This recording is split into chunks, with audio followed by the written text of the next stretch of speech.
Hey, happy hump day, everybody. It is a Wednesday, December 13th, 2023, and we're back once again.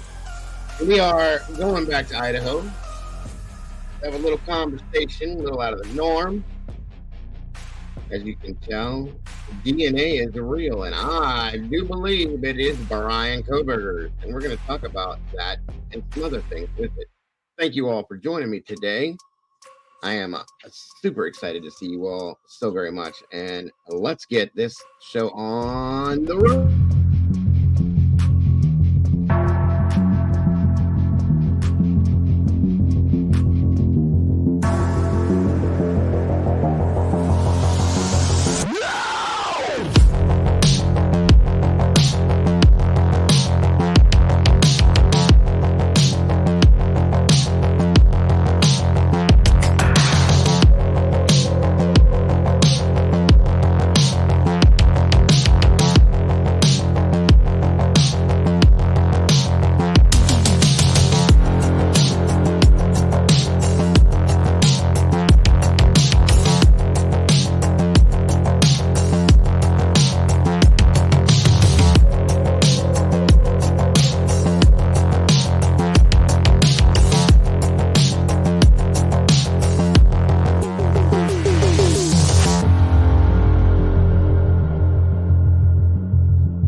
What up?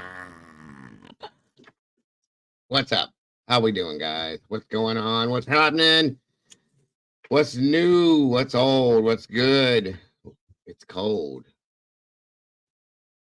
I'm a poet and didn't know it. How cornball am I, guys? Welcome to the True Crime Cafe with the Cornball. Good afternoon, everybody. I hope you're having a great day today.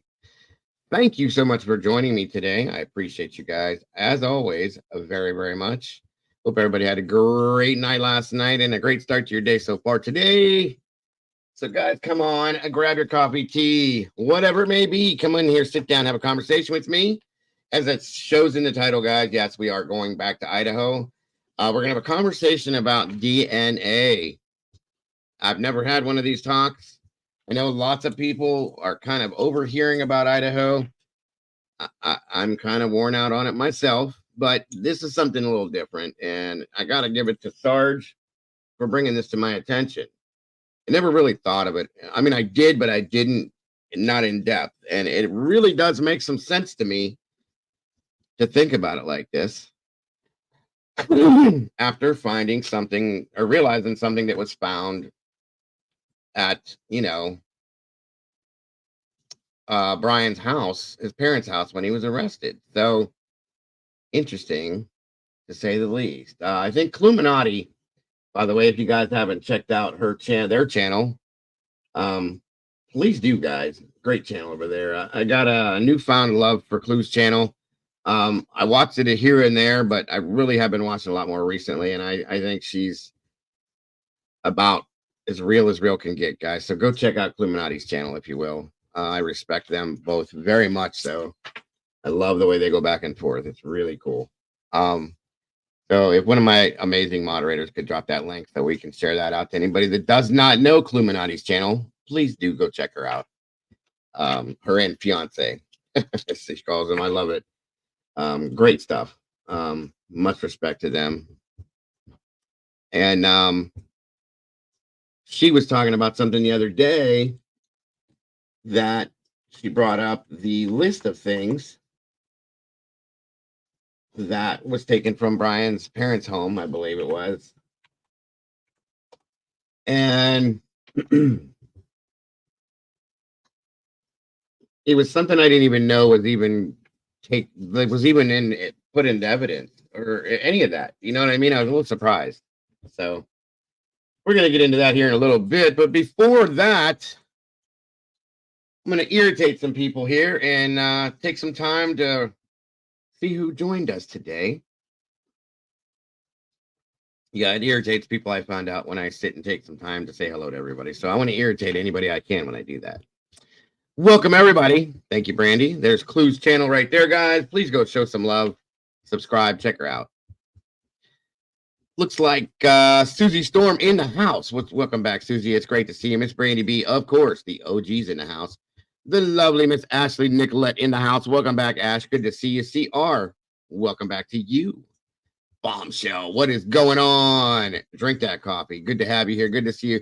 Guys, if you don't mind, it's been a couple weeks, but let me know where you're tuning in from if you want to. I love seeing that, guys. I love talking about it. So if you don't mind, throw that in there as well. But welcome, everybody. Michael 007 in the house from over the pond. Good to see you, Michael. Thank you for being here today. Miss Bonnie, always happy to see you. Thank you for joining us today. SRB, one of my amazing moderators. Thank you for joining us. I appreciate you so very much. Sooner Girl 1974 or Sooner Girl 74 in the house. Thank you for joining us. Hey, 6 months in the fam. Congrats. And I'm super happy to see that. Thank you so much, SRB, for being part of this family. We appreciate you very much and being an important part of this team as well. God bless. Miss Ashley, let me see what that was there. Good to see you. Tell it to L. Hello to you. Welcome. Good to see you. Charisma in the house. Welcome back. MCAW, always happy to see you. Thank you for joining us today. Mountain Mama. There we go. Coming in from Kentucky. Great to see you. Sarah the Irish. Welcome back to you. Miss Deborah. Good to see you. Thank you for joining us. I appreciate you. Nutcat, welcome back all the way from South Africa in the house. That is so awesome. Great to see you. Chrissy C, New York in the house. That's awesome. Great to have you here. Looks like Tammy double LH, I think, maybe. Macon Georgia's in the house. Welcome, welcome, welcome. Good to see you. Salty Sleuth's back in the house. Welcome here. Bonnie M coming out of Seattle. That's awesome. My friend and yours, the awesome and amazing One Made Nut. What's up, Eddie? Good to see you. M-Cause coming out of South Carolina. That's awesome. Great to see you. Great to have you here. Jesse Lynn, welcome back to you. Great to see you. Let me see. Who do we got? Who do we got? Who do we got? CR is coming out of Kansas. That's awesome. Tomboy Charm, welcome back to you, the DFW area. Hey, hey. All right, all right. Mountain Mama's in Kentucky. We're neighbors. That's awesome. Charisma says, may I help you irritate? Absolutely. From Montana, welcome to you. That's awesome. Shenandoah Valley, Miss Susie Storm, Virginia. That's awesome. Thank you for joining us today. Annie Ruler in Vegas until Friday, then back to Cabo. Can't go wrong with that one, Annie. Thank you for joining us today. Of course, that's what I was going to say. Miss Ashley's coming from Vancouver. I love saying it like that. Vancouver, BC. Awesome, awesome. Canadians in the house. I love it. Bomb Show, Southern Cali. Welcome, Bomb. Good to see ya. Always a pleasure. Iris Hewlett, thank you for joining us today. I appreciate you very much. Miss Brandy B, we know is in Arkansas. That's awesome. Good to have you here, Brandy. Let me see. Please irritate, like Bonnie says. Absolutely. No problems with that. Let me see if I'm missing Miss Noni McPoppins in the house. She's down in Georgia as well. Of course, we know Eddie's in Minnesota with October-like weather, 100%. Thank you for being here, Eddie. I appreciate you, brother. Regina Daniel, welcome to you. There's my beautiful mother. Thank you. Thank you so much for being here, Mama. And I know where you're from because, gee, you know. Much love. Thank you for joining me, Mom. I appreciate you very much. Justice in for Med. Good to see you. Chris Haney. Welcome back, brother. Good to see you in beautiful Michigan. Hey, hey, we're neighbors too. Jackie Young, Derbyshire, UK. Welcome for you. Proud Mary Vibes. Welcome back to you. Good to see you. Jesse Lynn's down in Minnesota as well. That's awesome, Jesse. Come on in, guys. M-Cause in South Carolina. Like I said, it's great to see all of you guys here. I appreciate you so very much. If I missed anybody, please let me know. Absolutely, Mama. Absolutely. Please irritate away. Miss Josie's in the house. What's going on? Miss Josie coming out of New York. Another one. Love it, love it. Let me see here. Okay, Mr. Michael 007, the dark side of the moon. Hey, hey. Good to see you, Michael, coming from England. That's awesome. Night Nurse 71, welcome to you. Good to see you. Just Breathe. Just Breathe, my friend, has been a member for 9 months. That is awesome, brother. Thank you for that. Yeah, maybe I'm wrong. If I'm wrong, I apologize for calling you brother if you're not. I see some new faces in here. Come on in, guys, and grab a seat wherever you guys are coming from. It's awesome to have you all here. I appreciate you so very much. So good morning, good afternoon, good evening, and good night. Wherever you are, I hope it's good for you because it's good for me to be here with you guys. I appreciate you so very much. Miss Sylvia changed her name again. All right, 9 months. Good to see you, Sylvia. Thank you for being here. Andy Kane, Minnesota, brother. Good to see you. Thank you for joining us. Derbyshire as well, Michael said. Leslie Densley Watkins, welcome back to you, my dear. Good to see you today. Hope you're doing wonderful. Hope Floats, welcome back, Val. Great to have you here. No Dak Angel in North Dakota. I bet you it's cold there. Mr. Ralph Jones, thank you for joining us today. Miss Teresa, thank you for joining us. Great to see you. Come on in, everybody. Grab a chair, get comfortable, get a seat. We're going to talk about DNA today. Hope you're down for it. And of course, yes, it's involving Idaho. Miss Leslie says, Diggle, I'm great now that you're on. And no, thank you. I appreciate that stuff. Hearing those kind words really makes me feel great. And I appreciate you, Leslie. I really do. Really do. Thank you, Miss Brandy. Again, guys, This is something that is definitely not expected, but definitely appreciated. Anybody that would like to donate to support the channel to keep me coming to you every single day to pay the bills for the internet, the StreamYard, all the other crappy stuff we got to pay for to do this stuff. There's the links for Cash App, Venmo, and PayPal. And believe me, guys, from the heart, I appreciate you guys that do donate. It definitely helps a whole hell of a lot. Thank you, thank you. I did, and we're going to talk a little bit about that, Miss Jessie. We sure are. We sure are.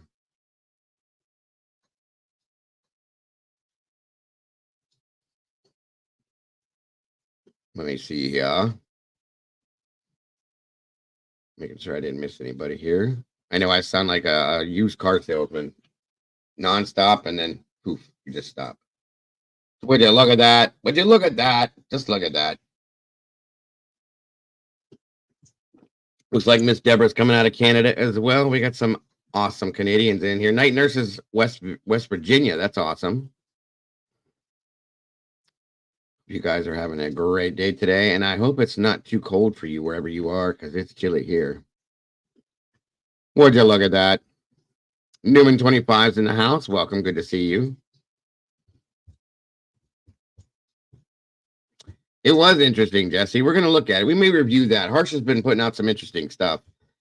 Once we get through the DNA section of this, I would like to talk about that and review that a little bit. If you guys didn't catch Harsh's awesome stream from this morning, it was quite interesting. Quite interesting. So we will talk about it. And I think today, you guys, once we talk about this DNA stuff, I think Mr. Dago here is going to actually open the phone lines to have people call in if they would like to and express some views to me. I'd love to hear from you guys. I love hearing your voices, not just seeing your names. Yes, we do have someone named Night Nurse, because that is what Miss Ashley is a night nurse. Pretty awesome, huh?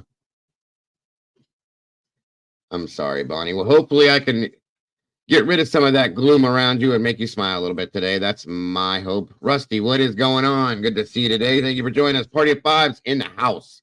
What is going on, party? Good to see you. Yeah, that was definitely shocking, Jesse. I can agree with that one. Marietta Rosser out of BC, Canada. Thank you for joining us, Marietta. Always a pleasure. Again, Mama, good to see you. Thank you for joining me today. I miss you very much. It's the best way to hang out with my mother when I can't see her, just like this.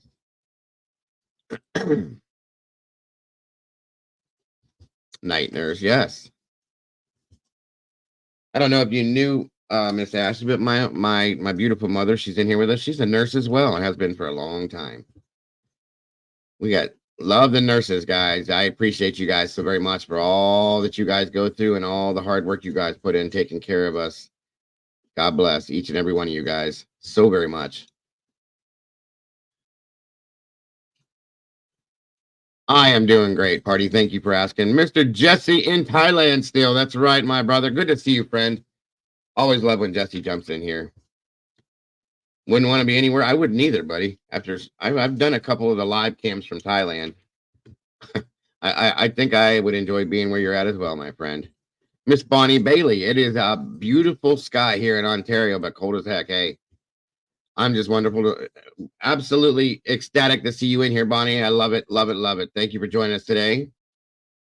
Miss Brandy says, I was a nurse many, many, many moonbeams ago. That's awesome.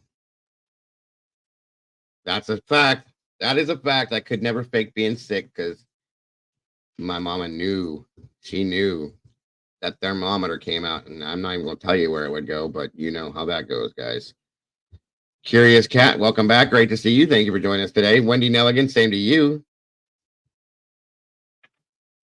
Like I said, God bless the nurses, guys. You guys have done some seriously good stuff out there, and you don't get the appreciation you deserve. I'll tell you that much. Vicky Simple, welcome back. Annie Peterson, same to you.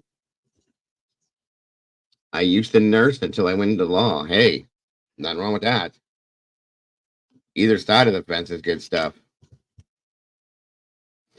Come on in, everybody. Grab a seat. Wisdom Speaks. Miss Sherry, thank you so much for joining me. That goes for all of you amazing moderators in here. Thank you guys so much for joining me and for being part of this team and this family. I really, really do appreciate everything you guys do. I love this family, and I appreciate these mods. And all you meatballs, so very much for jumping into the sauce with me today. As we spill a little bit of that, it's awesome, guys. Plenty to talk about, and I wouldn't want to do it with anybody other than you guys. Justice Informed, praise public servants. That's a fact. Riddler, what's going on, brother? Good to see you today. Thank you for joining us. Come on in, guys. Grab a chair. Trying to wait a little bit to see who I got coming in here before I get rolling because there's a lot to talk about. We got 82 likes with 146 people, guys. You know what I'm going to say. Let's say it together. Let's make it match. All right, all right. Sound like a first grade teacher. What is wrong with me? I nursed my 3 boys. Does that count? I think that goes above and beyond, Nodak. There you go. God bless anybody that had to do that. God bless you. Morgan LaFay, it's been a while. Good to see you. Evening to you. Do your thing, Tomboy. Take your time. Absolutely, Vicky. Absolutely. Like I said, guys, at some point, I'm Jane Bosch. Welcome to you. At some point, I'm going to open up the phone lines today and have you guys call in. And I got it running the right way so we can do it and everybody can hear it clearly. For those of you that aren't comfortable jumping on the panel, I haven't been able to get your guys' input on things, and I really, really do love hearing what everybody has to say. So I'm going to be doing that too. And honestly, I'm going to start doing that a little bit more often now that I have that worked out with the program and stuff like that. I nursed the man-child. I know that counts. Yes, it does. Yes, it does. All you mothers and wives and all you amazing, amazing ladies out there, everything you do counts, and that's a fact. That is a fact. Doodlebug in the sauce, in the house. Good to see you, Doodle. Thank you for being here, as always. Good golly, Miss Molly's in the house. What is going on? Good to see you, Molly. Thank you for being here today. I appreciate you so very much. Again, another one of my amazing, amazing moderators. Got the best mods on YouTube, and that's a fact, folks. That's a fact. All right, so does anybody want to buy what I'm selling? Because I know I sound like a salesman. I know I do. Miss Annie Peterson says, awesome. I worked in juvenile court till recently. That's, I'm so sorry to hear that, Annie. Psycho 769. New name, welcome. There's no way a top criminology student who wanted to work for law enforcement and had 0 violent history suddenly goes on a psycho rampage in a home and murders 4 people with a knife. I mean, it's a good way to look at it, Psycho. I like your name, by the way. It's pretty interesting. Pretty interesting. Definitely a good outlook. I respect it 100%. Ralph Jones says, how is a sheath found in a bed in K comforter found in between K and M yet void of DNA? Well, it wasn't. It wasn't. That's part of what we're going to talk about, Ralph.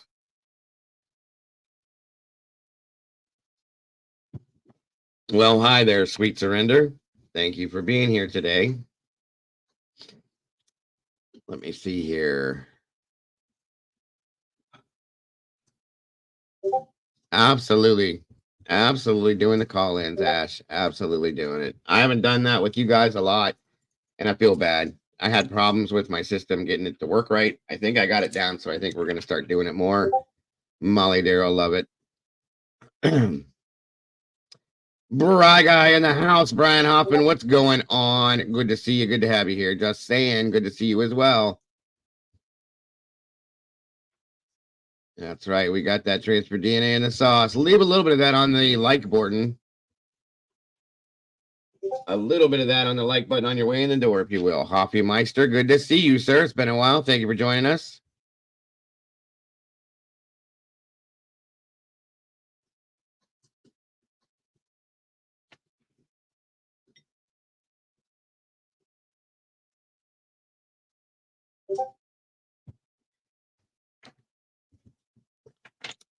No, I have not, Vicky.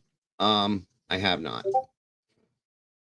Sorry to say, we got 140 people in here with 111 likes. We are in the algorithm. You guys rock and roll. I love it. Chief, what's going on? Good to see you. Melissa D, same to you.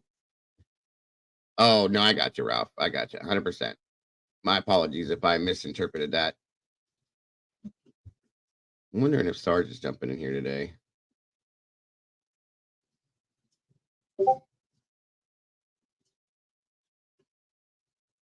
Silence no more. Good to see you. Thank you for being here.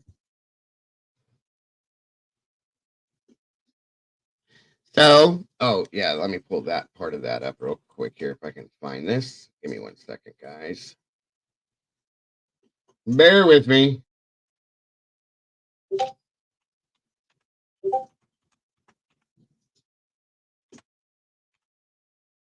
First thing I need to do is turn down that background noise because that drives me nuts.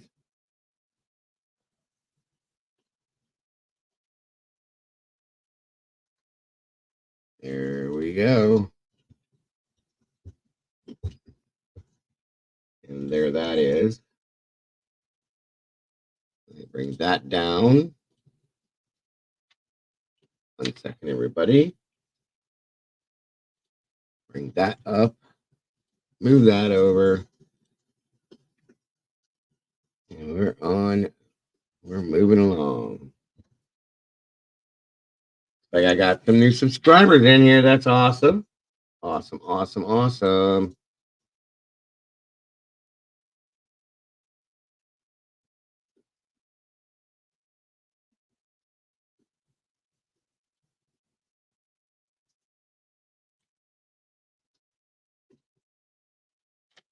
All right. 1 second, folks.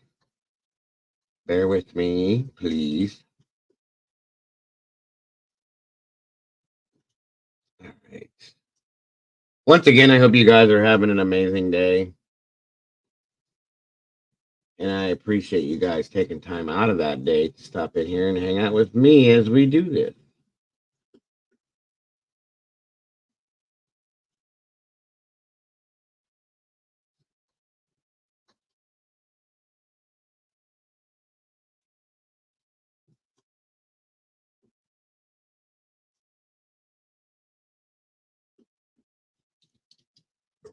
That.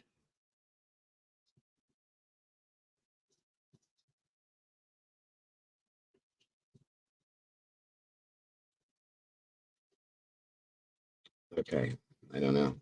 I'm looking at this ad. All right, let me see. Come on in, guys. Grab a chair. For those of you jumping in just now, thank you guys so much for that. I appreciate you very, very much.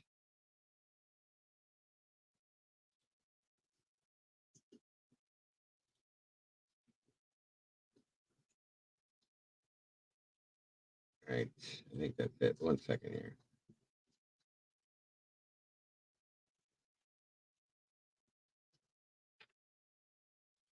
Here we go. Sorry, guys. I don't mean to have a delay here. I'm just trying to work something out real quick. Okay.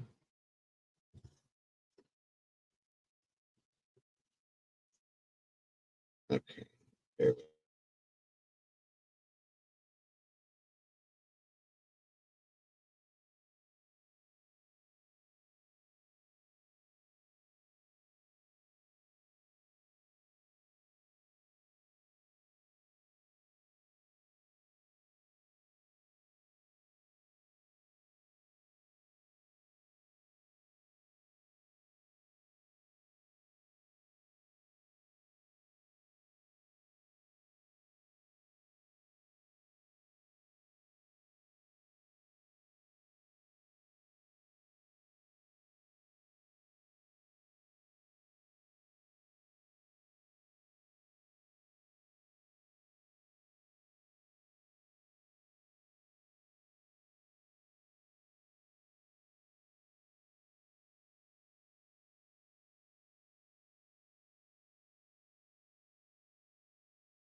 I'm sorry, everybody. I'm talking away to myself, and you guys. I'm sorry. Muted again. Sorry. You guys can't read my lips. It's a new thing we're trying. YouTube creators, we're doing the new way to live stream is just read our lips. You believe? What do you think? Think it works? No? Maybe? I don't know. Just kidding. Carrie Louise in the house. What's going on? Good to see you. Criminality. Thank you for joining us today. Love that name. Yes. We're going to do hand signals and read my lips. That's how we're going to do it. Oh, I talk to myself all the time, Eagle. All the time. Come on. Give it to me. All right, now.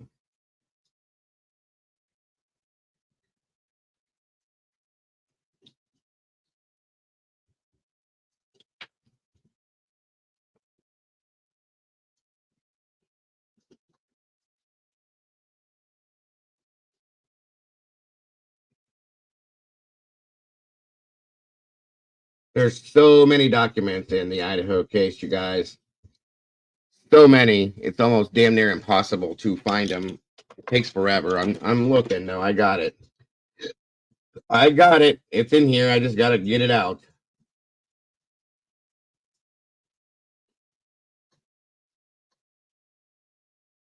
Probably help if I could see better.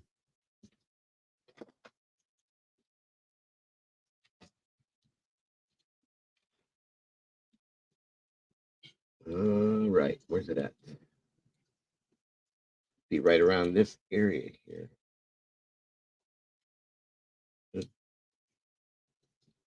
Bear with me, guys. Thank you for your patience. I'm so sorry.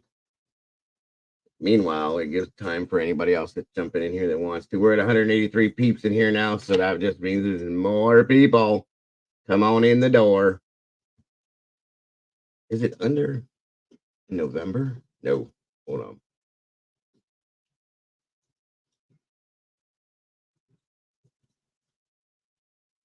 I remember the date that it was dropped. It was when they had put everything from, and I already had it up once today. I was looking at it when they pulled everything from his parents' house after the arrest with the search warrant from his parents' house. Everything that they got out of there, I had it. Can't remember the exact date of it. You know, the items that they found at his parents' house that they had logged.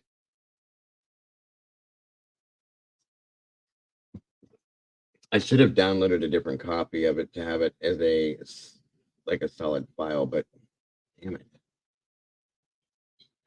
So sorry.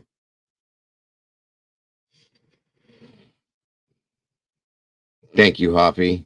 Rita Boston in the house. What's going on? Miss Rachel Lynn. Good to see you, dear. It's been a long time. Thank you for being here today. LD, what's going on? I hope you're doing awesome, Rachel. Thank you for joining us today. Your buddy Popper spent the whole night in here with me the other night. It was like old times. It was awesome. I do need a secretary. You ain't lying, LD. I am in here. I'm the most disorganized person in here. In Stitches, good to see you.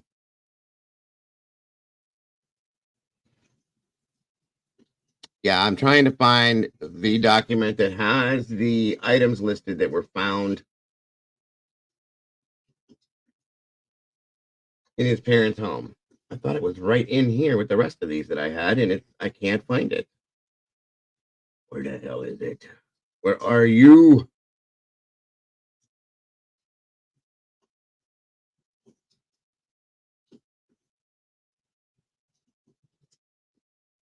Should be right here, but it's not.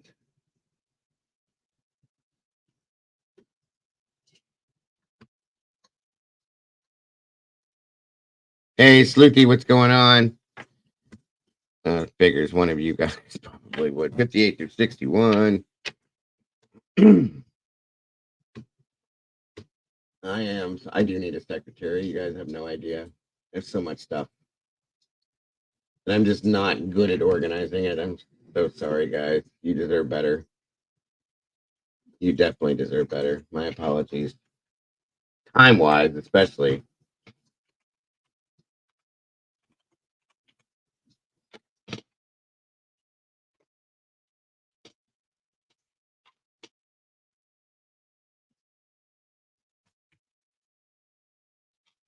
All right, guys, hold on one second.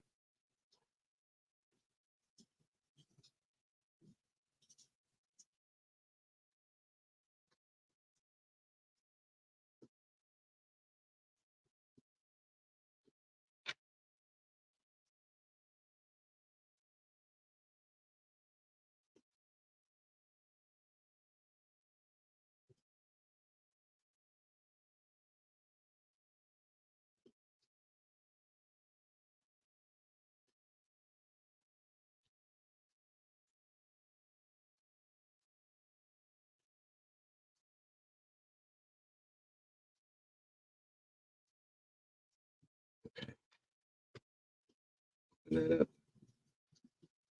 Boom. Good God. Sleepy and Salty, God bless both of you. Thank you so very much. I got it. I got it. I got it. God bless. You guys are amazing. Swear to God, I couldn't do these things without some of you guys.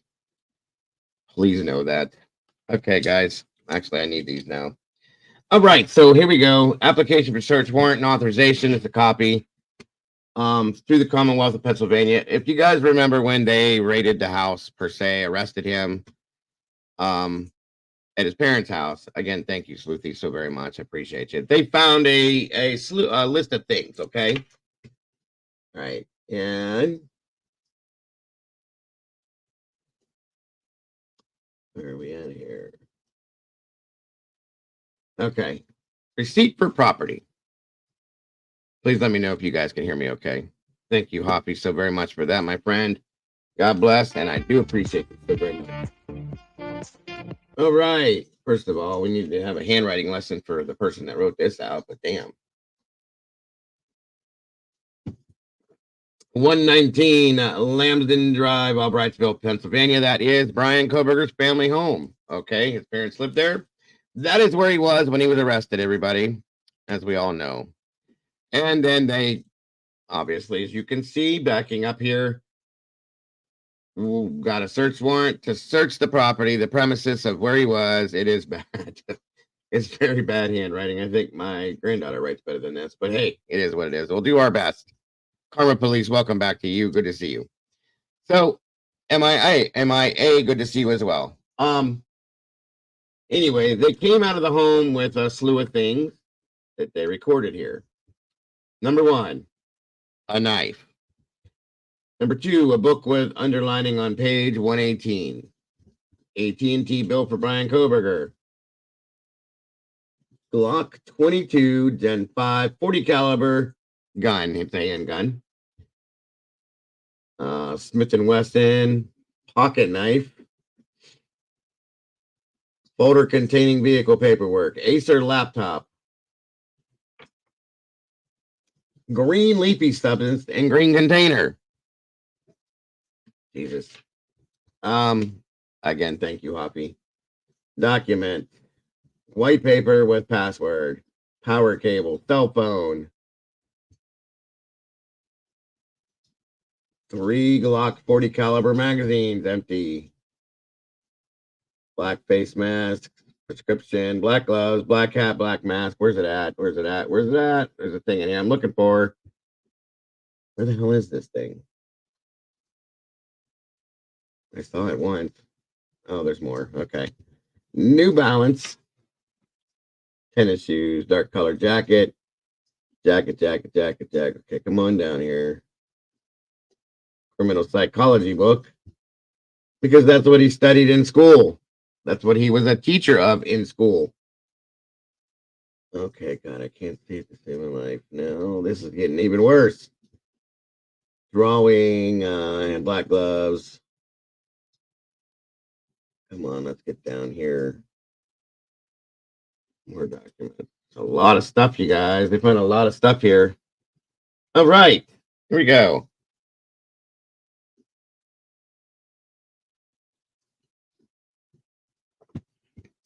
'58, '59, '60, and '61. They found swabs. Do we know what swabs are, guys? Yeah, I agree with you on that one.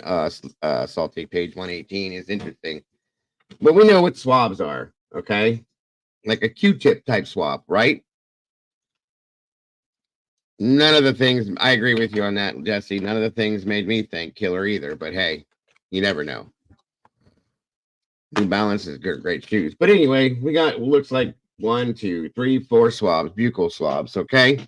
The same type swab, don't have one, but that they use to do a COVID test, right? Very long stick with the cotton swab on the end of it. No, Jules. No. Hey, Jules. Good to see you, sis. Hope you're doing good. Hope everything's great with you. Thank you for jumping in. No, definitely no swabs. Or, I mean, it had nothing to do with the victims in that sense. But we're talking about DNA here. Okay? Definitely DNA. And I know a lot of people have thought about this. But it really became, like, really embedded to me. I mean, yeah, they could be used for COVID tests, but it's 4 of them. 4 of them. Most people don't keep swabs in their home like this. Most of them. Most people don't. Okay. I mean, I don't. My wife even works in the medical field. My mother works in the medical field. She doesn't have these in her home. Okay. Or worked in the medical field. We didn't have these laying around. I mean, a lot of people do have them now from time to time because of COVID testing. I get it. Okay. Wendy Nelligan. Oh, interesting. There it is, Wendy. Brian worked in labs. Brian taught people that worked in labs. Now we all know that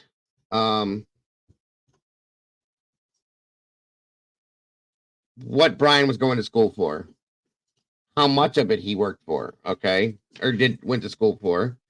Of course he worked in the lab. That's right, Carolyn. Of course he did. It is so great to have you guys, and Jesse, you to see you as well in here. It could have been Q-tips, but I'm going to guess the buccal swabs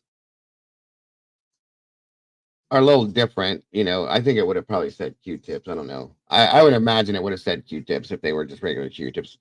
And I'm just going to go on the basis that these are swabs, you guys, okay? A buccal swab. That's my thought. But give me a second here. One moment.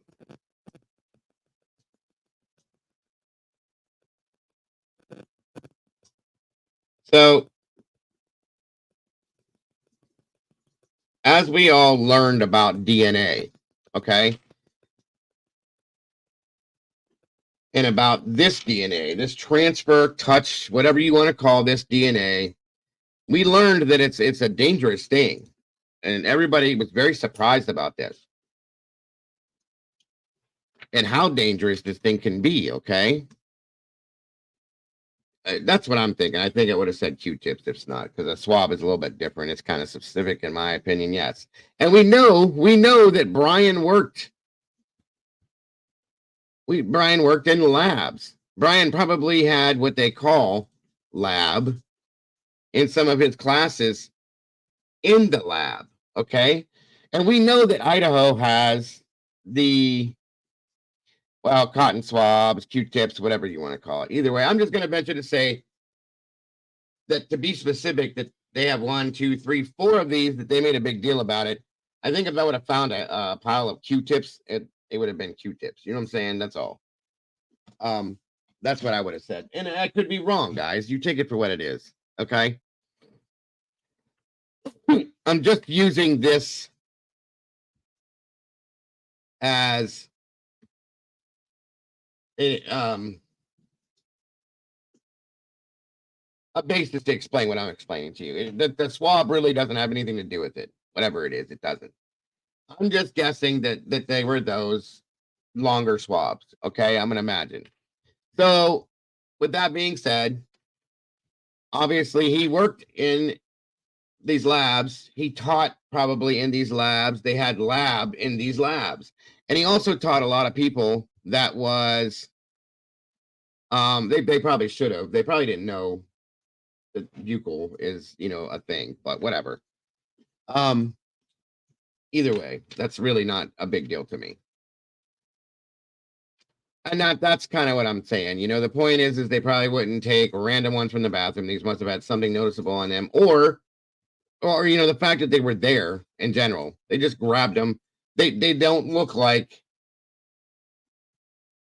I wouldn't have picked up 4 Q-tips off the table if I seen them and said, "Oh, okay, these are probably important for whatever reason." I'm just saying they were there. Now, again, this is going to go 2 different ways, guys, in some senses. It's something I was thinking about, and like I said, something me and Sarge were talking about. Either way, the fact is they were there. They very likely, possibly, if those are the types of swabs they are, I'm going to say it this way, came from one of those labs. And we know that Idaho has a great lab. We know that the school that Brian went to is probably the best, listed as the best school for what he was going to school for in the United States. Okay, it was stated that it's one of the best. So the labs there are great. Okay, and they have, what's up, BZ?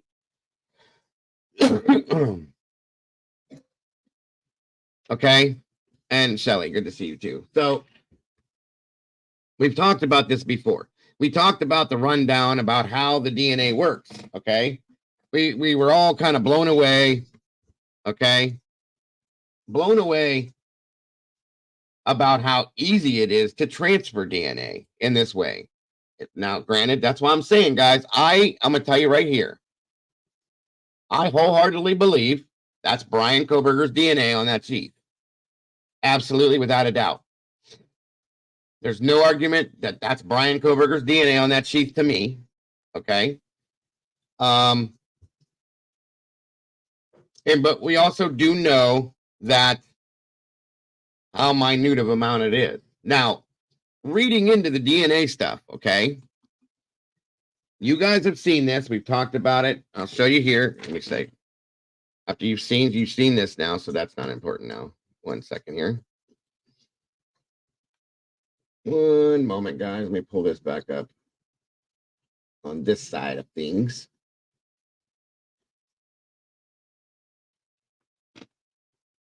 All right. Now,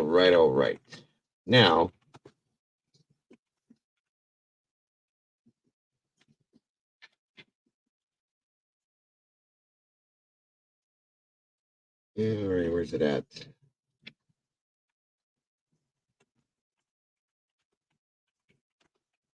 Now, everybody says that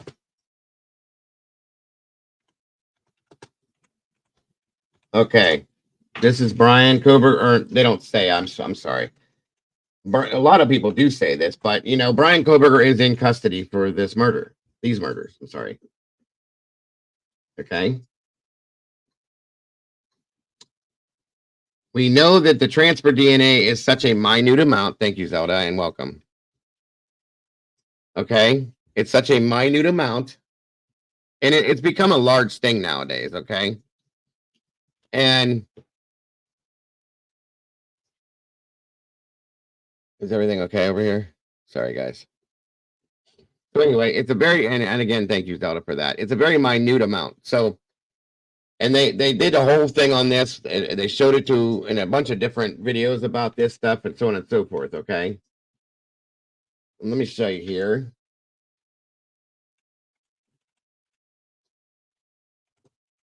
And I know you guys already know this, okay? Because it's been a big deal with this for a long time. Let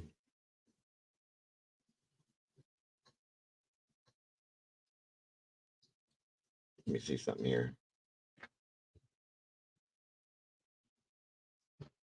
I can find it to get it to play. All right.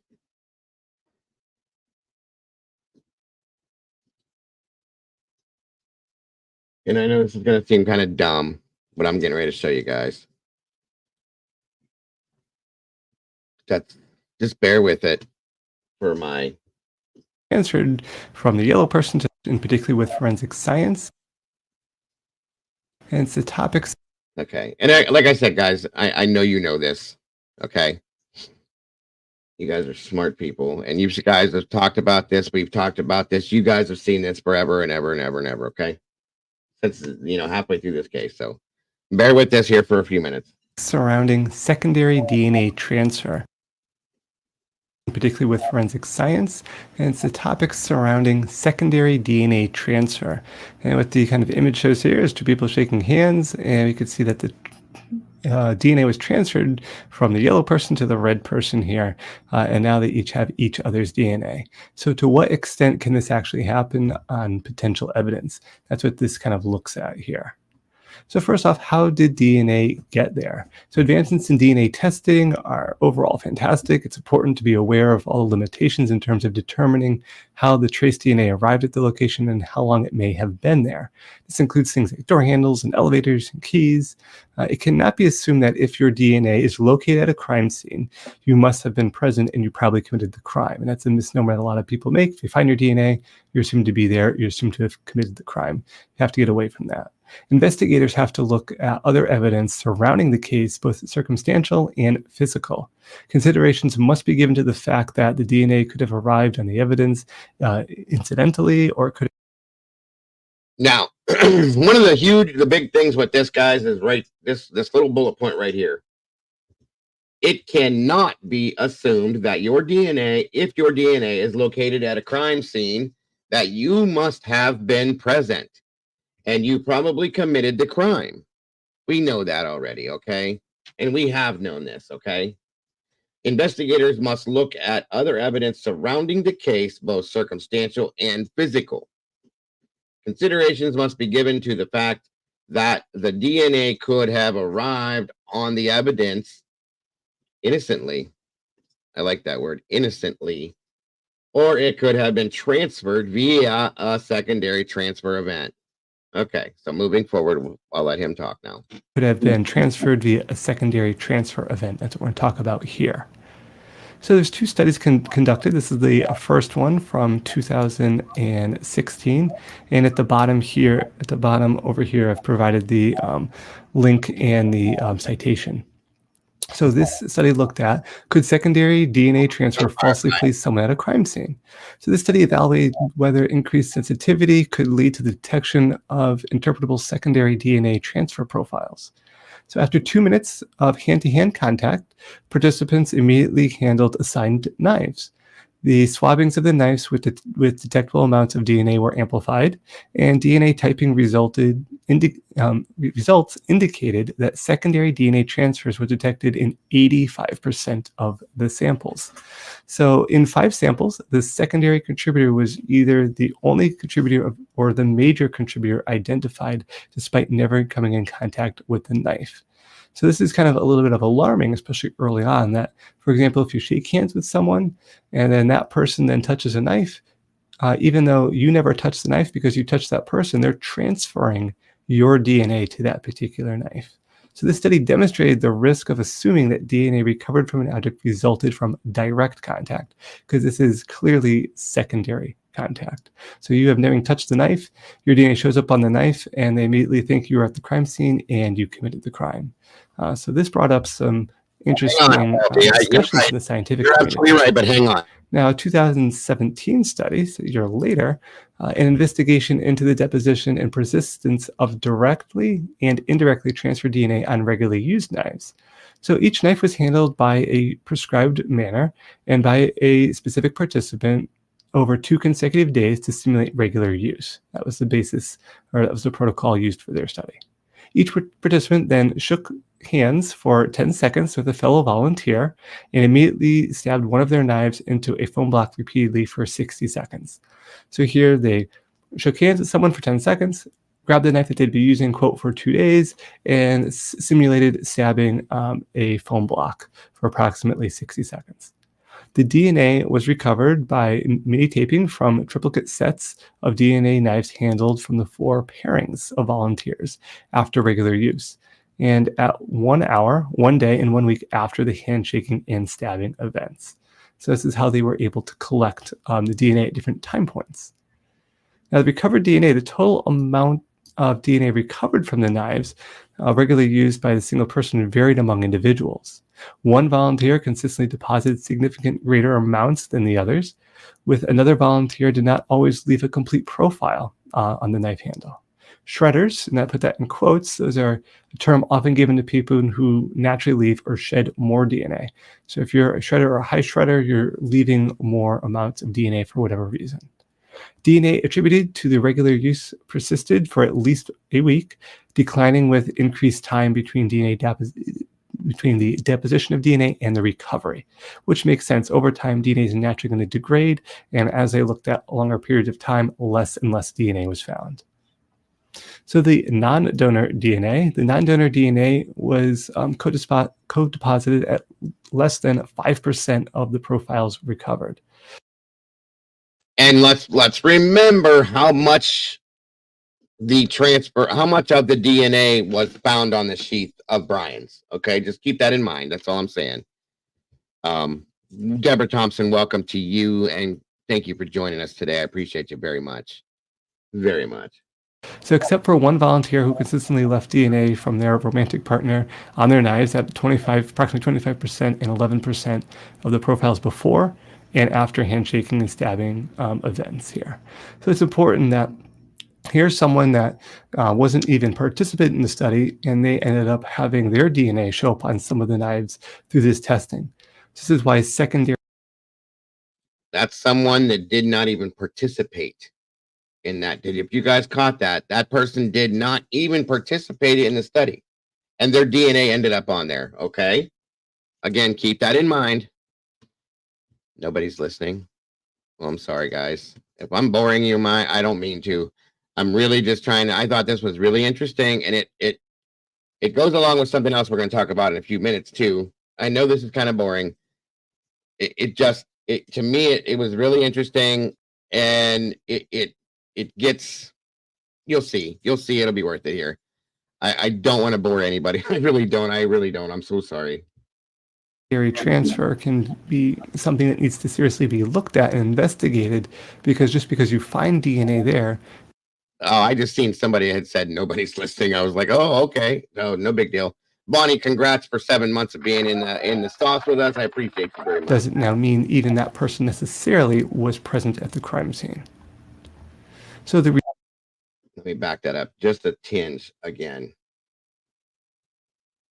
Necessarily was present at the crime scene.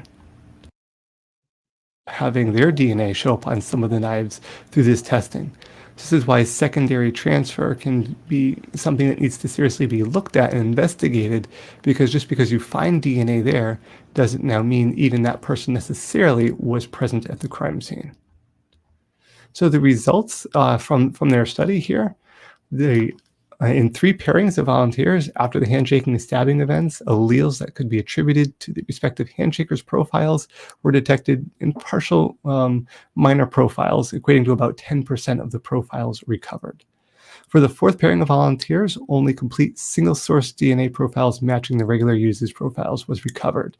So this is a little less alarming in the sense that full profiles at least weren't found, but it does indicate this concern about secondary transfer when we're looking at finding or concluding results based on findings of DNA at a crime scene. So the important note is that when indirectly transferred handshaker DNA was detected, it declined with increasing time between DNA deposition and recovery. So this is important if you're going through and a crime scene was immediately has occurred and you're taking DNA, then you're going to find the highest amount of DNA. Over time, or as that crime scene ages, you're going to find less of it. So the general summary, this data provides an initial insight into the detection and persistence of directly and indirectly transferred DNA that extend the data already available on forensics DNA transfer. These results suggest that the sooner the item is sampled after an offense has occurred, the greater the chance of recovering indirectly transferred DNA, which has implications for forensic science reconstructions. So this is just kind of that idea of if you're immediately coming into a crime scene sampling it, your odds of getting secondary or indirectly DNA profiles are much higher because they'll degrade quicker with time. General highlights: DNA recovered from similarly regularly handled single-user knives varied among users, and DNA from a user's romantic partner can be deposited indirectly via the user's hands. So again, this goes back to the point that just because you find DNA doesn't mean it was from that person that was at the crime scene. Non-depositor DNA on single-user knives is a minor profile even after handshaking, and persistence of directly and indirectly deposited DNA does decline consistently over time. So again, these are just some of the highlights and some of the concerns, and just something to keep in mind, the secondary transfer of DNA when you're going through and evaluating a crime scene in a DNA profile. Here, I'm going to provide some information.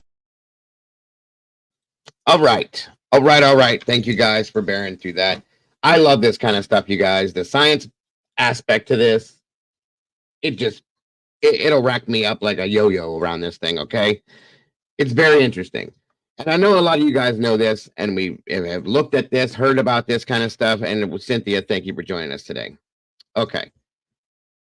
Now, I'm going to give you guys a scenario, just because everybody has struggled with this DNA throughout this whole thing. Struggled with it. Because we never saw any proof of Brian being in that house. But Brian's DNA is on that sheath, and I wholeheartedly feel that that's Brian Kohberger, his DNA on that sheath, period. There's no argument with that with me at all, okay? Absolutely, no doubt. That's Brian C. Kohberger on that sheath. But we know the minimal amount of it. So like I said before, guys, we saw the swabs in his home that he more than likely picked up from working in the labs, teaching in the labs, assisting in the labs as a teacher, and maybe even doing his own labs there as a student, okay?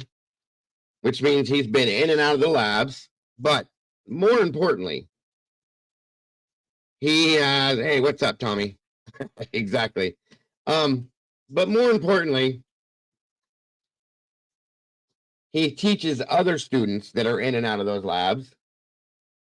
Okay. And as you all know, as this explains to you, of course, and we've already talked about before with others, that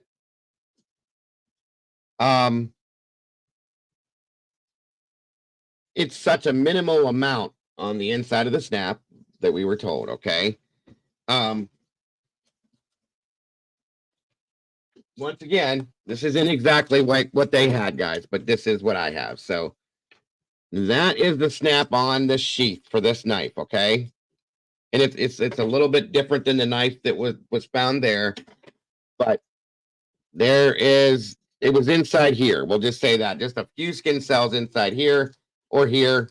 However,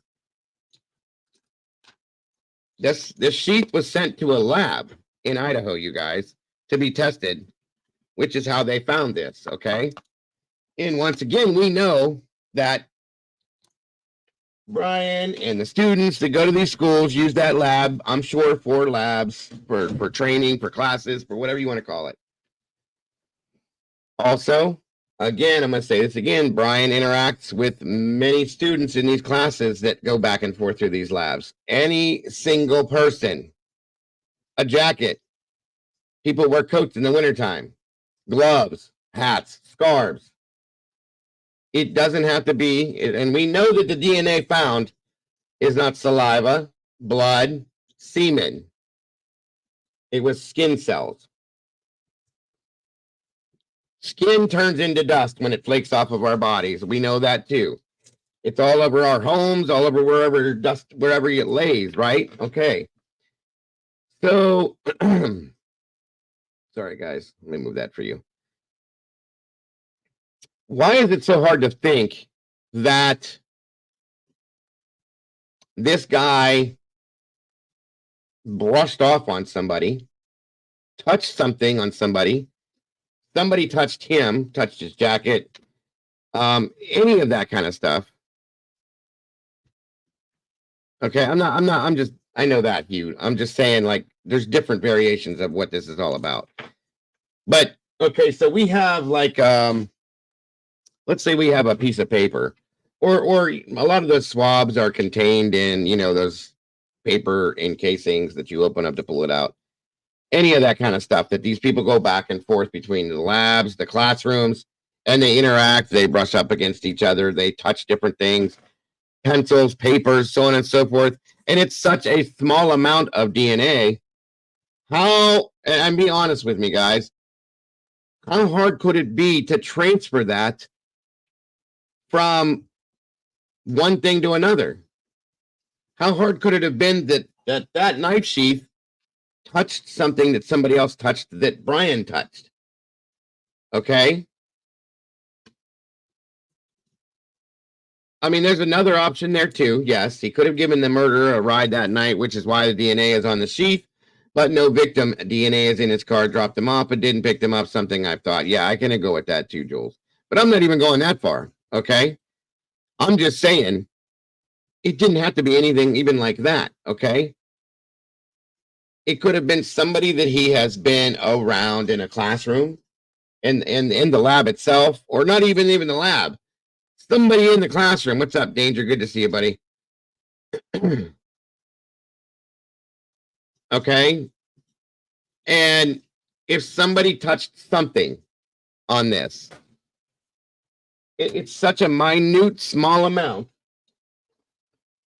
Where did it go? Here it is. Sorry. It's such a minute, small amount. I'm not saying that this is what happened, you guys. This is just a thought. Okay. It's a thought that really got me interested. It really did.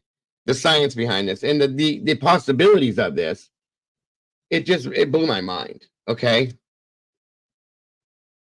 It's such a small amount of that ended up in here. It could be anything.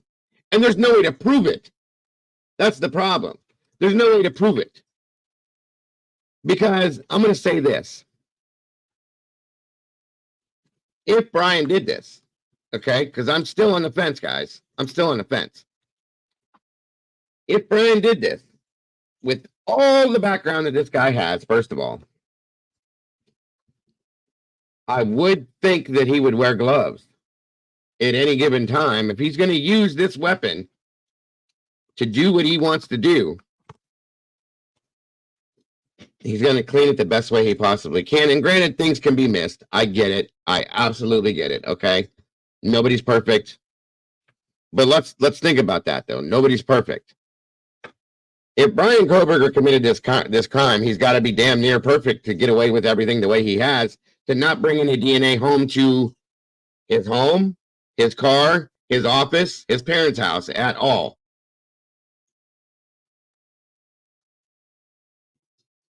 Okay, so he's got to be damn near perfect.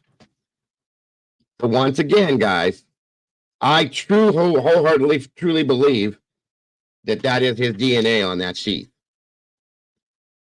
But I still struggle believing that he was in that house. Okay? I really do. And it's because looking into how this transfer happens, this DNA happens, why the FBI said, you know, don't use this. Don't use this. It's not good. Don't use this.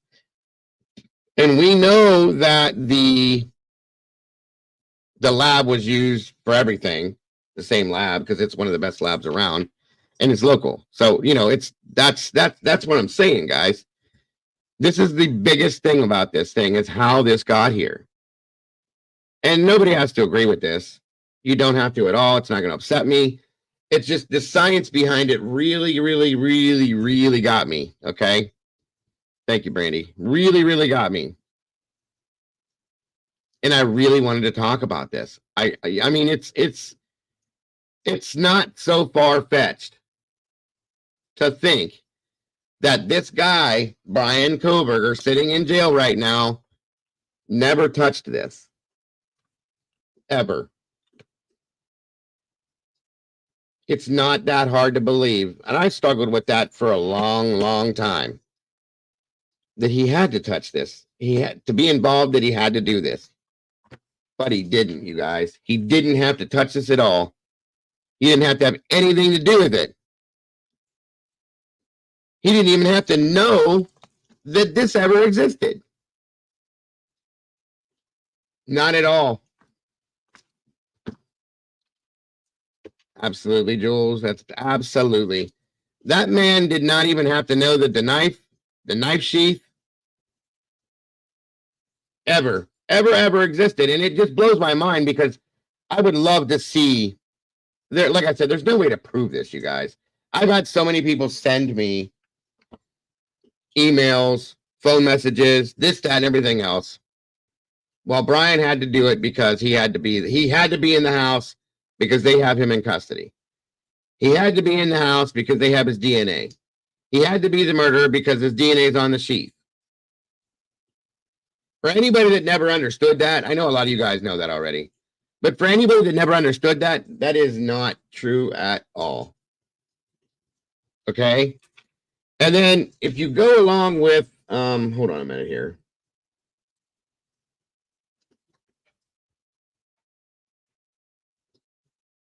This is, mind you, this is also single source DNA. Okay, we know that. I'm going to show you this other side of this here to explain something else about this. I'm sure you guys probably know this too. So again, bear with me if this is a little bit boring. I'm sorry.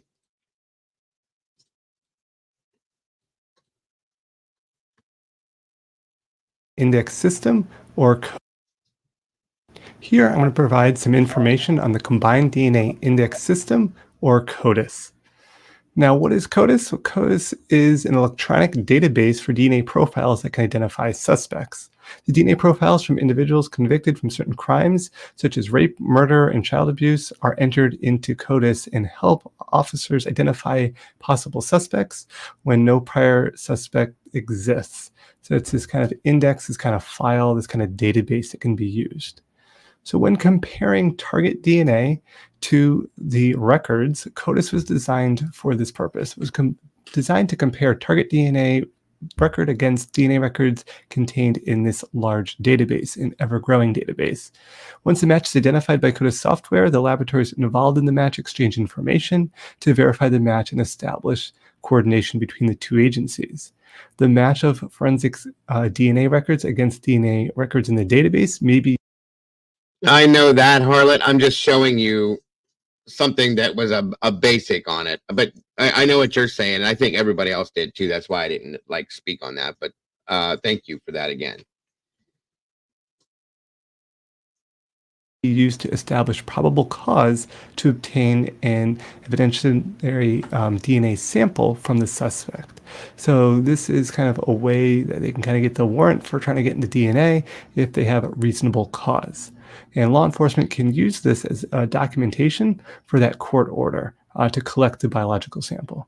The casework laboratory can then perform a DNA analysis on the known biological sample so that it is an analysis that can be presented as evidence in a courtroom setting. Now, what DNA information is stored in the actual database? Well, the DNA profile, also known as a DNA type, is stored in the database.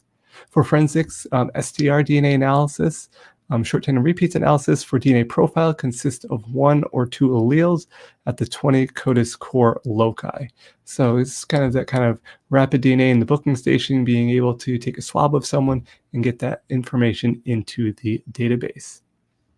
Now, the CODIS information in general, only the following information is stored and can be searched at the national level. So there are some protections here.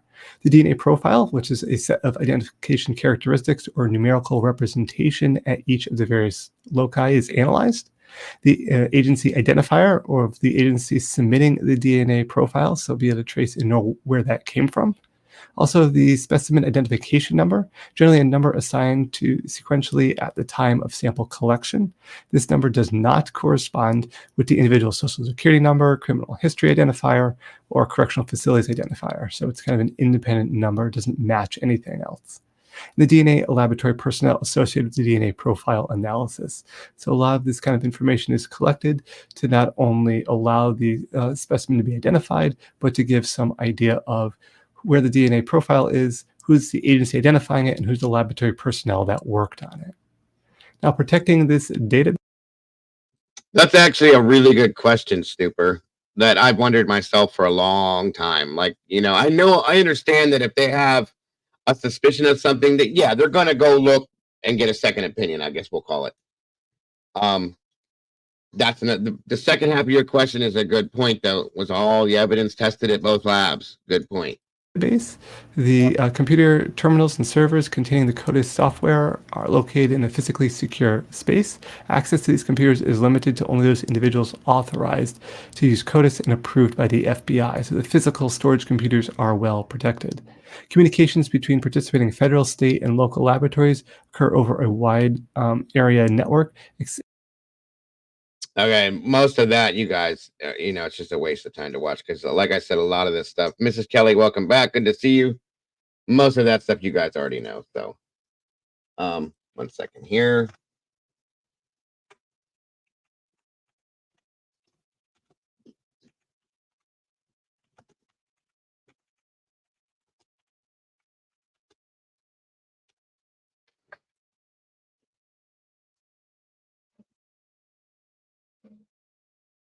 One moment.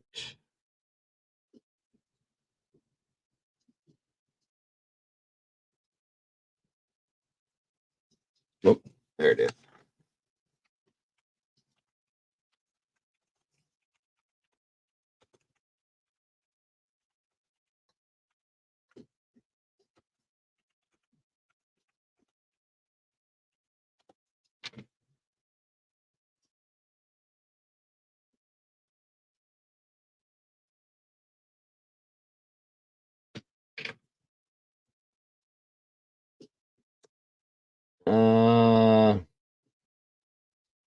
There was another piece of this I wanted to show you guys.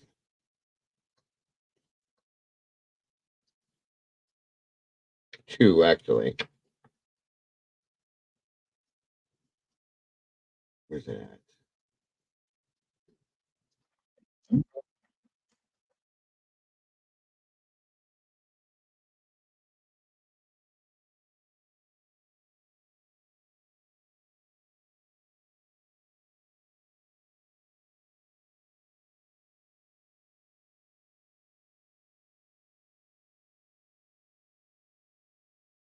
Okay, and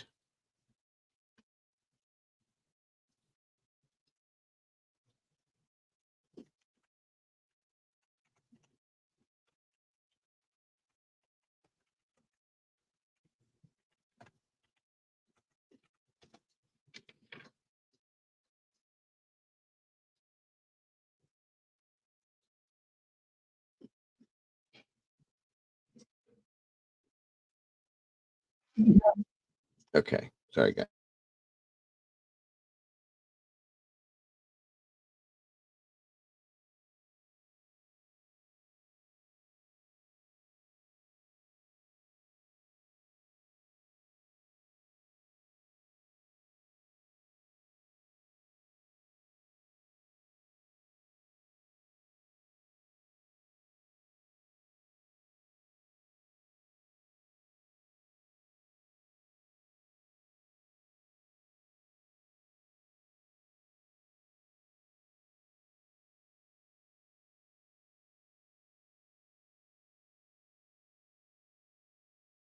Moving forward, anyway. So anyway, the big deal with this to me was the fact that awesome. I'd love to take a look at that. But and like I said, Salty had said that she thought that a lot of people, that was what the argument was, that everybody was saying that he never touched it. I've had a lot of people send me emails and voicemails and all this arguing that he had to have been there personally and personally touched there he is, There he is. And personally had to touch the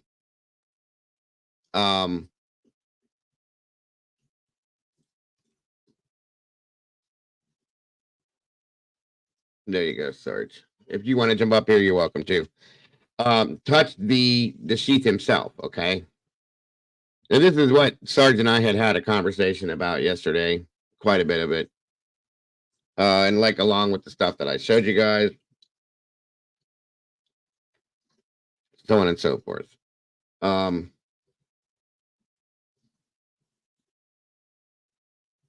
FBI give IGG as a tip, and they can confidential sources relatives who opted in. It doesn't even matter at that with that though. I mean, it's a good point, MIA. But like I said, any of that, all of that aside,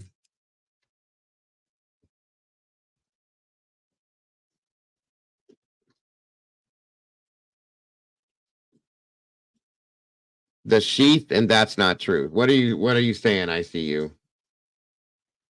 Hey, Sarge. Hey, what's going on, brother? Good to see you. hang on 1 second. Yeah. Take your time. So, what do you mean that the sheath and that's not true? Are you talking to me? I see you, or somebody else in the chat? Thank you, Brandy.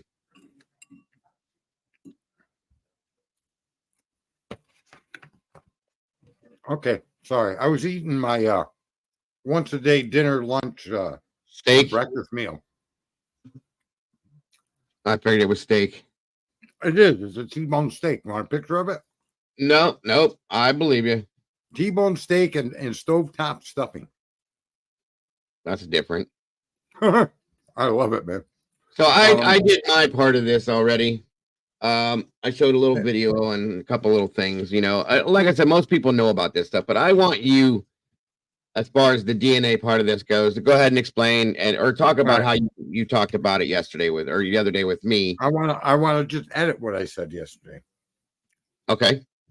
There's a few things that we all know for a fact now. One thing I didn't know was the criminology that what Brian was studying had nothing to do with biologics.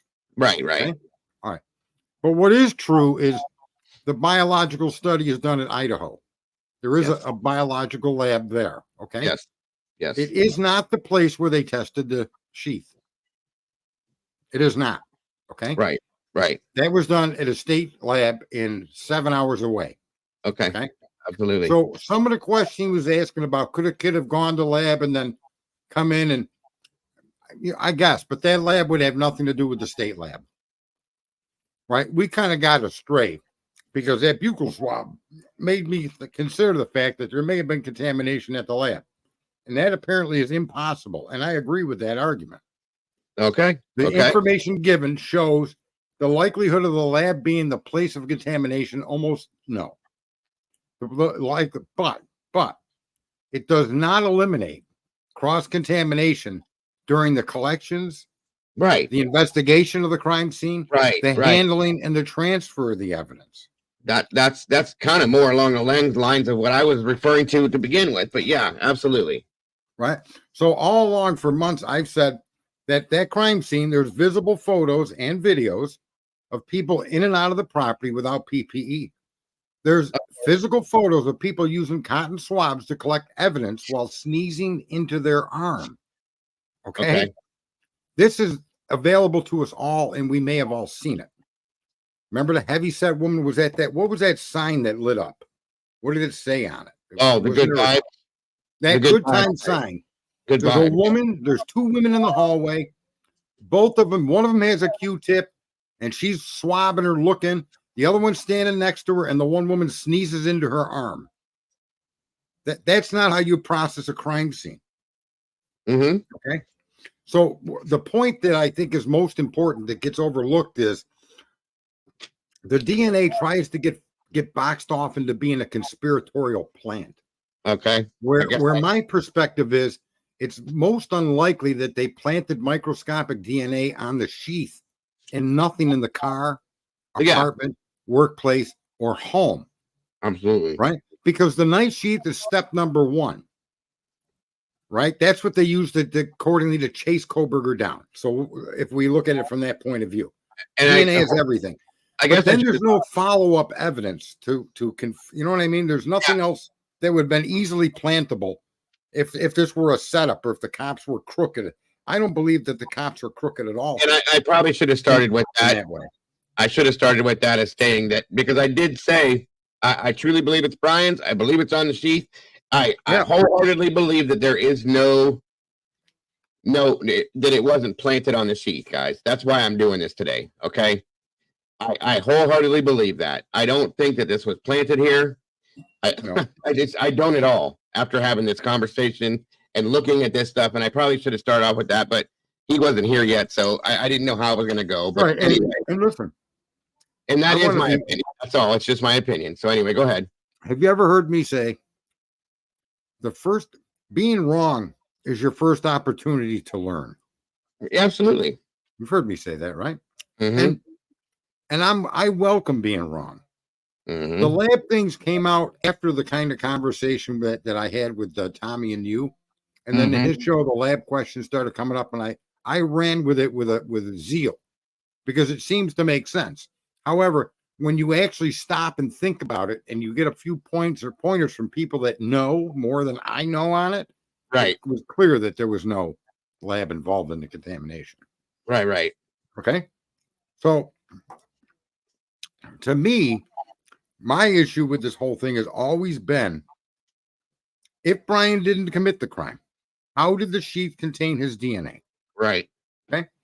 And to me, it makes a lot of sense that those people investigating the crime scene, the fact that he's studying to be in law enforcement, right?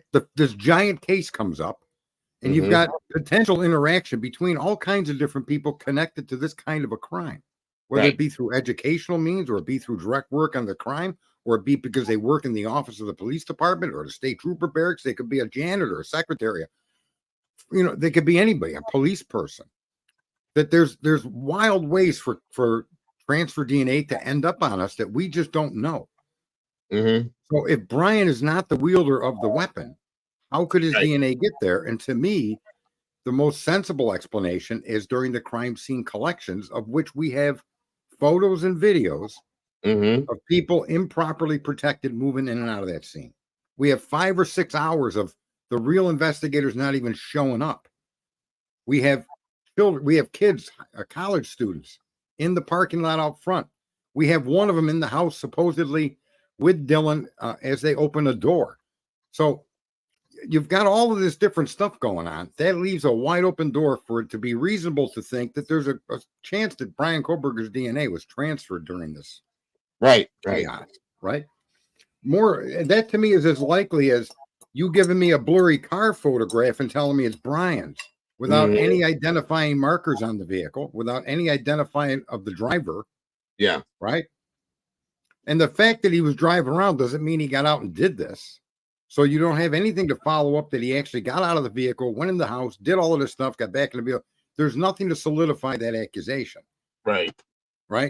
And the DNA, if there's no other way to explain the DNA other than Brian Kohberger had to have handled that knife, then Brian Kohberger is likely either a murderer or going to sink because of this, whether he's guilty or not. Right. Absolutely. Absolutely. Yeah, it says he went back at 9 a.m., but they corrected themselves, and they do not believe Brian Kohberger was in the area at 9 a.m. the next morning. There was a statement, a correction made to that accusation of him being there at 9 a.m. the next day.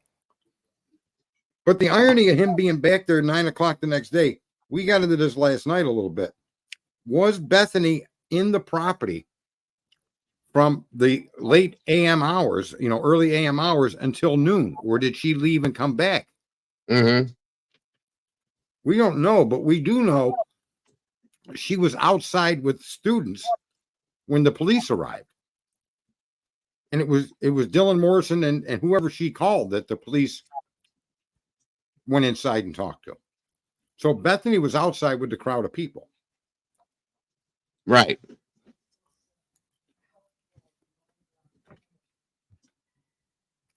I was just saying something about a ping. What Jules said no, they corrected the other peeing the one 11-14, not 11-13. And I don't know if somebody said something up there about a ping before that. I'm looking right now. So there's a ping at 11:13 at 9 a.m. in the morning. I thought that was the ping they corrected and said they believe Brian was not in the area. I never saw that, me personally, but and okay, Mrs. Kelly says if they were wrong on one ping, they may be wrong on all of them or any other ones, I'm sure, but well, I didn't get into the whole cross-contamination thing. I was kind of waiting for you too, but that's what I think this is all about, you guys. Personally, to be layman, throw it in layman's terms, I think this is all based on a cross-contamination scenario. Okay, that's what I think. It's big. I think it is, and I think it's a shame that they call it touch DNA. Its name implies you had to have handled something. You had to have touched it. Yeah, no, I get that.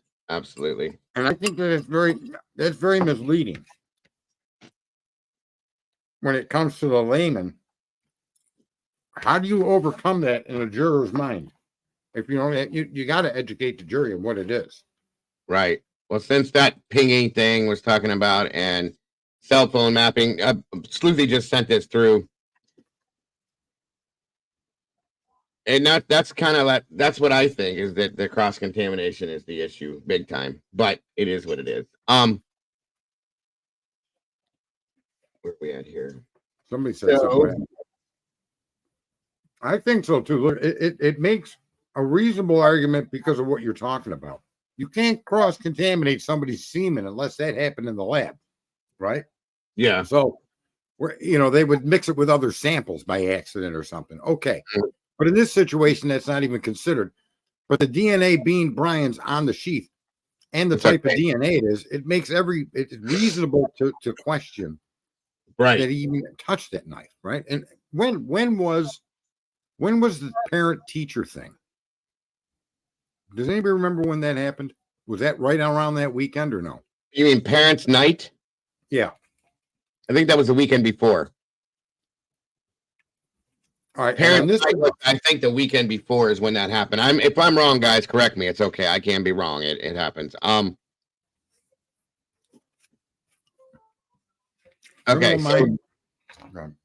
No, go ahead. Criminal Minds Hot said that if Brian is on the sheet, that he's guilty.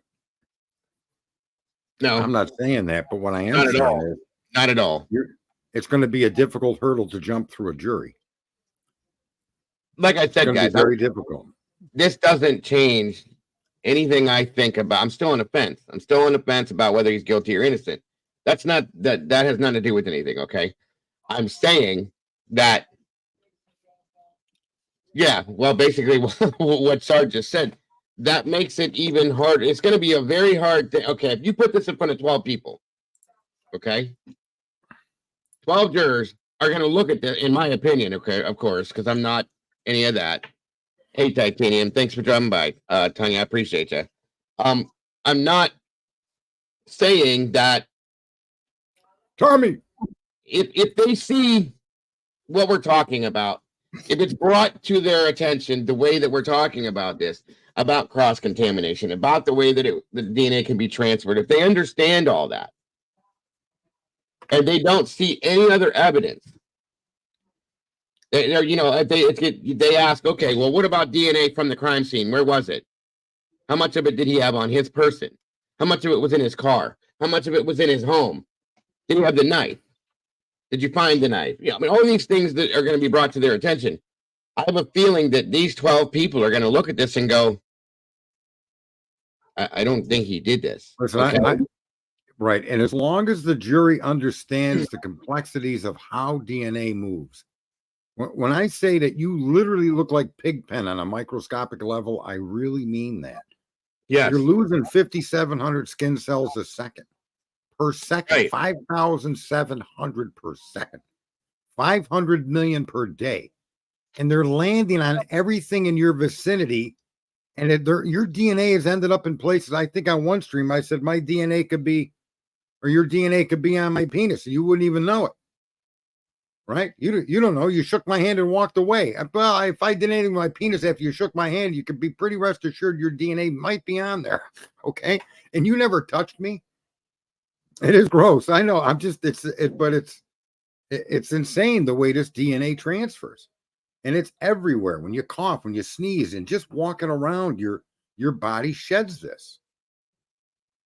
You know, I don't know what you guys think bed mites feed off them, but from my understanding, they feed off of the human skin, the dead skin cells that end up on the bed. Is that right, Dago? Right? That's why you want to change your bed sheets and wash your bed. It's true. And their bed bugs are attracted to blood and skin and stuff like that. So yeah, you're absolutely right. You are right. So that, you know, that hurricane of DNA could end up literally anywhere. And then you would have to go back and say, this is like a big stream of horrible circumstances for this to hit this one guy, right? Mm-hmm. But you can't conclusively call that his car unless they come out of the closet with something, or unless his phone's metadata or some other piece of evidence comes forward. The evidence that they presented us with at this point, to me, it's all circumstantial. The DNA, the video, the pings. It's all circumstantial. And here's the thing, right? Here's the thing, okay? I know certain people think that I think Brian's innocent, and I don't. If Brian is guilty of this crime, if he is guilty of doing this, like I said, I cannot see 12 jurors looking at this and saying, okay, he did this. Therefore, in turn, if this man did this crime, he could very possibly get off because of that. Okay, that's another problem. That's what I'm saying, you guys. I can go either direction with this. By all means. That's why I said, I do believe it's real. I do believe it's his. Okay? But as of yet, we have not seen the proof that it was ever in his hand, that he was ever anywhere near it, and that he was ever in that house. Okay? Yet. As of yet. Go ahead. I also, and I may, but since there's a few people in here that have the understanding, it's my understanding, and I could be wrong, like I was at the lab. And again, folks, being wrong is just that's how the world works. That's okay. It's my understanding that to build a family tree, you have to have an identity to look for. In other words, so when you do, my understanding when they do a cold case is you got the identity or of somebody. You've got somebody here, right? Jane Doe, and you're trying to find family members. Don't you need a reference or at least some place to kind of look to start building your tree? Or does the tree get built and tell you who the family is? No, there's got to be I would imagine there's got to be a reference point. I mean, that's my thought on it. Right. There's how many combinations of DNA? Like I know this, I had a paternity test. I was accused of being the father of a child. Okay. And they found out what caused very nice. Be very nice. It wasn't my kid. They figured out what causes that, right? It wasn't my kid, but the DNA test that they take was based on statistics. Yeah. Absolutely. Here's the statistics that they include: the race of the male, white European male, the age of the male, the area that that this took place in, and the amount of available males that are European, white, in my age group in this area. Okay. Yeah. Then they start to connect markers, and they look for 12 markers, and you don't have to hit all 12 to be the father. In some states like New York, you need 90% or less. Yeah. But it's a statistical basis under which they make the determination. It isn't like they took a picture or they took your fingerprint and matched it to your daughter's fingerprint. Right. Take care of it. It's not that precise. It's a statistical result. Right. And there's a room for interpretation in that statistical analysis. In the end, it isn't a fingerprint versus a fingerprint on a door to a fingerprint on a fingerprint card. It's a statistical analysis of the data in front of you. And now people in this room, there's supposedly Jules, and I know Sleuthy was in here. They would know or may know if what I'm saying is right. They search for segments of DNA in question, but it's never a perfect match like a fingerprint. There is a statistical analysis that's done based on the markers that do match. And that, yeah, I don't know that either. Of course, if there's ever been a perfect DNA match pot, I mean, you know, based on how they do it. So well, if you take yours out of you and then you take another sample of you and you compare them, they're going to match. Oh, well, that's yeah, in that sense, absolutely. But when they did that paternity test, it was a statistical likelihood that I was the father.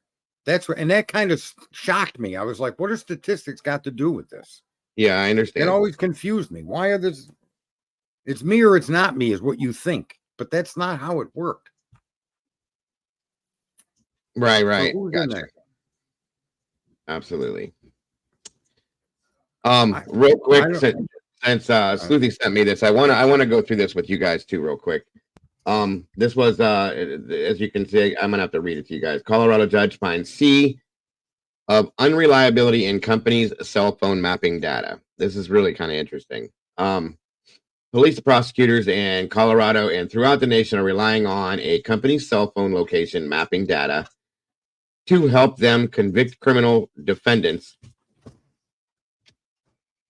But a Larimer County judge's recent ruling cast doubt on the technology when he barred its use in his courtroom after finding it unreliable and prone to error. My apologies. The defense lawyer in that case and an expert witness for the defense says the ruling by the judge could have far-reaching consequences for past criminal convictions and pending criminal cases that relied on the company's cell phone mapping software. Prosecutors and law enforcement throughout the nation have been using data produced by this application to show juries evidence and get convictions in criminal cases, said the defense lawyer, Lee Christian. Now it's been ruled as junk science. How many juries were overly influenced by something not scientific and false? The September 20th ruling from District Court Judge Juan Villaseñor, I think I said that, Villaseñor prohibited prosecutors from using cell phone mapping technology from a company founded by a former Arizona police officer in the trial of a 43-year-old defendant charged with 3 felony counts of stalking his former girlfriend. Okay. I think a lot of you. Go ahead. I think a lot of what you're seeing in science is similar to myself and others, where you get a little overzealous or you get yourself over the edge of the bowl and you don't have all the facts in yet. Well, I mean, that's a very common thing. And science seems to be, when it comes to this specific science, when it's crime catching tools, it's not fingerprint worthy.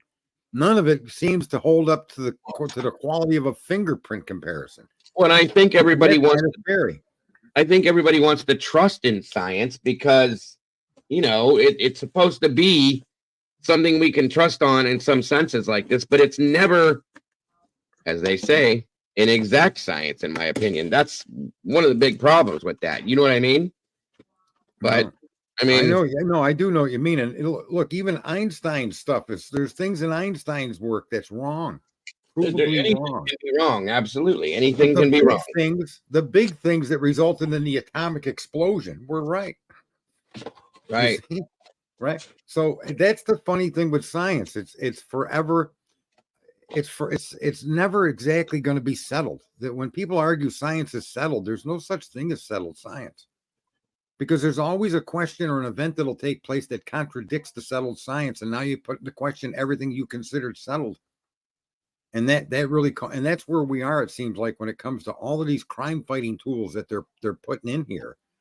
I think they have their place, but I think there needs to be maybe minimum quantities of certain things, right? Like, it doesn't need to be relied on as strongly as it can be being done. If that's what, yeah, you know what I mean?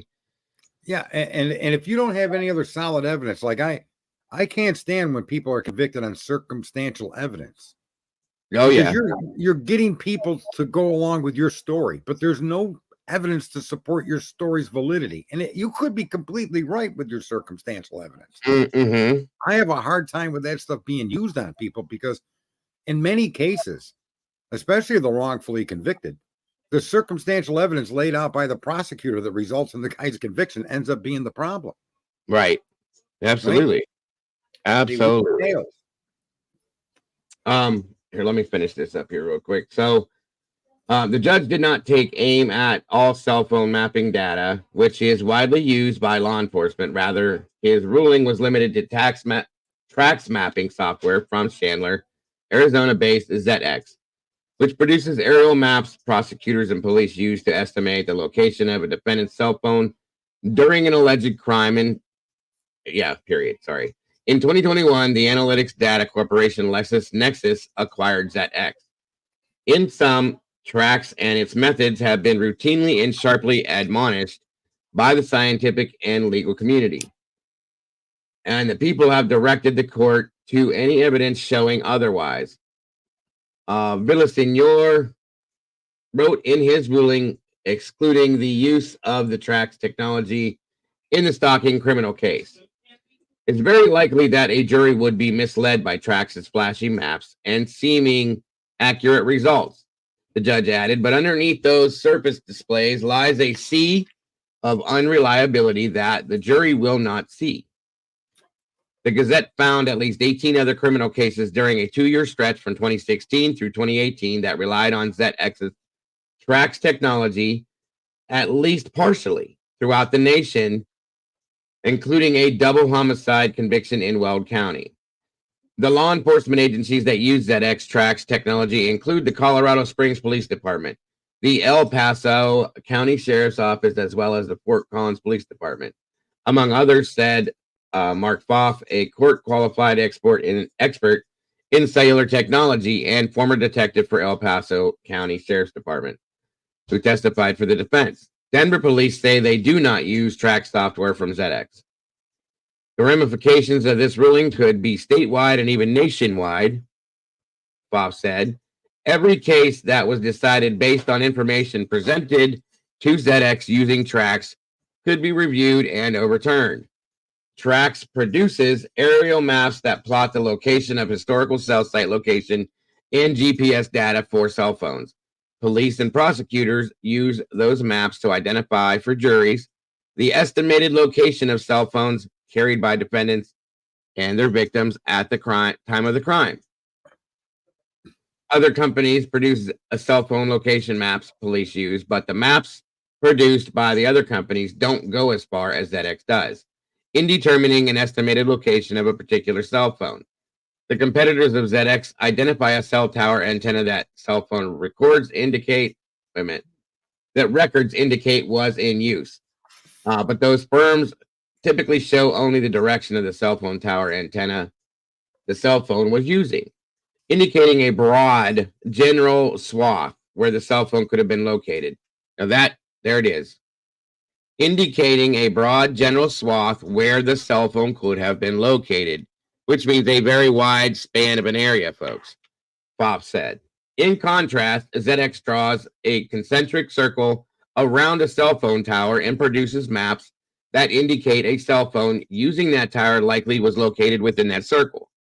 The founder of ZX, Cy Ray, a former sergeant in the Gilbert Police Department in Arizona, claims that the maps produced by the track software he created are 94 through 96% accurate. Foff said that police and prosecutors find ZX's maps particularly compelling because they reduce ambiguity for a jury and allow law enforcement to dramatically reduce the area where they estimate a cell phone was located. Villaseñor found that Ray, who did not return telephone messages seeking comment for this article, was not a credible witness.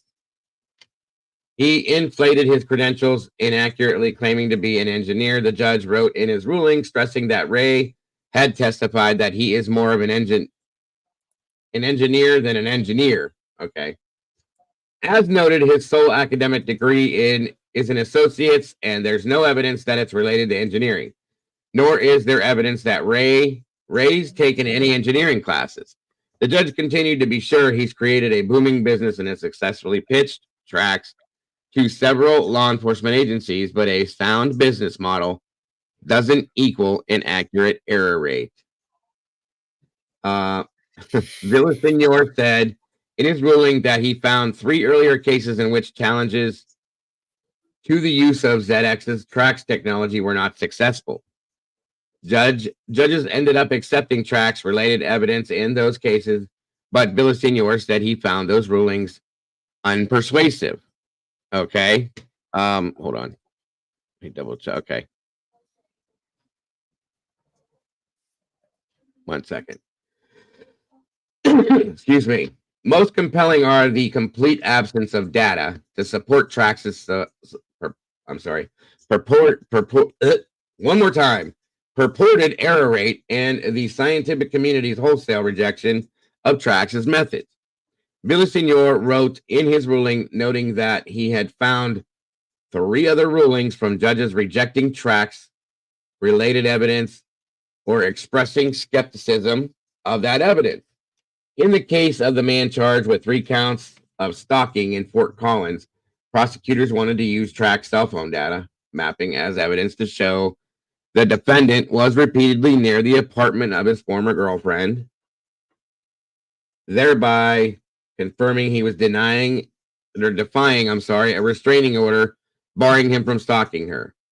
The Trax maps produced for Fort Collins Police Department placed the man in the vicinity of his former girlfriend's apartment nearly every day between December 30th of 21 and January 11th of 22. The judge noted in his ruling, excluding the maps. I'm sorry. Thank you, Bonnie, so very much. The Trax maps produced for the Fort Collins Police Department placed the man in the vicinity of his former girl. Yeah, I just read that. Sorry. Foff testified for the defense that Trax isn't reliable. Foff provided as evidence GPS records from Jones's truck that undercut the cell phone location maps produced by Trax in the case. The truck's GPS records show that when Jones was supposedly at the apartment of the former girlfriend on multiple occasions, he was actually driving on an interstate, according to Foff. That's interesting, folks. The GPS from the truck showed that on multiple occasions that they were trying to suggest that he was in that area of the apartment and he was miles away. So again, this goes back to something we talked about before. When they're talking about these pings, the 12 times that he pinged around that house there, was he actually at the house? Or was he in the vicinity of that area driving around? Okay. Right. Are you able to show also with Koberger the 12 times that you allege shows stalking? His vehicle coming to rest for any period of time within eyesight or vicinity of that home that would give him the ability to stalk. That's do you have him on Taylor Road parked? Do you have him somewhere parked for any length of time in relation to that home? That would indicate stalking. But the fact that you could show him driving in an area, it's hard to stalk somebody at 40 miles an hour. I know. I tried. That's true. Right? That's true too. I agree. So but if he's in that area, that's where the debate lies. I'm sorry. Is that area could consist of what? Is it a 27-mile circle within that area? You know what I mean? Is that what the range is, or something like that? Right. And okay. There's one primary tower, and then there's 3 towers there, but I think there's one main one, and it hands off to the other 2 for, I don't know. That guy, there was another guy that knows that stuff. He's got a channel there with a girl. Right. Where did I leave? The GPS from the truck showed that on multiple occasions they were trying to say, yeah, I did that. Okay. In addition, security video footage of the apartment complex undercut the former girlfriend's contention that she and her son had seen her former boyfriend's red Dodge Ram driving through the apartment complex on 2 occasions. So, and again, that's why I said it would be amazing if they had some video from neighbors' houses or whatever of the 12 times he supposedly was at that house or near that house, very near that house. Okay. Right. And again, if he works in that area, lives in that area, a lot of people have stated, that Moscow is a little bit of a nicer area than what that Pullman was, blah, blah, blah. So he could have just been driving in that like Jules is saying, 12 times also isn't that many times for the amount of months and the radius involved. And I can agree on that. I do. But anyway, moving forward. But that's also to Brian's look at that. Brian interacted with the people in that very area. If he's in that area 12 times, he shops in that area, he gets food in that area. Again, more argument for the case of accidental transmission of his DNA into a crime scene.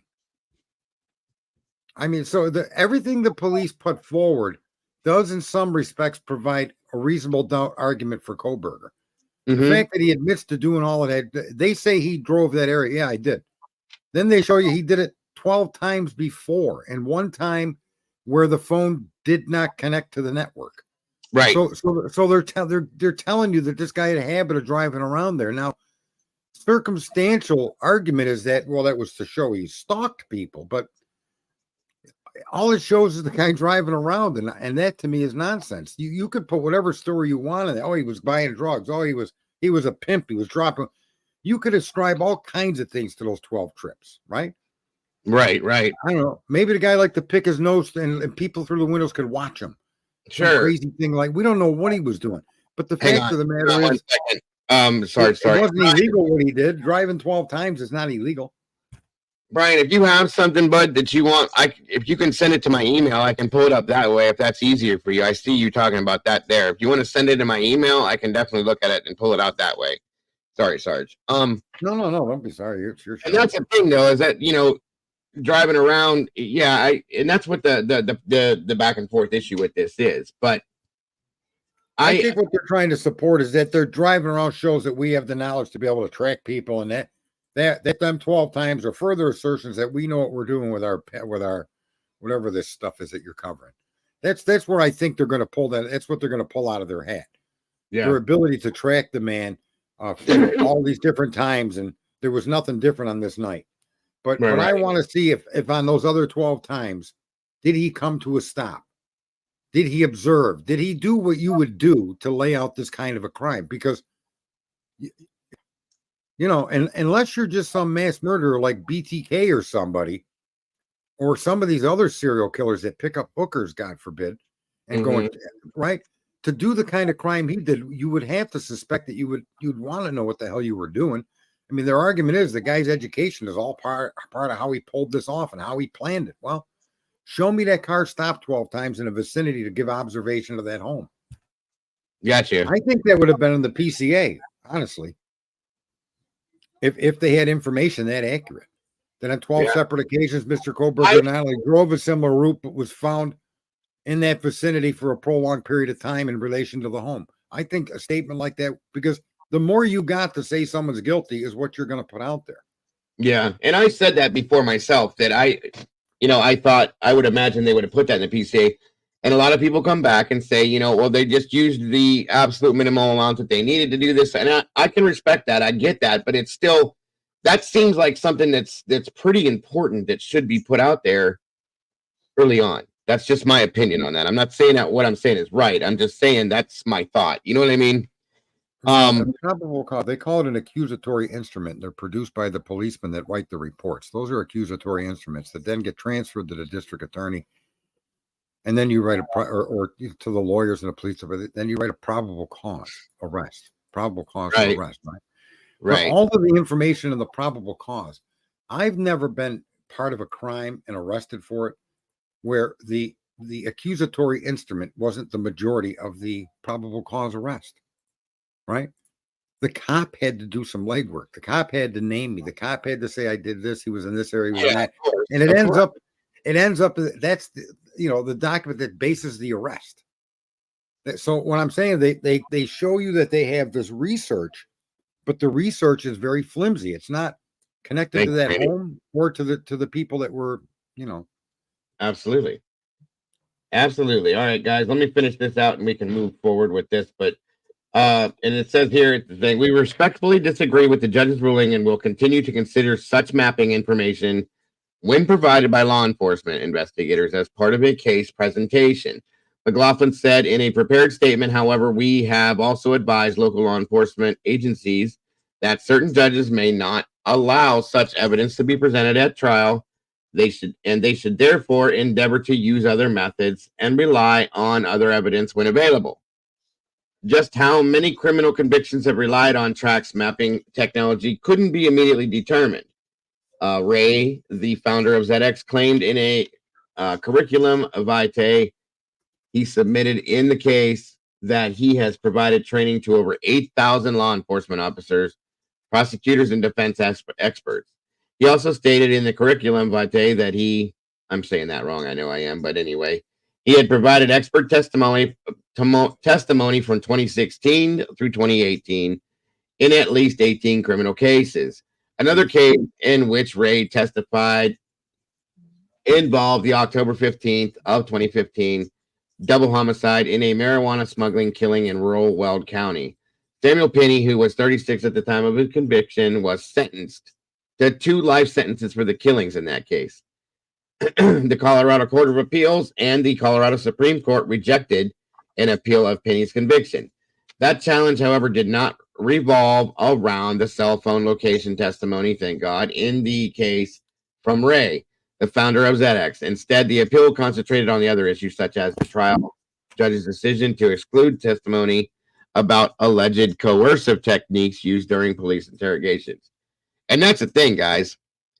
We have somebody here that is, thank you, Brandy, again, is sitting on, well, is looking at the death penalty, okay? And this is, there is a point to be made, though, in connection to that document you just read. What's that, bud? There's a point to be made in connection to that document you just read about the phone locations. Absolutely. If I'm not mistaken, I'm going to say that all the time from now on, because I am mistaken like anyone else. I'm a human being. But if I'm not mistaken, wasn't it a policeman that talked with the cast members of the FBI that then went and did the location? He put together the ping locations after a conversation with FBI cast members. One had 7 years experience, one had 16. Mm-hmm. What software did he use? Because I believe software would have had to have been used, if I'm correct in what I'm repeating, that it was in one of the reports on the pings that he talked to 2 FBI cast members, and then he determined the locations of Brian Kohlberger's phone. So that would suggest to me that he had some type of software he was using. Right.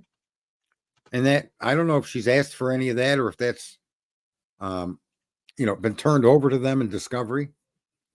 Because what other way could you actually track pings if you didn't have some kind of software to connect to the network and look? Right. So again, he said that this software specifically wasn't used in Idaho, so that's good. That's important. What did they use? Yeah, that's what I would like to know. If we know the exact software that was used. I don't know anything about it, obviously, other than what it does. I don't know what the odds are, not the odds. Jesus, how good it is or how bad it is. Okay, I got the link for. Thank you, Doodle. I'm curious though, because this is somebody that's sitting here facing the death penalty if this goes through. The article tells you what states this. So yeah, it wasn't in Idaho. That one wasn't at all. So I'm not curious to see exactly which one it was they used. It's nerve-wracking in some senses, you guys, because if they're using something like this, it's not an exact science. That you would think that they try to make this. This is somebody's life, okay? And what if it happens to be off? What if it happens to be just a bit? And the jurors take this for what it is, and that's what one of the things they use and they convict them on. That's what I'm saying. You want to hear something funny? Things are scary. Go ahead. And I'm not going to name names because it gets into politics. But in one of the most famous, there was a very famous location identification that was wrong, used between 2016 and 2020. That's all I'll say. Somebody was said to have been in the Russian Republic. Okay. Because their phone records and their passports showed that. And this person screamed from the top of the mountain. It wasn't me. I was never there. Right. I was with my kid at a graduation, and they looked and they found out that in fact he was not there, that it was someone else.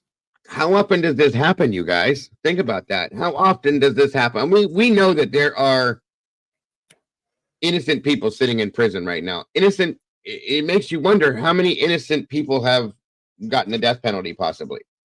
That's a scary ass thought. Well, how about that? The other side of that is how much danger was left out on the street because you got the wrong guy. There's that too. There's the other side of it too. You know what I mean? Look at the Gigolo case. 13 years of corruption before they caught this guy. that one's a mess. That's a fact. That still is a mess. I find that rather shocking. Delphi, we got 6 years worth of crap. Then they put somebody in custody with it, and we don't even know if he's the right guy. It's going on all over the place, you guys, and it's really scary. It really is, because it's just based on, like I said, not so great science, and not all the time. Not all the time. Sometimes it's cut and dry, and sometimes it's black and white. There it is. Boom, boom, boom. You know, those cases are great because you know what they are, but stuff like this, where you're questioning things and so on and so forth. And Salty said still a mess with his wife's transfer. Yeah, that's all that new stuff on there really got me with the Gigolo thing. Yeah. That's crazy. Or Gigolo thing, I'm sorry. Still a mess with his wife's transfer DNA. Yeah. How about the that Gigolo guy? Now they want to say she was a part of it, right? That's what that's where it's leading. And you know, if they'd have done their job 13 years ago and took their position seriously as protectors of the public and keepers of the peace and followed the rules, right? And that's a hard thing. I think we keep making it every year harder and harder with this being offended stuff. People are using their emotions and stuff. And I'm guilty of everything I'm saying. I'm not immune to any of this or above it. It's me too. We've conditioned that our emotions play too big of a role in our lives.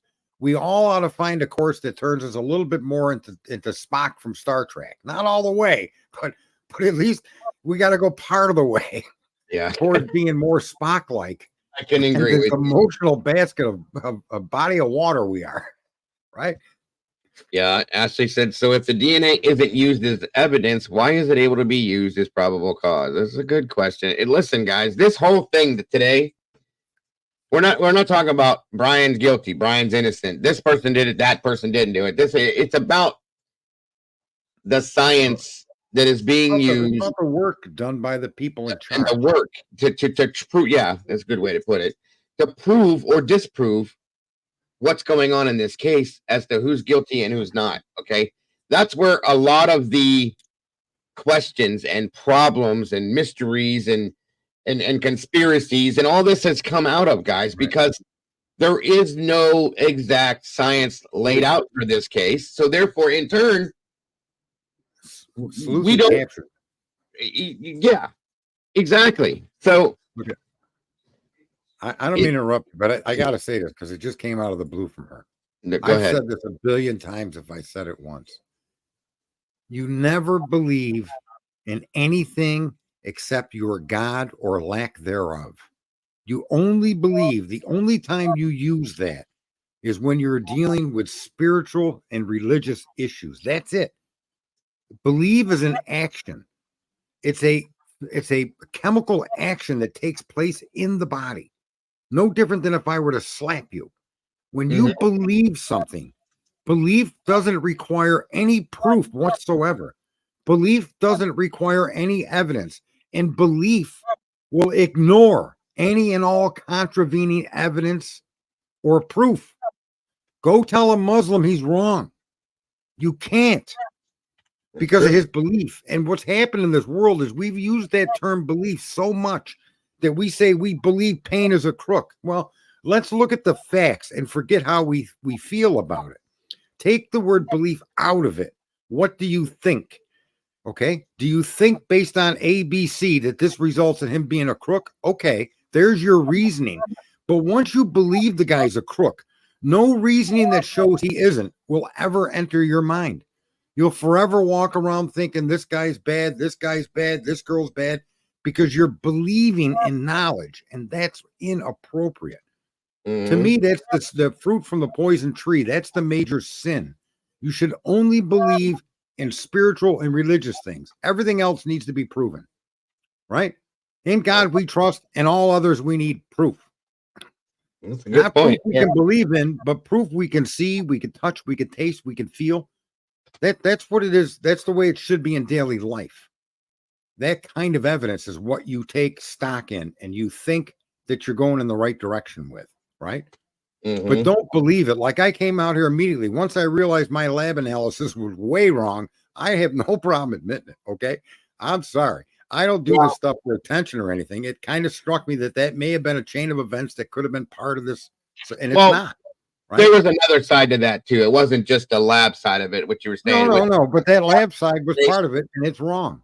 Yeah, the cross-contamination thing is what I was leaning on, because that's what I think it is. That's personally what I think it is. I don't think Brian touched it. I don't think Brian had it in his hand. I still don't feel, as much as I'd like to believe it, that Brian was in that house. I feel like somehow or another there was some cross-contamination, and that's where that DNA got onto that sheet. You know, at the very most, my opinion of Kohberger's involvement, if that Linda Lane footage that interfered with us talking about one of the survivors, if that footage is accurate, that footage says two things to me. A, it's a DoorDash driver, or B, Brian wasn't in control of where he was being directed. There was someone else in that car. He was giving somebody a ride. And that person that was in his car, that's it. Okay, picked up his transfer DNA and went and committed that crime. Okay. Yes, and that would explain him zooming away real fast at the end. It would explain why the police had said persons, where there's persons of interest in a white sedan. Persons. Yeah, and then they were like, always been look, multiple. This is all spitballing, but based on data that we were given and things that we saw on a video, how do you explain a well-planned crime like this to have this guy lollygagging around the neighborhood like that, like he's lost? Right. What did the last 12 trips? If he was stalking for the last 12 trips, that was I don't know what he did, but he certainly didn't look at the ins and outs of where he was going to end up. Right. Yeah. Based on that Linda Lane footage, if that's accurate, that car is chaos. It doesn't fit. And if it were to fit, there's only a couple of ways it can fit. Did Brian drop somebody off? Very when he went off network, did he go visit a friend and pick a friend up that was being brought back to that house? We don't Maybe know. It's the same person that he was going over there those other 12 times to see.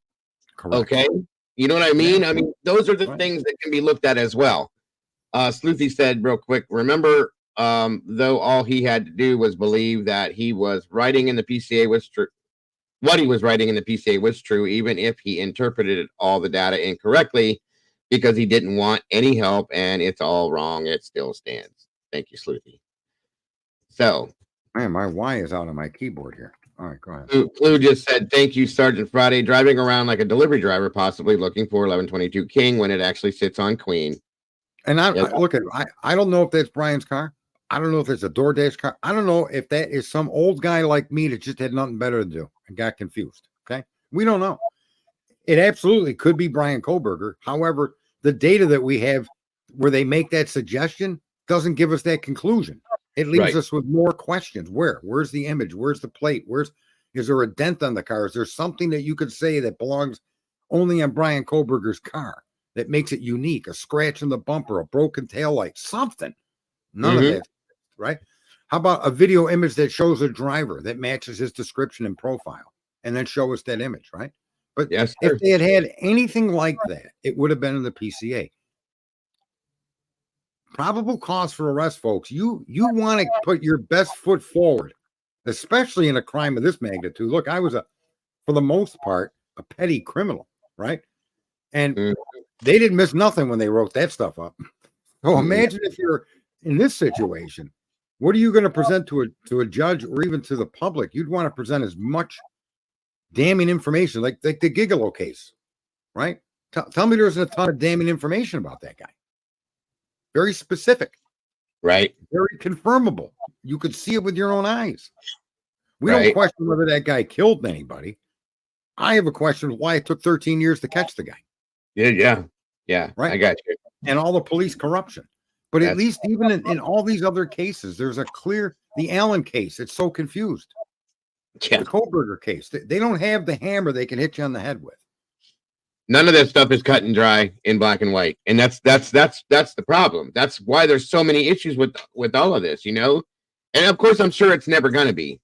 Nothing is always just bing bang boom, it's done. You know, it's sadly that makes things harder. But I think most cases though are fairly clear. You got a couple like the Casey case, you got the OJ case, where again it turns down the people that did their job didn't do their job correctly, right? Mm-hmm. But most cases, when you see these murder cases, like I live in an area not that far from me, this guy named Arthur Shawcross killed 14 women, right? Oh, yeah.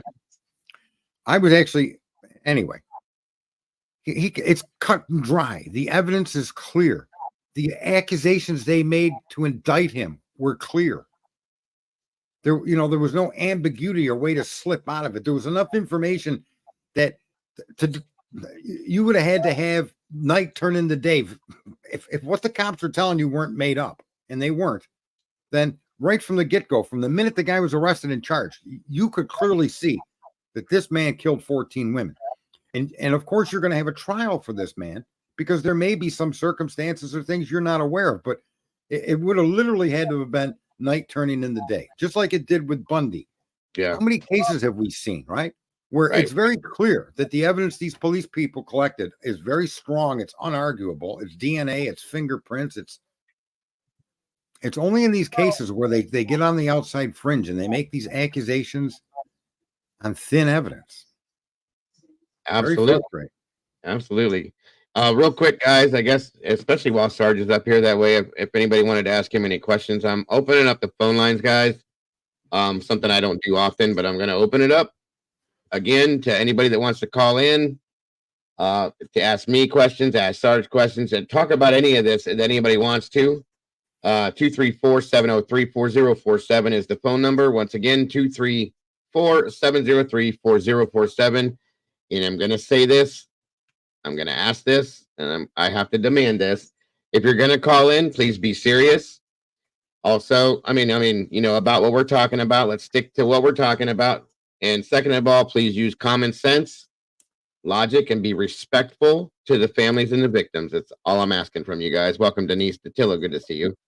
So if anybody has any questions, comments, anything like that, feel free, give us a call. We'd love to hear from you, please. Can I just say something that's kind of weird? Don't you? That harsh guy said he had talked with Steve. I wanted to talk about that too. I did watch that this morning. It was interesting, very interesting. And that from him, he's being told that the two survivors don't want to have anything to do with this case. Yeah, that's what he was said. Right? And I said back many, many, many months ago that's where we should focus to try to understand. Because I've always struggled with, look, you know, you see a lot of these crime shows and you see a lot of these cases solved, and you see that almost every single murder is committed by somebody you know. It's an outlier when you're killed by a stranger. That's not as prevalent as people think it is. The majority of murders are committed by people that you're familiar with. Not Joe Blow that hid behind a tree and jumped out and grabbed you. Those get in the news. Those constantly end up in the news. The guys that are going through parks and killing hikers definitely gets in the news. But more often than not, it's somebody you know. And that always disturbed me when I heard the story being told in the PCA about a person 5'10" average build. In my opinion, that describes the witness that's telling you this. She's 5'10" average build. Right. Okay. She's not muscular or fat. But the only difference in the description between her and the perp is the black and the bushy eyebrows, and that it was a guy. Gotcha. But part of her story does, I don't know, it's just disturbed me that somebody in the house with two people in that house, and it disturbs everybody, I'm sure. With the 8-hour delay, with the latent shoe print being found, that we're looking at some guy that came from a different state, is in school for what he's in school for. He becomes their suspect. Yet the two people that survived this have nothing. Yeah, I agree. You are live with us. Who am I speaking to? It's CLUEMINATI. Hey, Clue, what's going on, girl? Nothing. What can we do for you today? So, in y'all's opinion, what is the most damning piece of evidence they have against Kohberger? Against Belief. Bryant's. I mean, Yeah. it's got to be. I mean, the DNA. That's the most damning, in my opinion. I don't think the pings are worthwhile. I don't think they're, the fact that his phone was turned off, that's never been like a big deal for me. The front plate thing, I mean, lots of people drive around without that. If I was going to do something, I'd take both plates off the car. Agreed. And I would have never taken the phone either, but that's another thing. That's really, it's got to be that DNA scenario. I'm sorry about the lighting, guys. But, To me, go ahead, Sarge. the DNA, and I said the word belief. You got to get a jury to believe your circumstantial evidence is what you're saying. 12 instances that prove he stalked. You have to buy that. Him driving in that area was to plan a crime. Him in this car that you cannot is Bryans. That all hinges upon you accepting the only way the DNA could have ended up on that knife sheath was at the time of the crimes, on that night, at those moments, at that time by Bryant. You have to fully buy that, I think, in order for this case to find a conviction. I agree. And What do you? That's where I'm at with mine. I agree. What do you think, Clue? I think from what we know so far, I will have to go with the DNA. But if it's true what the defense has filed in return, it is touch DNA. Yeah. So I would have to. It's just odd. And there could be more. We just don't know it. Yeah. But it's just odd that there was. All we know of is that one piece of his DNA in that house. And I don't know how you could do this and not leave a bigger fingerprint, if you will. I agree. I do agree. It's weak, and it's weak at most. Well, I could see how that could happen, though. I could see how that could happen. In all honesty, if you were to take that knife sheath, get yourself some baby wipes and wipe the whole sheath down while you're wearing gloves, okay? Let it dry or dry it off, and then carry it off with you. So if you're dressed to protect yourself, because and like everybody, here's another point too when it comes to my mistake on the lab. If Brian was so ignorant about labs and so ignorant and not interested in any of the education about biological criminology and forensics, then how would he know about protect himself from skin cell release? How did he keep it off of everything and only the knife sheath? And I'm saying the only way that could have happened is if inadvertently he cleaned it before the crime. And in that process, he cleaned it before, and he just happened to possibly get it on there during. No, I don't even. A lot of people are going to disagree with this, but I don't believe that knife was ever brought into that home. That knife belonged in the room it was found, and it belonged to one of the victims. You can't tell me that some young girls like that live in an apartment with 6 apartments where hundreds of people could come in and walk into your room, and they don't have something to protect themselves. Okay. I don't agree with that. That's another. I don't think that knife was brought in by a suspect in a sheath, carried in, that required both hands to actually make the weapon operable. You got to be out of your mind to do that. It's like bringing bullets in one pocket and the gun in the other, going in the house and only loading the gun once you get inside the crime scene. You got to be an idiot. One of the things that I see in there is just too outrageous for me to accept that it was brought in by the guy, by a supposed person. It was brought in and used. I don't believe that at all. That and one thing that's always bothered me. I'm not saying he didn't do this, but to carry this in separate in your hands, in your hand, and you're now doing what? this. You're doing what do you this. do now? How are you gonna have any control over anything else when you're doing this at some point? Okay.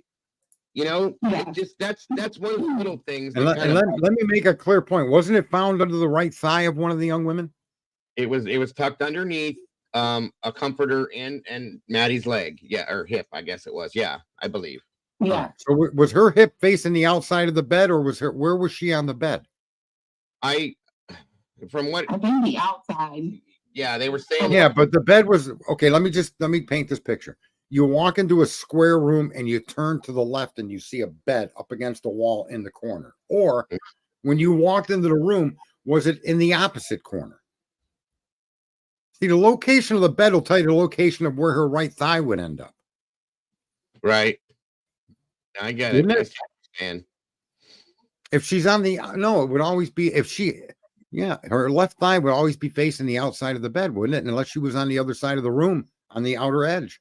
I'm trying to picture, from what I understand, is that I think if you were to walk do this in your head.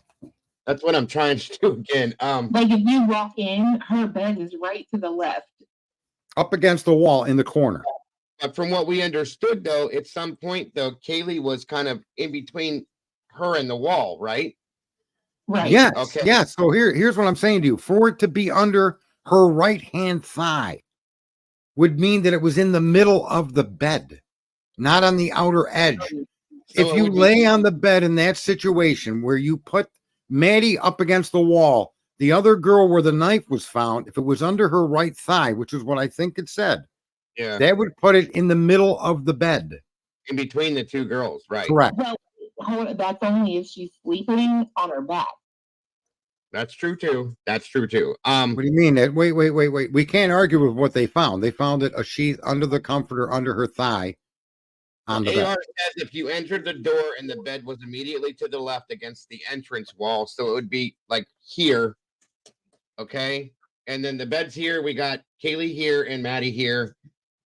And lay down now with your heads to the wall. Your heads would go to the wall because that would be the headboard, right? At the very least. And you're right, though. Her right leg would be to the inside of the bed between the two girls. So how would a knife sheath get there if she didn't put it there? That's been my argument for a long time about that being in the house at all. And I hate talking about this like this, but the only way I could visualize that is if somebody got up on top of the person to straddle them to do what they were going to do. And yeah, I agree. You see what I'm saying? I'm not trying to be descriptive. I apologize, you guys. Okay. But that's the only way I can visualize that is what I'm saying. So, but you wouldn't have dropped the knife sheath, or you wouldn't have put it in your pocket, or you wouldn't have thrown it on the floor. You would have just jumped on the bed with both pieces in your hand and then stuck it under the comforter and under her thigh. That's what my problem with this is.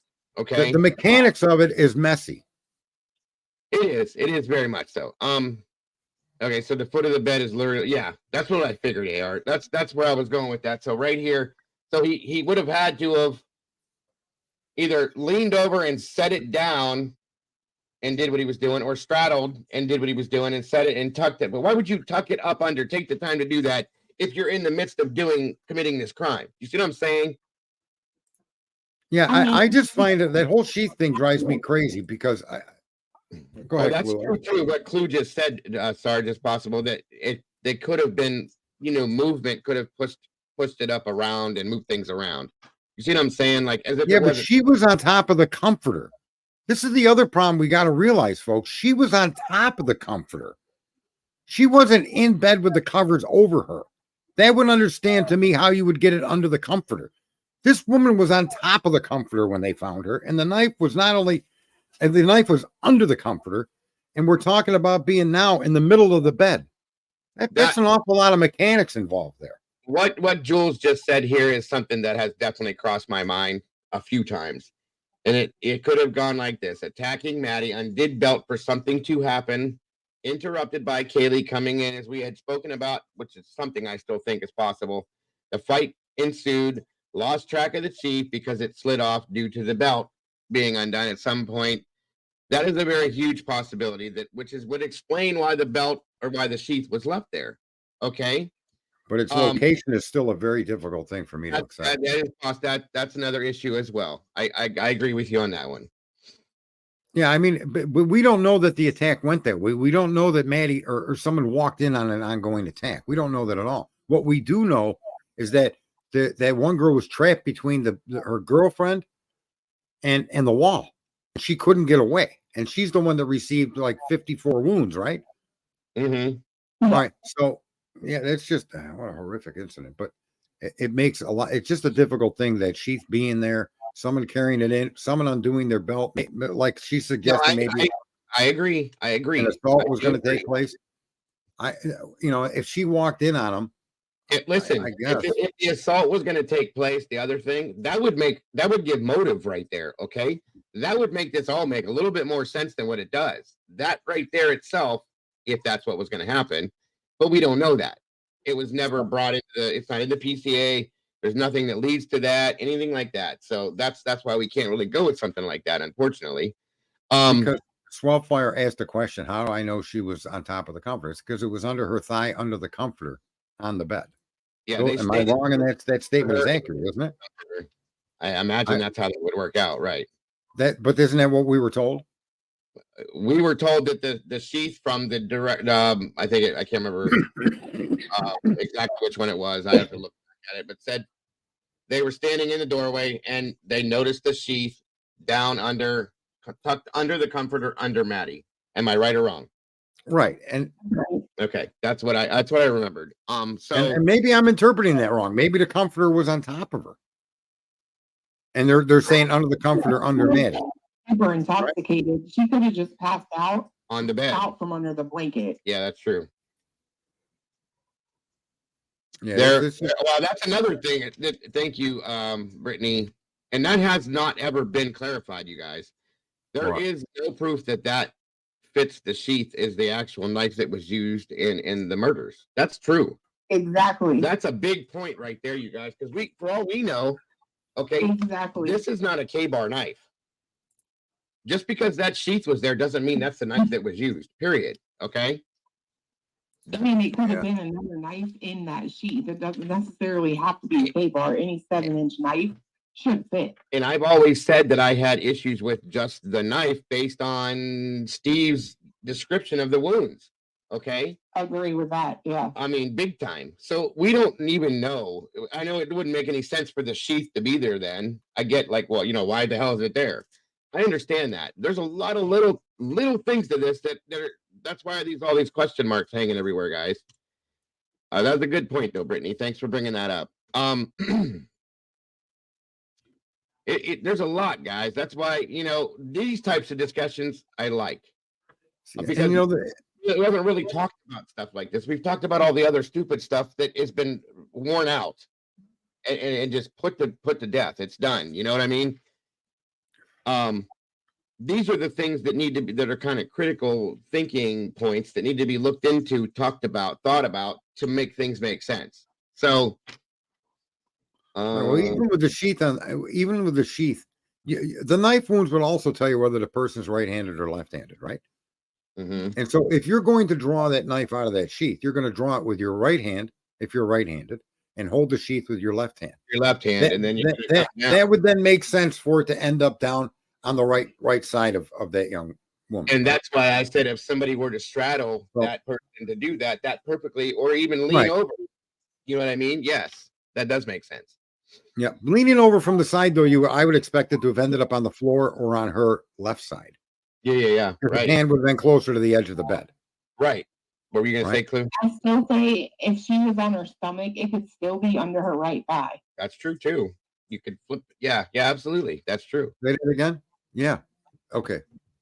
Carolyn said Cooper left-handed. Huh? What do you mean he's left-handed? Supposedly he's left-handed. I've watched him in court to try to figure that out, and I can't tell. Jules just said it's true. And Brian, I got your link, Brian, and I will play that at the end of this. I promise you, sir. So if he's left-handed, guys, that can kind of flip some things around for us. You know what I mean? Considering. Right. Now if he drew the knife because the sheath was in his hand, or if he drew the knife because it was on his left side, I'm pretty sure that when I put on my belt, the left side is where the buckle is, and I pull the belt out with my right hand. She wasn't so saying that. If he was left-handed, the sheath would have been on the left. If it was mounted to a belt, it would have been on the left side of his body. Sorry, Jules. And in order, you would have had to pull basically the whole belt off to get that sheath off of that belt. I would imagine. If he's left-handed. Yeah, that's true.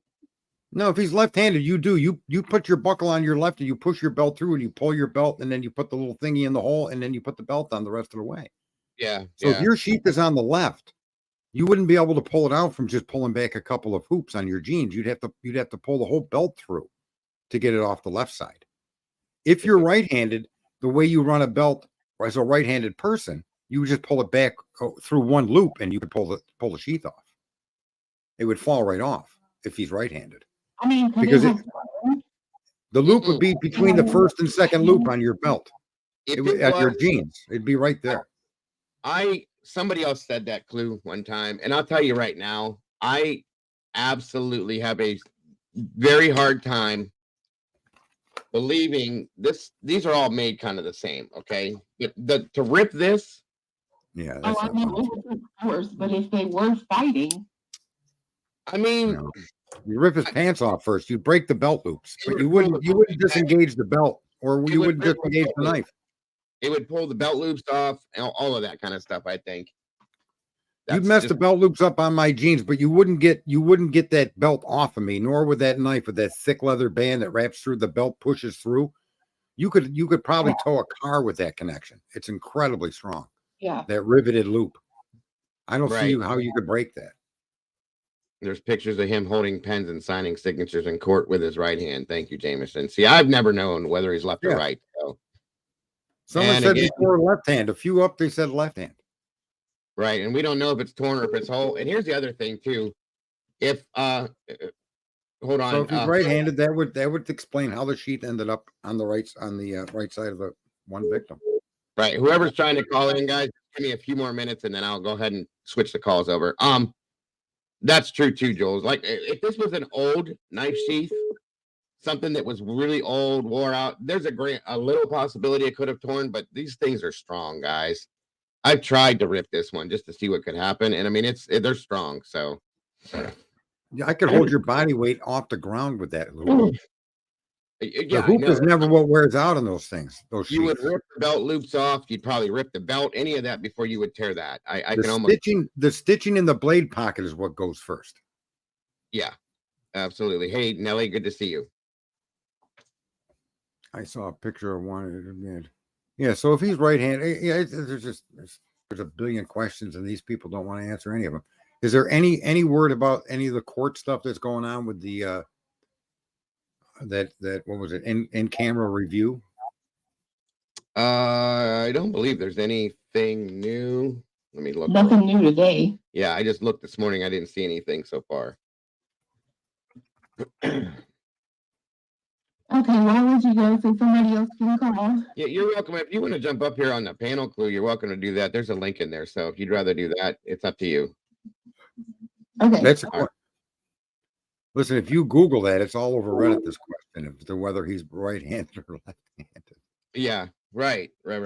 So okay, anybody else that was trying to dial in, go ahead and give a call back. Appreciate your patience, and thanks for calling in, Clue. I appreciate you very much. And like I said, you're welcome to jump up if you would like to.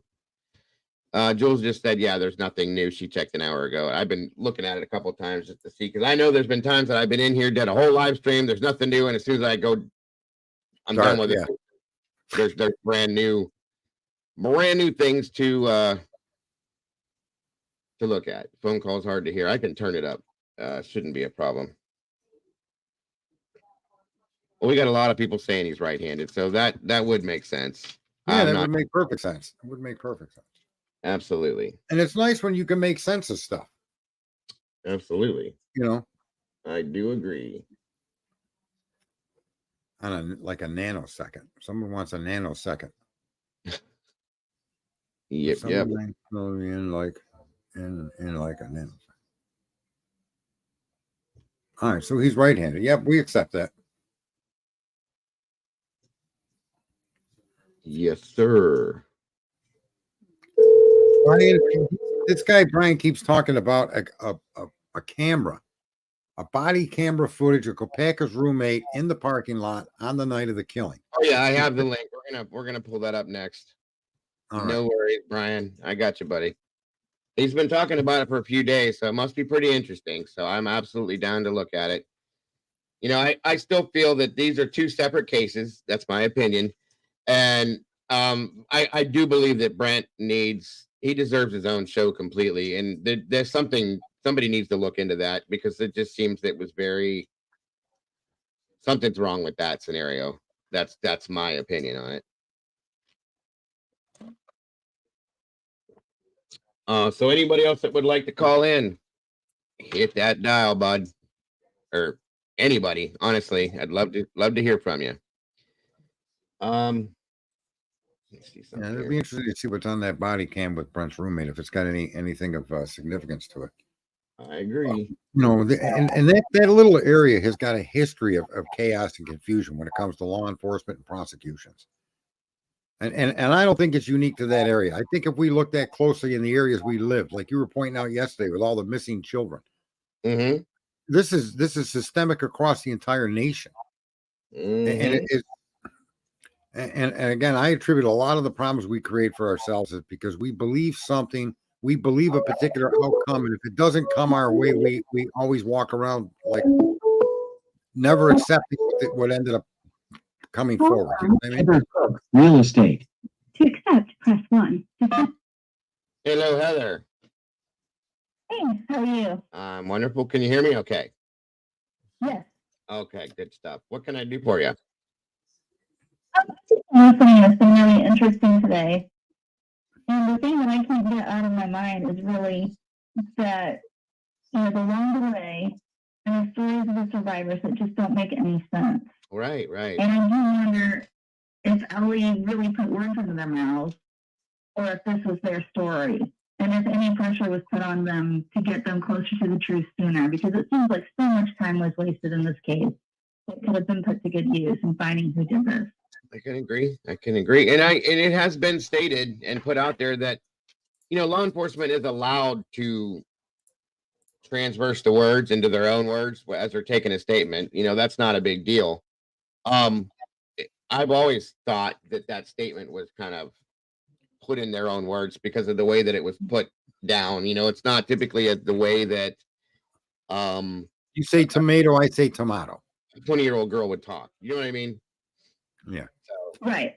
I can agree with that. I can see that, and I can see them paraphrasing. But it seems like initially they thought they lived in the basement, and then one of them lived upstairs, and then they were asleep, but then they weren't asleep, and one of them opened the door and yelled something upstairs. Like, none of it makes sense. Mm-hmm. But then beyond that, when we found out, when we were asked for our help in looking for the white Elantra, they never actually put a picture out of the real white Elantra. And I wonder if there even is a video of a 2011 to 2013 or 2015 white Elantra. And if there is, why would they not release that? To release a photo of the car you're looking for. The only problem I have with the identification of the car is that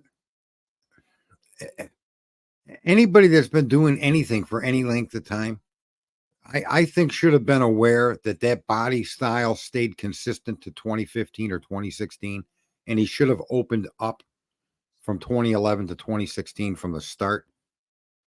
Okay, because there's such subtle differences in the vehicles that to include that wide range of years would have been a lot more intelligent to have done than to come back later and have a guy with a 2015 and you change your definition, you change your story from 11 to 13, from 11 now to 16. That whole thing was done ass backwards. But if it was done accurately, if the images they got were accurate and they depict those tail reflectors next to a license plate, okay, that they can't read, then that is a 2011 to a 2013. It can be no other car. If the reflectors go to the outside corner, then it could be anything from a 13 to a 16. Mm-hmm. Right? And that whole thing, everything these people did was like they had no public relations team. And these videos that they're compiling. Right. And it would have been smart for the investigator that reviewed that footage to say 2011 to 2016. I can't be sure exactly what year, but all the body styles are the same for that long. That would have made more sense than giving us this identity of 2011 to 2013 or saying the girls were sleeping in the basement. There's so many missteps in what they did that it just gets difficult to accept anything they say. They need a public relations team in a bad way.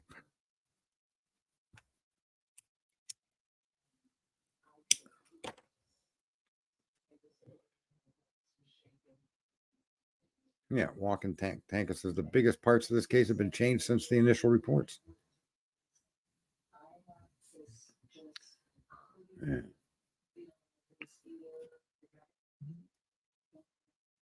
What happened here? Did we lose volume? Dago, did you drop? Yeah. I mean, these are good points, Heather. Really good points, actually. Your call sound is muffled. I'm sorry. sorry. It's okay. It's okay. I was just reading what calling the sound is muffled. Okay, my apologies. Is that any better? Is that any better, guys? Yes. If you can hear me, I can hear her.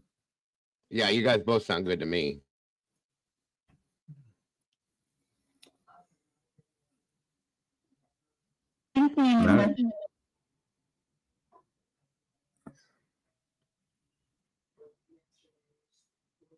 I don't hear anything.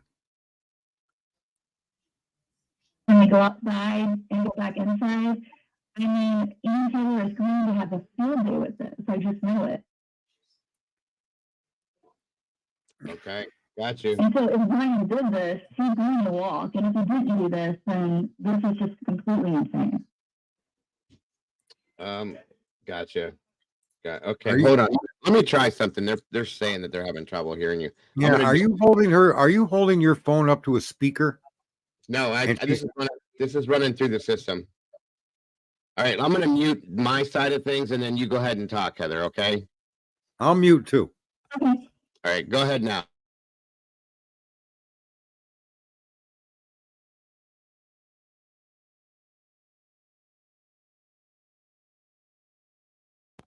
It's not working.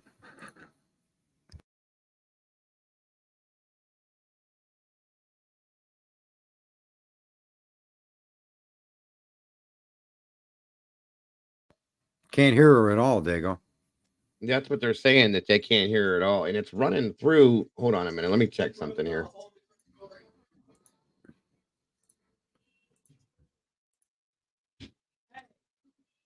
Okay. And is that any better? That's better for an instant. How's that sound, everyone? Have her talk. Go ahead and say something, Heather. Okay.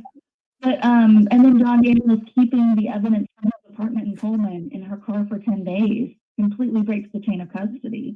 Why would she not drive 15 minutes to Moscow to take that evidence into the evidence locker? That has for all 10 days. It's just completely the biggest case that these. What is she referring to? And they handled it like they're the Keystone Cops. She's talking about when Don Daniels, when they went to Bryans' apartment and they collected the information and all that kind of stuff. Right. Yes. Okay. It went out And again. she's collecting the evidence, and she kept the evidence in her car for 10 days. Yeah, there's just so many. It's just very bizarre. Right. Okay. Can you guys hear me okay? I can hear you, yeah. Okay. Heather, are you there? So that was all I had. I'll let you guys go and you can move on. Sorry about the connection issues. No, it's okay. And Jules said, we don't know where Don Daniels kept it, but we don't know if she kept it in her car or not. But we do know that it wasn't there and it needed to be until 10 days later. Yeah. All right. Hopefully that fixed things. And I'm still highly confused over the statement in the PCA where they wanted the judge to approve the warrant without the use of the DNA because they were concerned it would be found inadmissible down the road. Right. Now, either I dreamed that up or that's really a written statement in that and I want to know what the hell the point of that was. That's a good question. Right? Why even bring up the DNA if it's something you're concerned is going to be inadmissible? Or then why even put that in black and white for anybody to see? Because that's a highly controversial statement. So some of the evidence I'm giving you, if you can give me a warrant without the use of that evidence, I'd prefer it. Well, then you shouldn't have given them that piece of evidence because it appears to me that was the keystone piece of evidence. Right. Right. I mean, because if you took the transfer DNA that they found on the sheath button out and you applied for that warrant on blurry videos and cell phone pings, I don't know that a judge would give you a warrant to arrest somebody for multiple murders on that information. Right. Right. Absolutely. I don't know, maybe I'm wrong. Maybe Moscow's got rules I'm unaware of. I mean, it is Moscow. Maybe it's got some relation, like they were arguing down there, that it's communist. I don't know. I don't know what they do down there. Right. That one church was running around screaming that. Remember the sticker gate? Yes, I do remember that. Absolutely. We live in an awesome time. It's crazy stuff.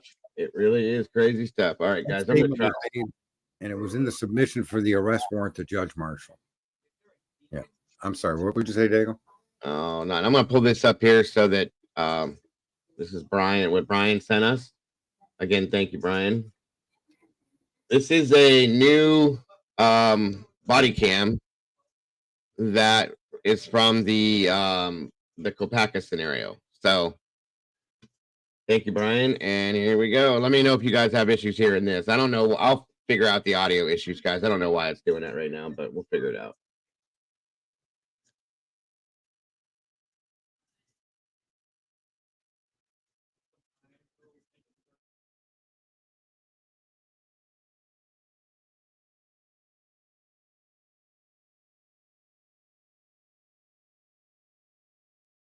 I hope there's not supposed to be sound here because there isn't any at this moment.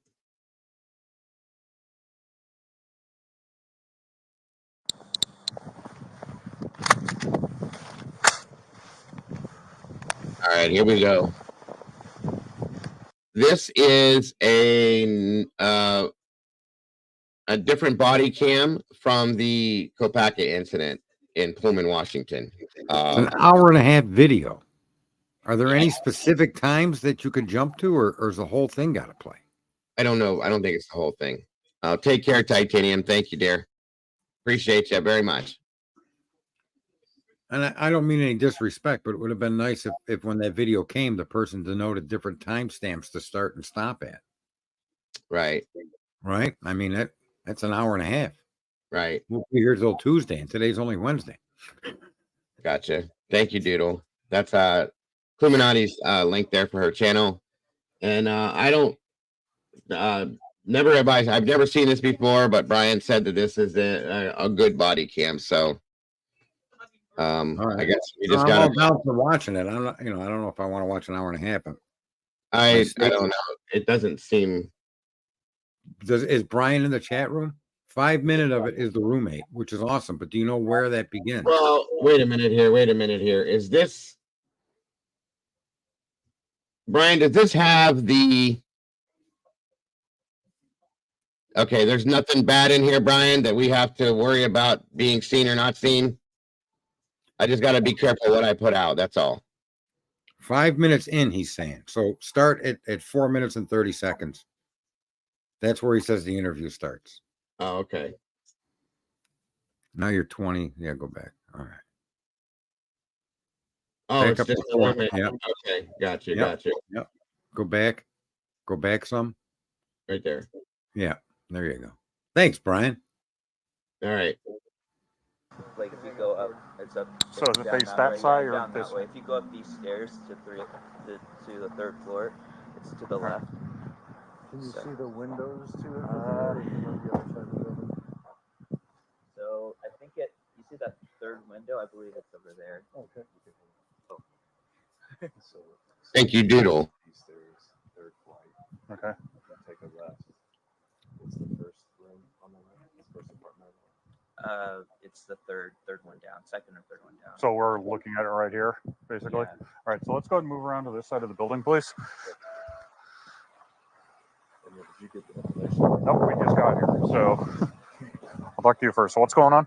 So the last couple hours, he's been escalating. He's been getting very angry, talking to himself, talking nonsense. Okay. But it wasn't until the last hour when I was on a video cam with my friend right here where he threatened to shoot both me and my roommate. He made multiple threats over and over again. He's like, where's your other I think he's locked himself in his room because I saw his light on and he's trying to be quiet because he doesn't I think he doesn't know what my roommate's doing. Banner is blocking video. What's your other roommate's name? Christian. And the guy so the guy with the threats and Brent. And Brent, he said his exact words were he's going to shoot you guys. He's like you better watch out because I'm about ready to shoot you in 5 minutes and saying crazy stuff like that. Okay, and he's actually got a gun? Yes, yeah. What is a gun? What kind of a gun? Rifle. A rifle? Something, well, not like that, but he has a pretty big gun. Pretty big gun? Yeah. Okay. Could you wait here, please? I'll be right back. There's another roommate inside, possibly like hiding in his room. This guy says that Brent specifically said, he's saying all sorts of crazy stuff. He's got a rifle and said, I'm going to shoot you guys in 5 minutes. So, we need to go. Yep. 47 comes to Hey, do you have keys? walk through.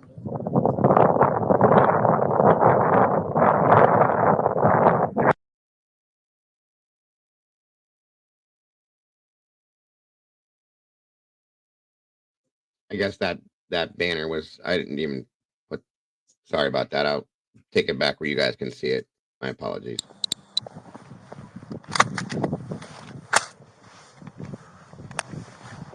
Did you just start this over? Yeah, because that stupid banner was up there and a lot of people said they couldn't see it. So I wanted to make But the sure that, audio, yeah, all they didn't see were the two guys he was talking to, but the audio was perfect. okay. So There we go. I don't think we need to go backward and do it again. Remember, these are the ones down here, and it's the higher numbers down at the other end. Is that right? Okay.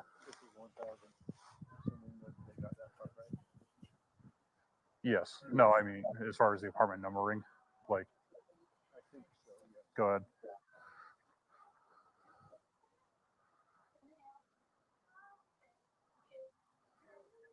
Yeah, I never heard about a rifle before either, before this.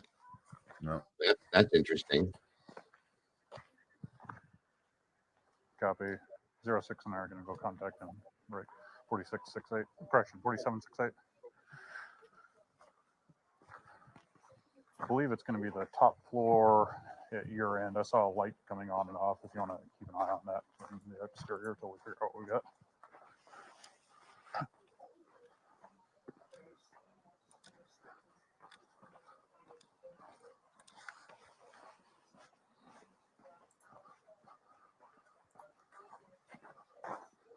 Yes, I see the police.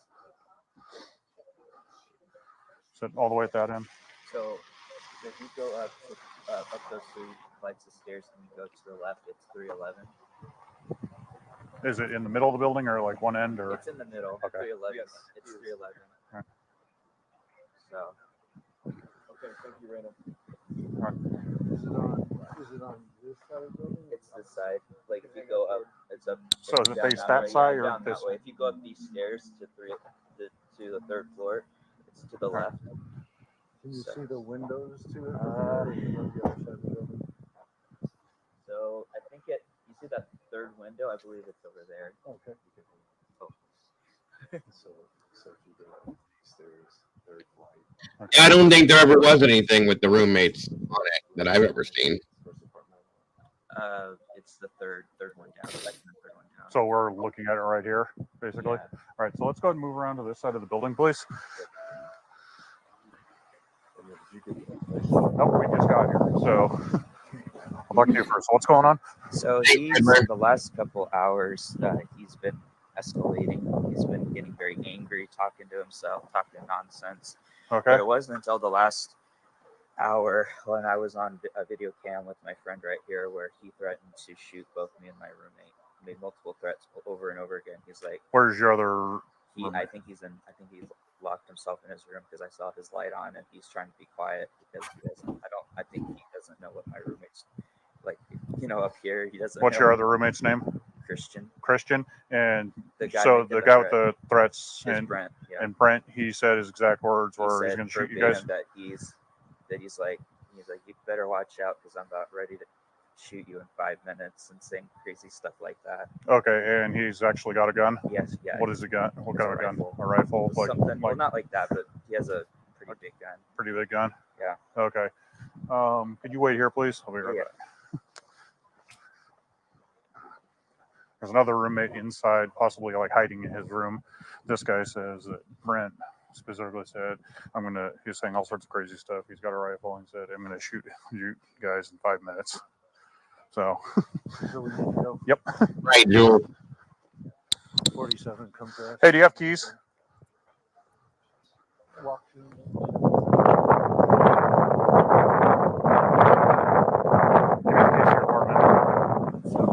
Ours is a door coded. What's the code?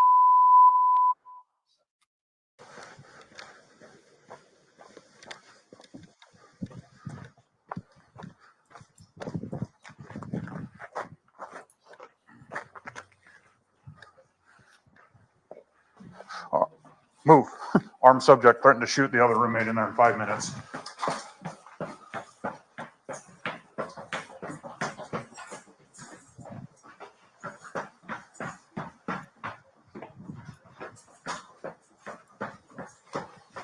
Door.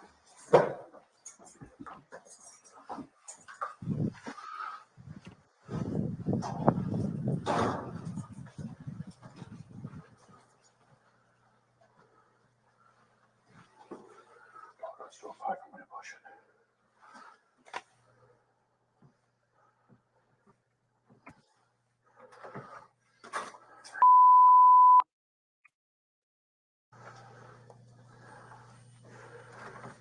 He said it was, there it goes. Show me your hand. Please show your hand. Before I go any further with this, I don't know what this is at this point, and I need to be careful what I'm showing out here, okay? I'm going to stop right there for a minute. Brian, what all does this show before I go any further?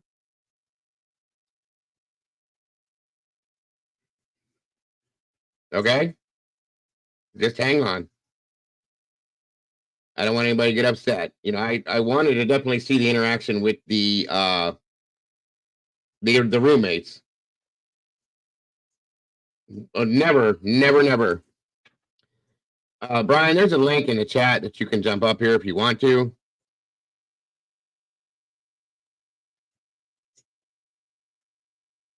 Yeah, that's kind of what I think I need to do, because like I said, I don't want to get, you know, I don't want to put something up there like that. So I'm going to throw this up right here. What are you concerned? I mean, let me just ask a question. Are what we've seen so far, did they just enter Brett Kopacka's apartment? That's what I'm guessing. Okay. That is what I'm guessing. Where's it at? They knocked and then they forced their way in. So there's someone saying, whoa, they didn't even knock. Yeah, so just hang on. Well, they use the code to the door, it looks like to me. So hang on a minute here. All right. Now, just bear with me, guys. Hang on one moment. There's nothing on here that's going to show you a shooting from what people are saying in the chat room.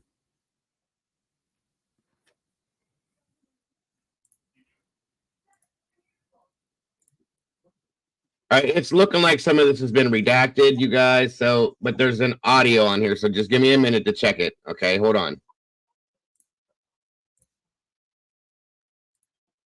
Yeah, this is something he was talking about this last night. It's too bad you didn't get a hold of it then. Definitely.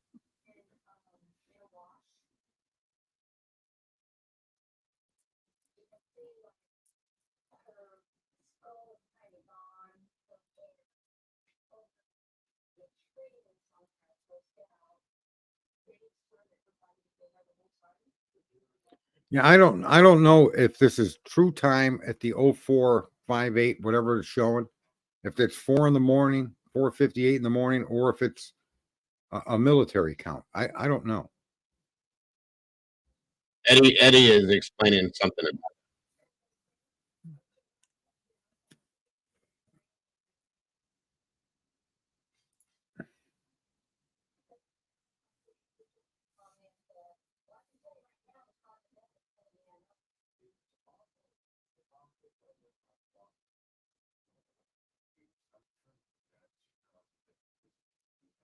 Okay.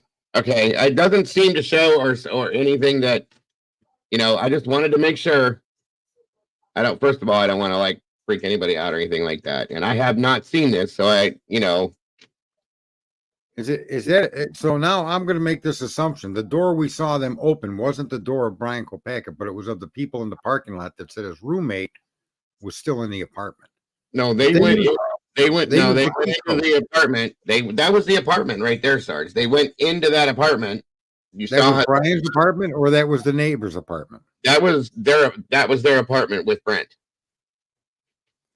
That's why they had their guns drawn like that. Okay.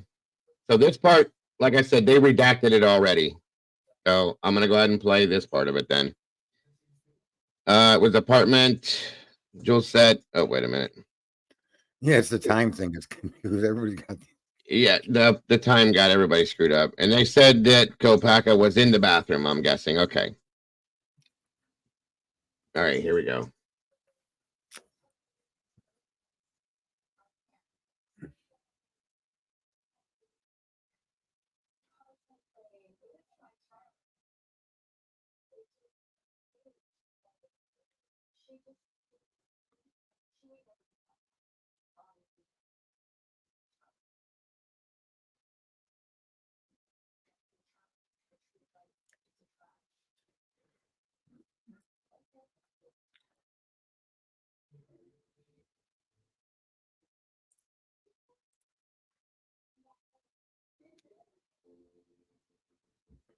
Yeah, I'm rather stunned that you enter an apartment like that and you don't apprehend the suspect or keep him trapped in a room.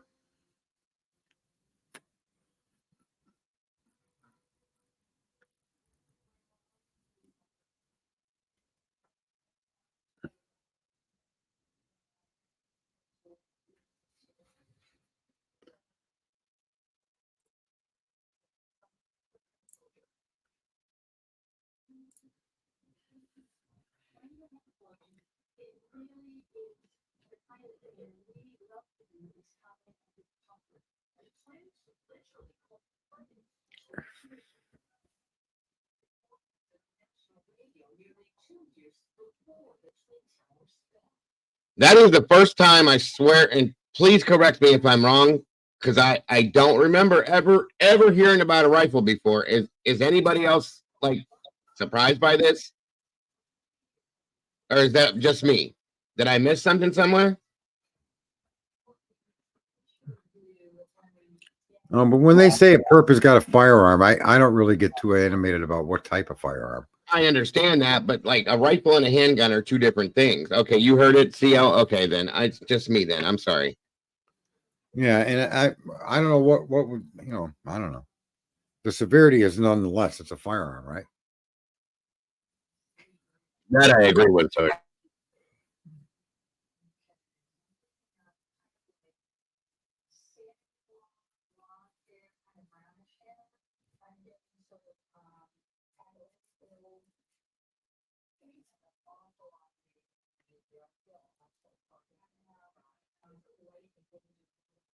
Is there volume?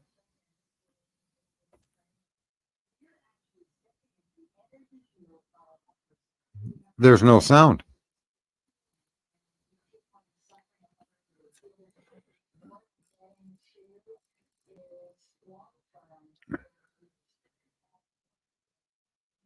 All right. Hopefully that's better. All right, hold on. There you go. There you go. Yeah, let's do this right here. Okay. Stay. Hey, do you guys have a shield or anything like that? Do you have anyone on the radio who can go get one? No, we're the only two working. So, Okay. I want one of you to come down up the other stairwell and come up behind us. And the other one, go relieve Heidi so she can get a shield. Just a second, you cover the door, I got it. I was just confirm we've got everybody else out. We're just trying to confirm that we have everybody out except the armed subject.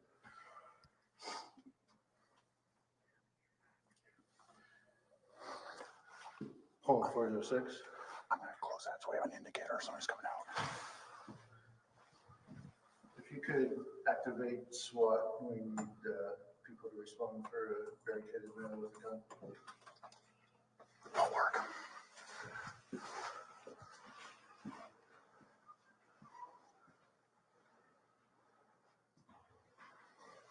So I saw his back and his waist. I did not see his hands or a gun. Okay.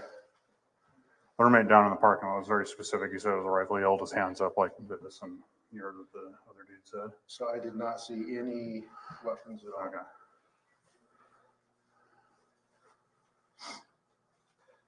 So you can holster and kind of relax a little bit. Yeah. If something happens, you're going to be our hands person. Okay. So we were. As long as we're here, want to start knocking on doors, getting neighboring apartments out. I'm gonna kind of brief him and orient myself to this real quick. Okay. So as far as we know, we've got only the guy with the gun left in the apartment. One roommate said rifle, another roommate said handgun. Complainant roommate said the guy with the gun said he was gonna start killing his roommates in 5 minutes, which is why we came up here. Among other crazy things. I saw a male in a gray sweatshirt. I saw his back and his left side. I did not see his hands or a weapon. Okay. And then he went into a bedroom. So what we're trying to confirm right now is that everybody's out of that apartment except for that guy.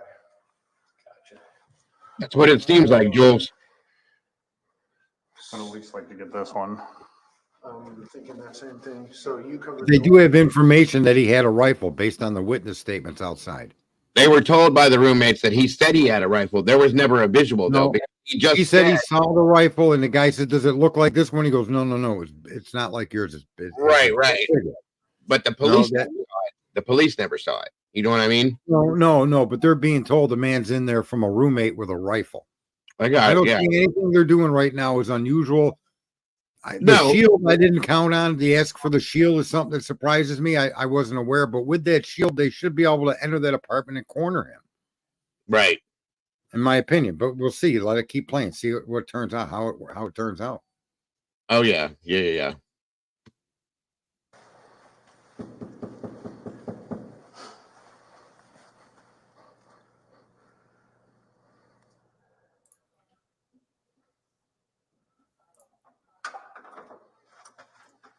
Hello. Oh my. Can we come in for a minute? Sure thing. Sure. Okay. Aaron, step in. Yep. I'm going to back up with you guys. Yep. Wait, put back into this door. So what we need you to do is to kind of shelter in place. And if you could be out in this living area and as far away from the store as possible. Sure thing, sir. Is there anybody else in the apartment with you? Nobody else in the apartment. Why would you not evacuate that apartment completely? I'm Sergeant Harris. The situation we're working on right now is one of the. I don't know. Drywall is bulletproof. Maybe they know something about construction there. We don't. They just said we need you to shelter in place if you can, instead of evacuating. That makes no sense to me at all. This is insane. So we're just gonna keep you here and safe. Okay. Are you good with that? Yes, sir. Do you mind us using your apartment space here? Within reason, yeah. Thank you.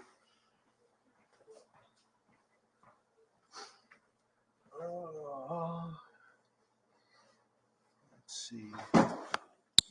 This is far and away the best view. Next one's way down there. Yep. The adjacent ones would probably be good to evac at least. You know, Are you comfortable where you're at? I'll be okay. I'll see the door opening before something happens. Okay. So if you want to step forward and let us out, we'll work on that. Now you can step back in.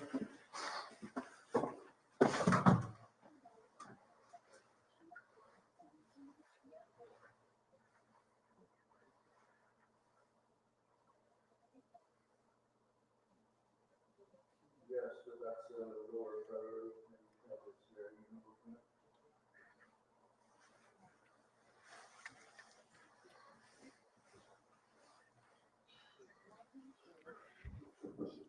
you see, there's nothing coming from that room that actually poses a threat to anybody at this point. Right. The door hasn't been closed and locked. Hasn't been opened and looked out of. There's been no talking coming from the room or shouting or threats or anything to indicate that that room contains danger. Right. And the officer said all he saw was his back and his one hand. He didn't say anything else. So let me ask this question. Out front, the kid said that the other roommate was in the apartment. Has anybody left that apartment since this video started playing? not that I saw. Right. Am I correct in saying the witness out in the parking lot stated that the other roommate was in the apartment? Isn't that what that kid said? I do believe. Do me a favor, turn that light off, please. Thank you. Yeah, when does he come out? That's what I heard. And so that would be another reason. I mean, are you treating this like a hostage situation when you have really no reason to go there yet? Copy. Exactly.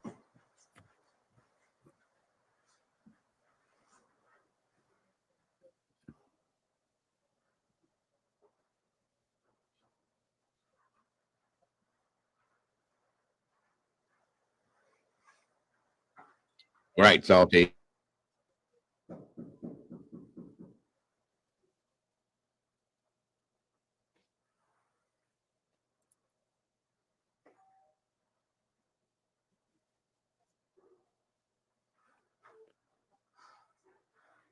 Something just happened in that hallway that I'm kind of impressed with. I've never seen a crime show where the people didn't run around in shoes that clanked and clacked and made echoed off the walls. You see those two guys ran by silently? They got the right footwear. Yeah, you definitely couldn't hear it. Yeah. You ever notice that in those movies, whether they're horror movies or crime movies? It's always Right. even the policewoman's got on like high-heeled shoes, clang, clang. It's like, yeah, sneak up on a suspect with those shoes. Could you check Stone and see if you can find the subject we're dealing with and get phone numbers ready? We'll probably need those eventually.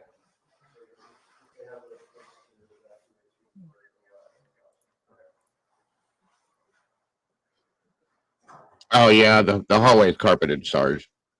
Yeah. Okay. Well, that helps. Yes. Coming back. Cool.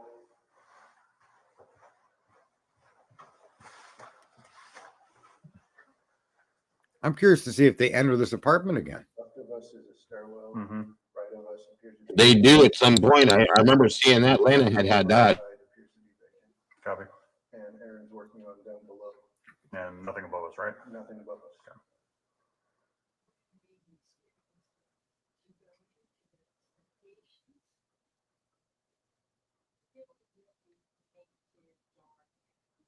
So I did get fairly minimal statement from dude down there based on the situation.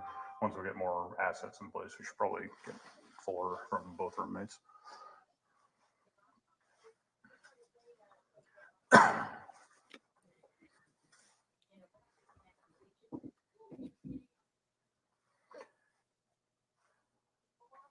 Did you talk to Graveyard yet?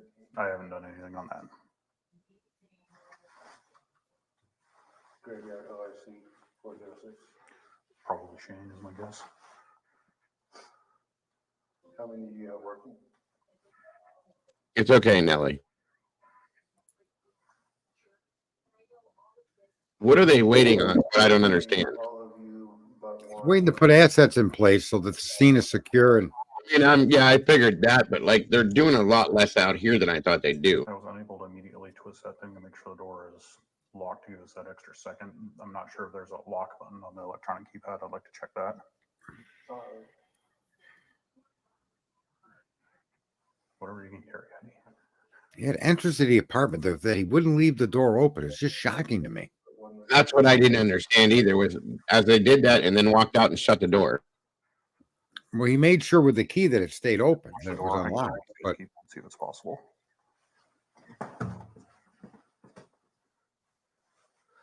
Hey man, for these locks, how do we get them to lock from the exterior? Just to the left. Copy that.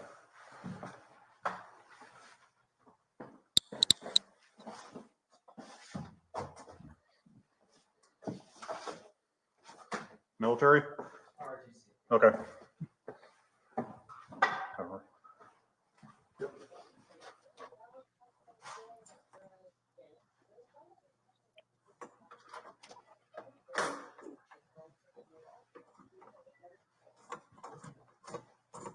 Yeah, just back up. Just back up. All right. Fine. Go around.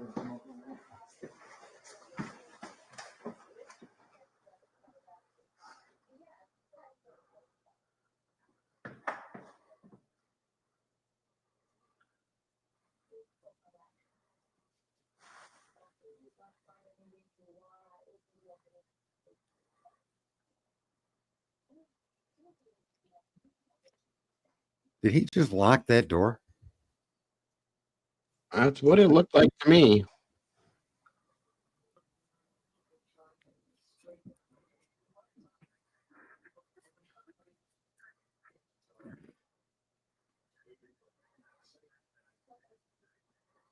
Yeah, time-wise, for anybody confused, this is around 8:30 or 40-ish, I think, right now. The timestamp thing on here is off. Eddie explained it at one point, but 4, 6, 7, 46, and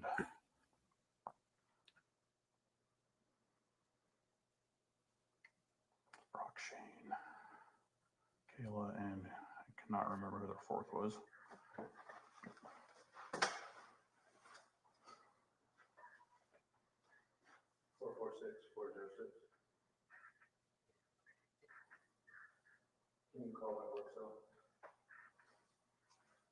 it's a bad situation, Lana. Well, Red SUV.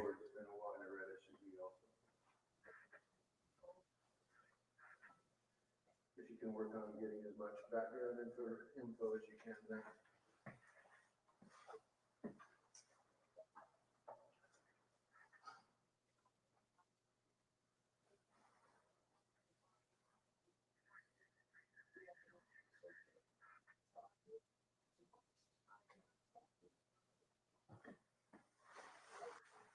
man, I miss the days of cops like Clint Eastwood. Right. So you're saying that the roommate, Jordan, had been diagnosed with schizophrenia? Is that what's being said? It was a third-party RP. Make sure you get the right one.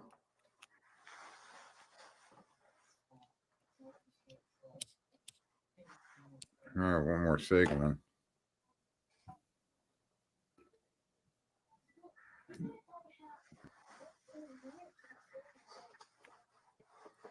So I'll have you go ahead and go to the definition. And I'm gonna go inside here.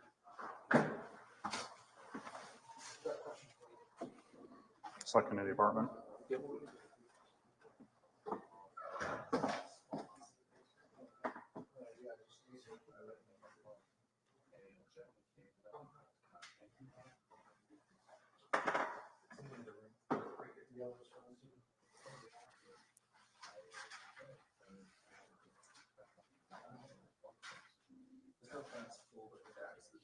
Looks like the chat room, they're making a case for this kid being swatted.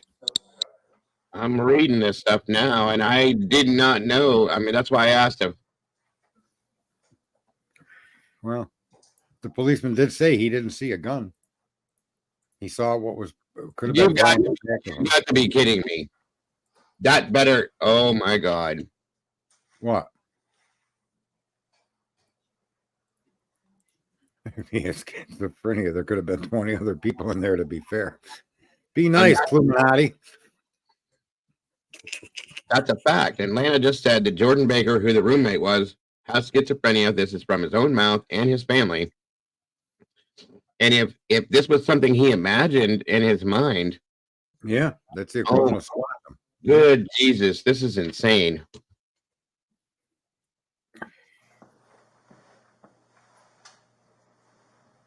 No. Wow. I only deal with schizophrenic women. It's like having 8 girlfriends in one. That's fine, but that's schizophrenic dudes. You're a mess. Oh boy.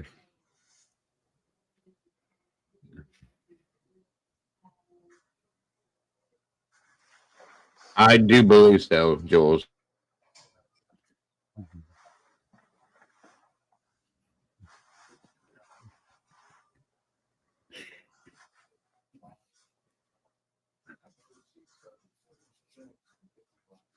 Thank you, Lana. Come on, the joke did well in the chat room. The third floor. Make sure you come in in the south stairwell, the bishop side. Right. Wait, Yes. the bedroom with the dog, which way did the door swing? I believe it was a left-hand knob, right-hand hinge. Yeah, he's right.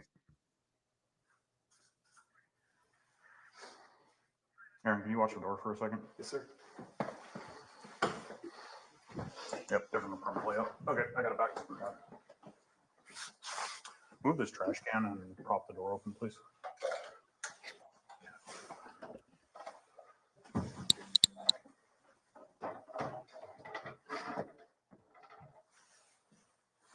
Pullman 468, close the air. The CLUEMINATI's claiming 12 personalities. I don't want to elaborate, but that's her statement. Hey, Atlanta, what's going on? If you close Pullman there for my call, everybody else go to zero.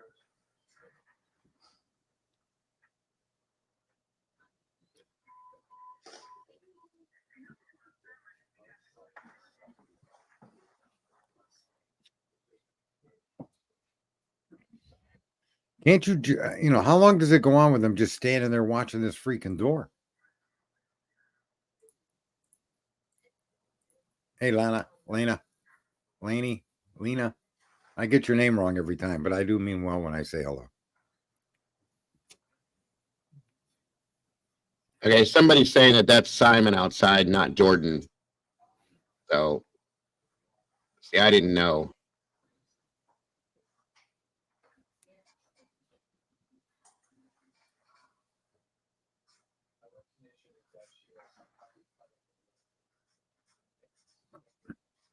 Oh, I missed it. Is that door open now? What are we seeing here? If I take this all the way to the end, it stays like this for quite a while until down at the end, and I think that's when the door gets opened. Yeah, I don't want. I don't know because there's a whole bunch of videos of.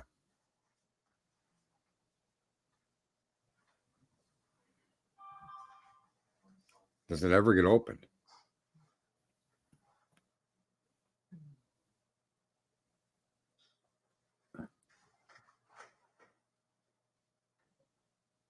Good point, Jules.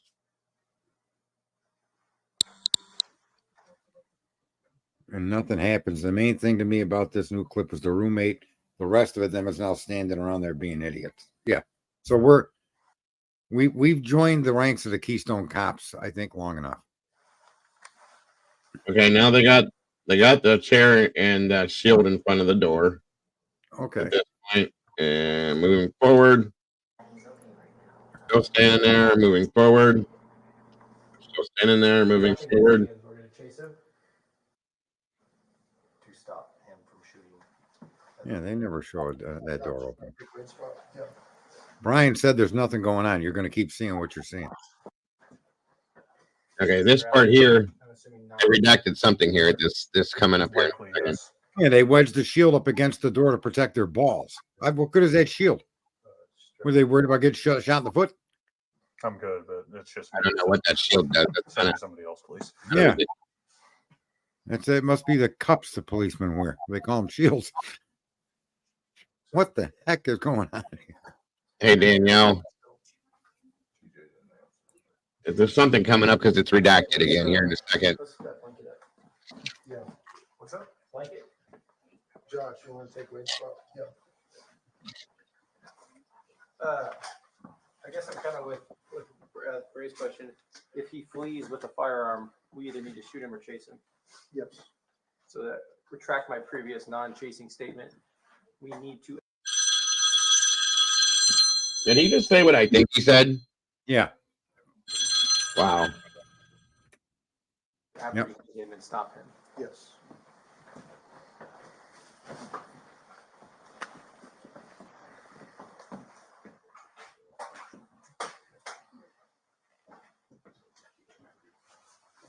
Wade, Yes. do you want to go get reporting and bring it back to Ryan?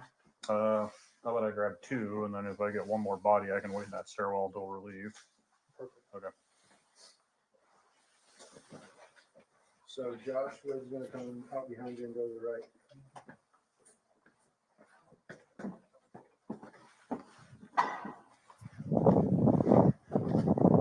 The whole rest of the video is redacted.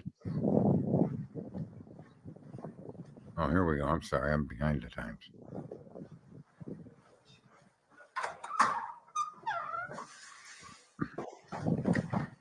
Six, eight coming out the stairwell.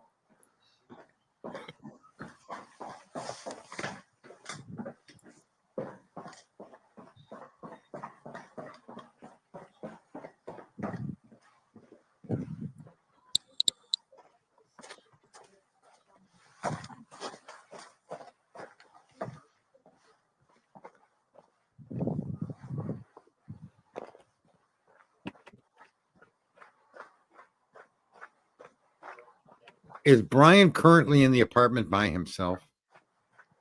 You mean Brent? Or Brent, yeah. From what I understand, I think so.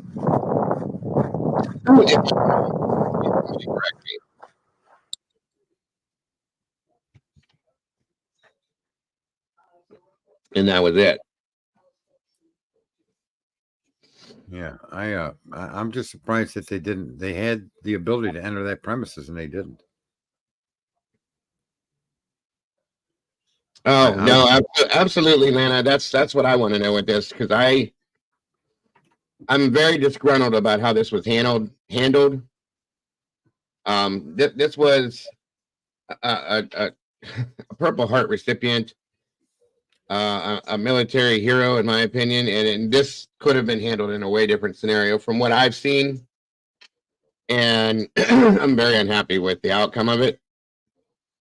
I'm quite confused too. So, I understand, Lana, what you're saying completely. I'm still unclear about the statements of another roommate being in that apartment.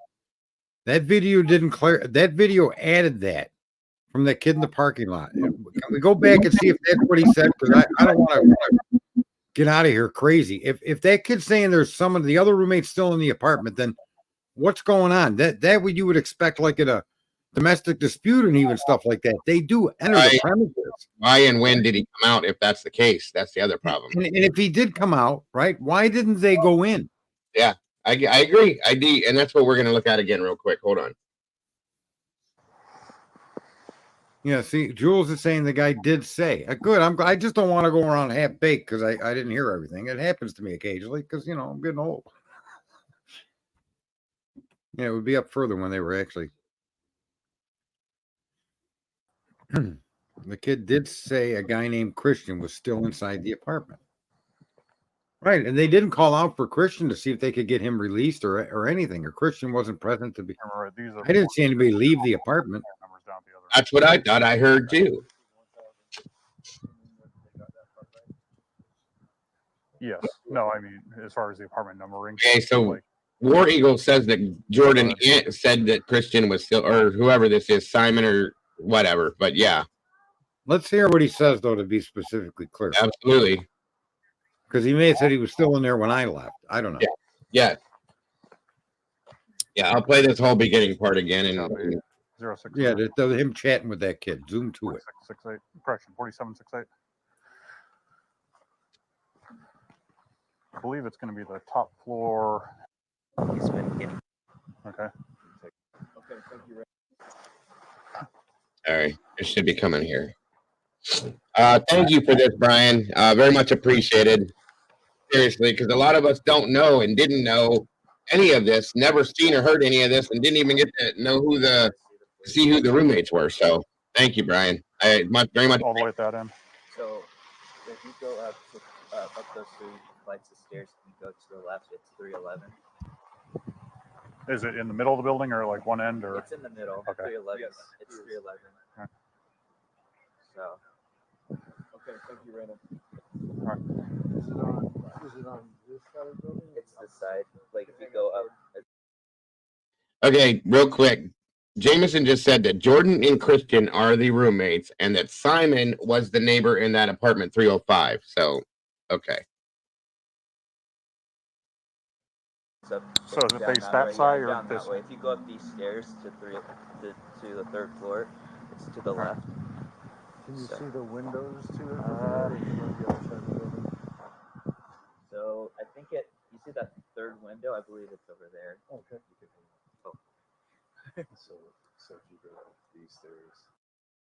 So these guys are the roommates that live in this apartment with him, correct?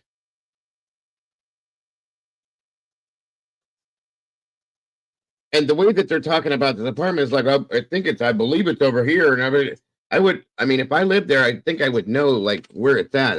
That's a little weird to me. But anyway, moving on. Third flight. Okay. Take a left. It's the first room on the left. It's the first apartment on the left. It's the third one down, second and third one down. So we're looking at it right here, basically. Yeah. All right. So let's go ahead and move around to this side of the building, please. Good to see you, Danielle. Nope, we just got here. So I'll talk to you first.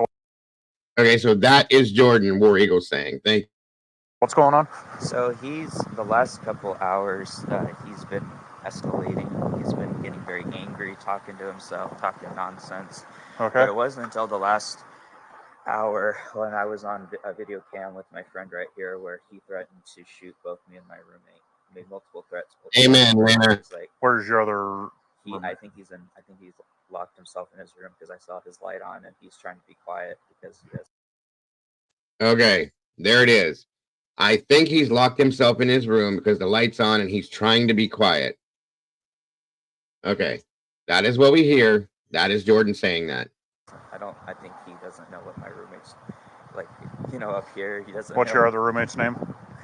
Christian. And the guy so the guy with the threats and Brent. Yeah. And Brent, he said his exact words were he's going to shoot you guys. That he's like you better watch out because I'm about ready to shoot you in 5 minutes and saying crazy stuff like that. Okay, and he's actually got a gun. Yes, yeah. What is he got? What kind of a gun? Rifle. A rifle, like something. Well, not like that, but he has a pretty big gun. Pretty big gun. Yeah. Okay. Could you wait here, please? I'll be right back. There's another roommate inside, possibly like hiding in his room. This guy says that Brent specifically said, he's saying all sorts of crazy stuff. He's got a rifle and said, I'm going to shoot you guys in 5 minutes. So. So we need to go. Yep. 47, come fast. Hey, do you have keys? So when we went forward into that video, did anybody see Christian come out of the apartment?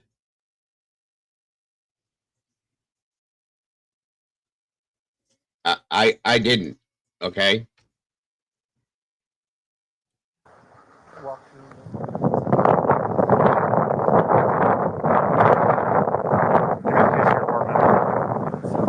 Ours is a door coded. What's the code? That's insane. Thanks, man.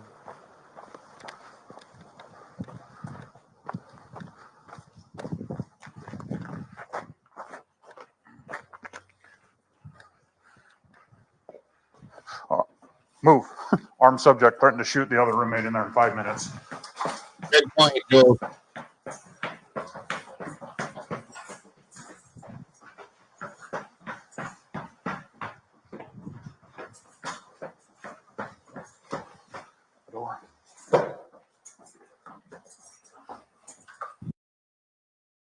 Okay, question.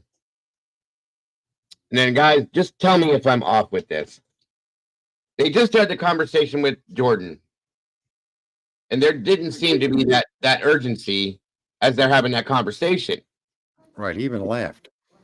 Okay, so now as soon as they get to the stairwell, all of a sudden, there's urgency. Move. The other roommate said that they're going to shoot in 5 minutes, blah, blah, blah. What was that like a completely... That seemed weird to me. I'm sorry. Once you enter the premises, them taking a serious approach I don't find that bad or different, or it seems a little bit out of character for us, but remember, they're doing their job every day. So, the guys threaten to shoot in 5 minutes, and then when they start to enter the building, they take it seriously, and they military march their way up there. Yeah, gotcha. Thank you, Daniel. I don't know. Something seemed a little different there with me as that kind of went down like that. You know what I mean? And like I said, guys, this has been a problem for me the whole time because I just feel that this was a big injustice to Brent as a human being, as a soldier, as all of that. And I've had a problem with this from the beginning. So, and I don't know that door. When they open that door, let's see if we do see someone aggress from that doorway. That's what I'm looking for next. Sorry.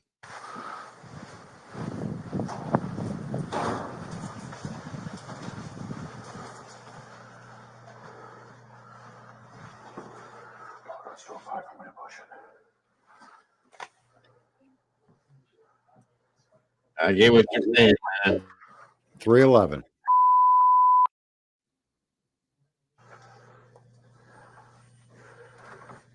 He said it was. There it goes. Show me your hands.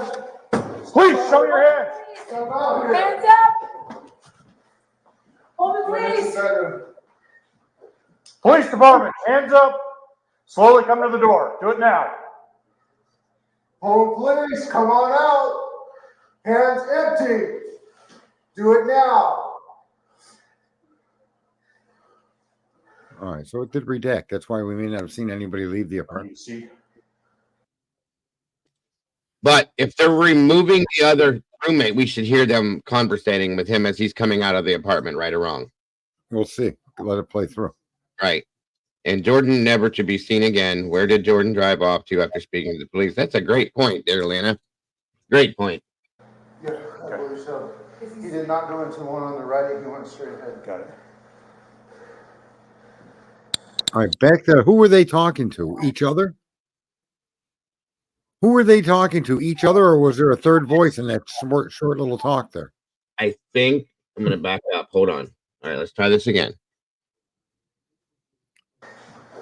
Police department, hands up. Slowly come to the door. Do it now. Home police, come on out. Hands empty.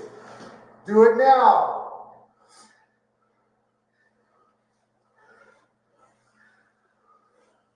You went in to see? Yeah, I believe so. He did not go into the one on the right. He went straight ahead. Got it.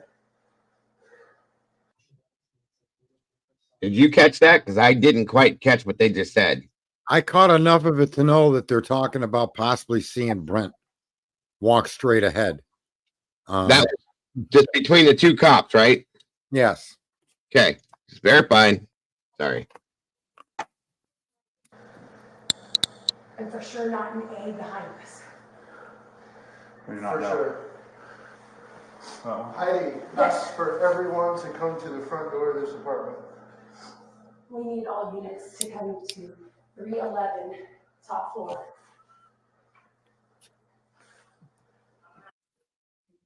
There's 3 cops there. There's 2 males and a female. Yep. Hands up! Hands up. Hands first. We hear you. Okay. Hands where we can see them. Yep. There's somebody. What's your name? Head. No. That's- No. Wait. Hold Innocent on guy. to the dog. Heidi, take them out to the hall. Move. Go. Go with your dog. Hold on to your dog and Hold go to on the to hall. your There dog. you go. Okay, that answer it. We do now know that the kid did get removed from the apartment. That was Christian right there and a dog. How did we miss that the first time? Did we jump the video or something? I didn't touch anything. I think it was just because of the sound. So we have 3 cops, 2 male, 1 female, and then Christian and the dog are leaving. He said, move, like getting them out. So there you go. Okay. Moving forward. Don't let Don't go. cross in front of us, Heidi. Heidi, skip back. Get him back. You, black guy, move. Get out. Go. Out the hall. Back up to the hall. Got it. Move. Yep, we're going to back out. We got no one else here. Everybody out. Confirm with him there's no one else in here. Room A. So your other roommate said that this roommate is making threats to kill you guys and he's got a rifle. So Is there A, B, and C, or is there a fourth one? I know it's not a rifle, it's a pistol, and he's been acting like this for quite a while now. okay. Okay. Now, Jordan outside said it's a rifle and it's a big gun. This guy says, I know it's not a rifle, it's a handgun or it's a pistol. And he's been acting like this for a while.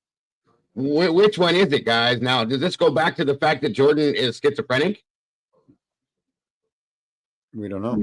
It's the Christian guy they're talking to. They just brought out of the apartment.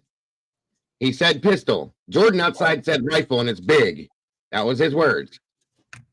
This is jacked up. If this is what this Well, is. this guy is confirming though parts of what that kid said aside from the gun. The threat he's been acting weird. Wait, He confirms everything the other kid in the parking lot stated, but the type of weapon. The type of weapon, yeah. And I don't know. That's still kind of off to me, but okay. Okay, I'll take that. But the other important issues for the police presence was restated by the second roommate. Yeah, I agree. Right? He's threatening, he's acting weird. Okay. Yeah, I agree.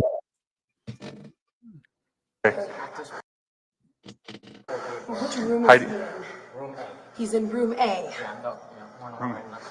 So the room right off to the right. He's in this one over here? So that's my door right there. Room A is just right on the other side. All right. Heidi, can you take him down to his roommate in the parking lot? And You want me to take him down? yes, this guy right here. Okay, come down. So I think there's 3 bedrooms and a bathroom. All right. Which means, I think our suspect's the only one here, which means. I believe so. Back out. Yep. I don't know why they wouldn't have secured that apartment. At that point right there, I just don't get it. Stay. Hey, do you guys have a shield or anything like that? Do you have anyone on the radio who can go get one? No, we're the only 2 working. So, Okay. I want one of you to come down up the other stairwell and come up behind us. And the other one, go relieve Heidi so she can get a shield. Just a second, you cover the door, I got it. Until I confirm, we've got everybody else out. We're just trying to confirm that we have everybody out except the armed subject. A lot of what policemen do will sound scripted. They'll repeat statements or commands given to them before they execute them. They will say a lot of things that are similar and different in situations. They don't communicate off the cuff like we would. Don't work.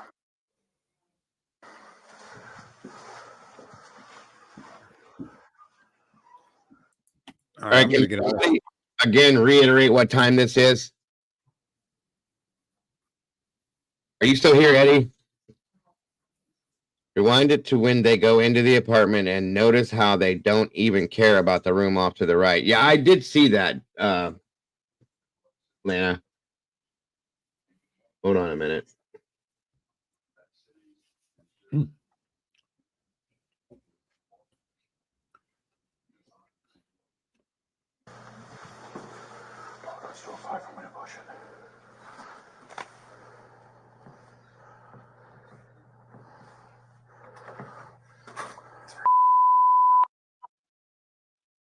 Yeah, I'm going to get out of here, but it definitely disturbs me. I don't have a problem with them calling for a shield, but the fact that they know pretty conclusively that the only person left in the apartment is a potential threat. And they didn't try to enter it, right? Yeah, they got the shield and put it up against the door with a chair. I didn't hear anybody ask for a chair, right? Right. Room that Brent. They could have ended this right here. No, you don't have to apologize, Lana. I appreciate it. Like, the room off to the right is Brent's, and Brent was swatted. Sorry. No, I got you. I got you. Anyway, let's put this C again where she said to go back and watch this part. Show me your hands. Please, show your hands. Hands up. Hold it, please. They automatically went to the left. That's where they were pointing at. That's what they were. That's the direction they were headed in.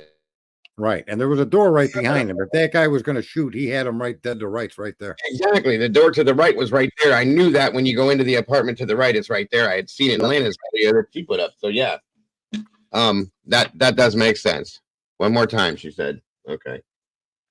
That's just bad policing right there. That's a bad execution on a crime scene. They could have handled it way differently. They could have kept themselves safer, even though there was no shots fired from Brent. I mean, calling for the shield, you should have called for that before you went into the premises. But okay, she's saying that the door to the right is actually open, Sarge. If that's the case, they went to the left. If that door's open and that's his room, they put their back to an open door with a potential shooter in it. Right. That's what I mean. It's they're handling this very non-professionally. He said it was there. You never go into a crime scene like that. That could be an active shooter without cover. Please show your hands.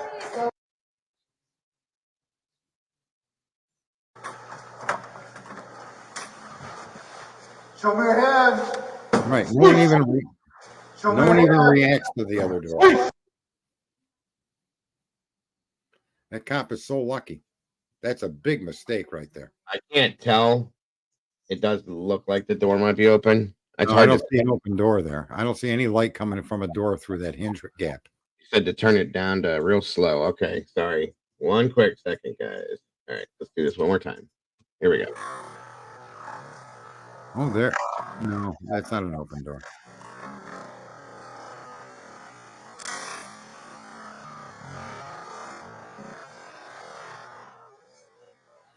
Stupid banner.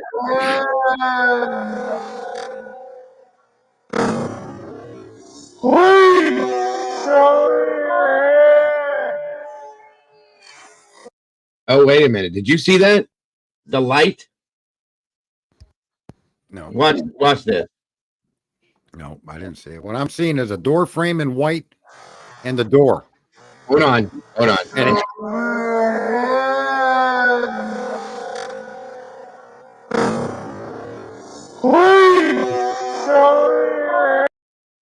right here. That's not an open door. Are you sure? That is the stop the camera. Stop. That's the hinge plate that bolts to the white. You're right. I see it. Trim. Now, when the door is fully open, back up. Stop. With the door fully open, there's a gap between the door and the wall. Yeah. You can see the darkness between that gap. But you've got a white trimmed wall that looks like it could be a door open on the other side. It's Over not. here. Okay. Gotcha. The mistake being made in this video, this should be a training video, is they entered this apartment with no way to cover that first officer.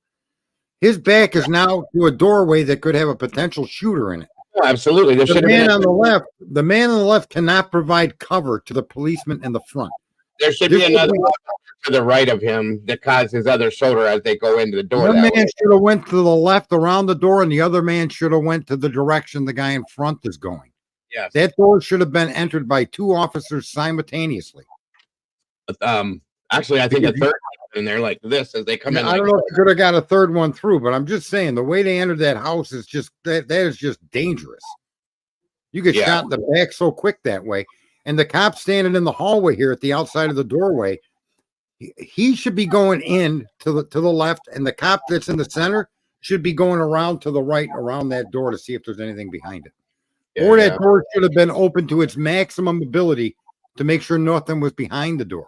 You're entering a freaking unknown room. What? I'm not even a cop, and I wouldn't enter a room that way with a gun. One other quick question. Why is there nothing in this apartment? There's no furniture. Nobody, it doesn't look like anybody lives in here. Look. Well, it does not look like anybody lives in this apartment, guys. I'm sorry. Oh my God. We do know that, but again, they all had their own rooms, right? Still.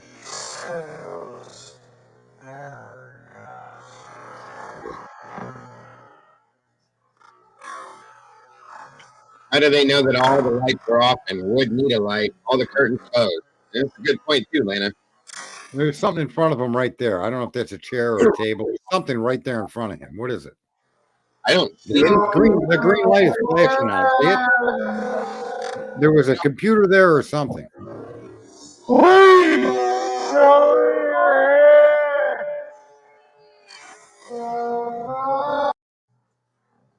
I didn't see. There's something ahead to a little to the left, I think, but nothing.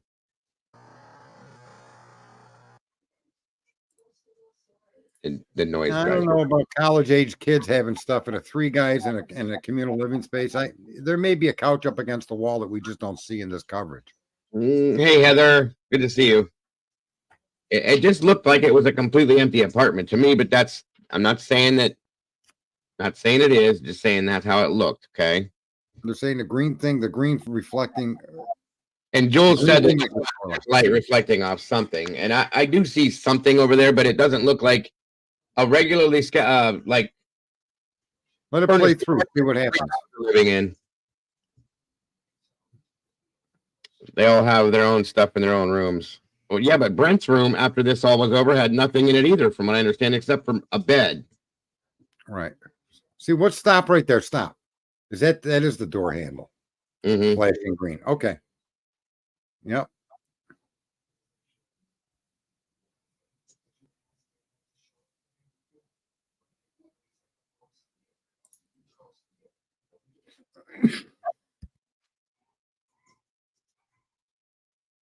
There's something right here, but I don't know what it is. And it maybe right here.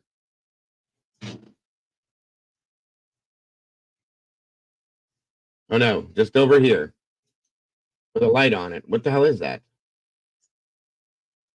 Is it a TV? Oh, Jules said that's, or I'm not Jules. Lana said that's a balcony door. And then it goes to being redacted. Okay.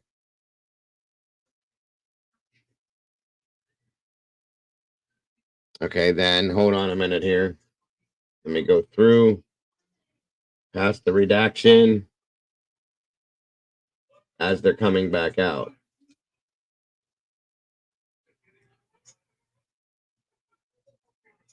Okay, all I see, okay, she says that's the door to the balcony. There's nothing else in here other that looks like the bar for like the kitchen.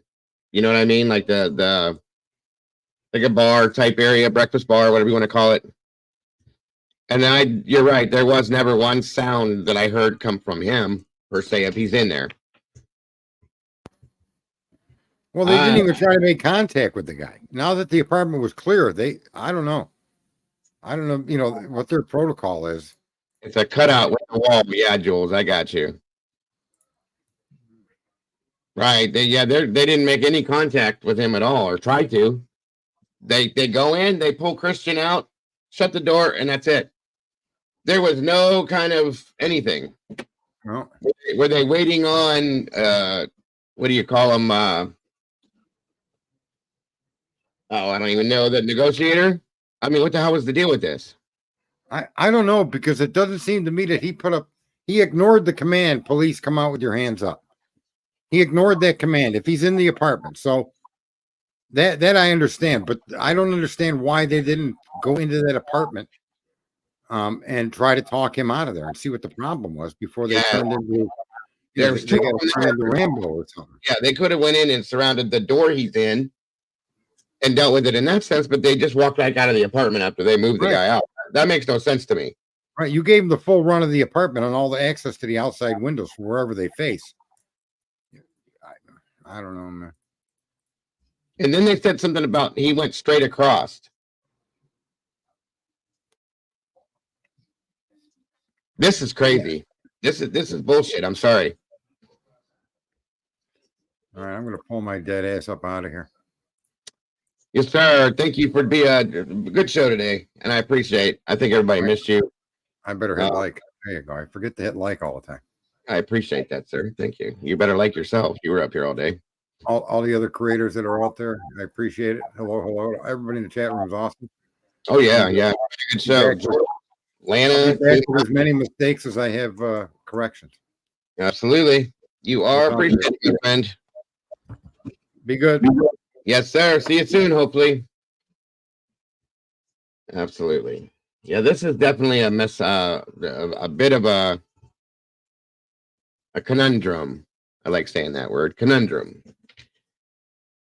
And I did not ever know, thank you for that info, Lana, that Jordan was diagnosed with schizophrenia. That's a whole different concept for me. Thanks, AR. It's been interesting for sure. Countdown conundrum. This is a mess. And then they stood here all that time, guns drawn on the apartment. I'm lost. And like I said, guys, I've always had problems with this. You guys know this. I've talked about it before, but this is a Purple Heart recipient, military hero, in my opinion, that was taken out like this. This is not the way to do this. This is insane.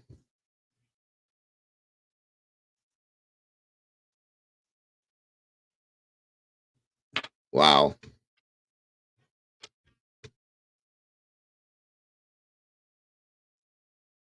I don't know, you guys. I'm not very happy with this at all. I'm gonna thank you, Brian, for this. I'm gonna take this apart a little bit and look at it a little bit more closer.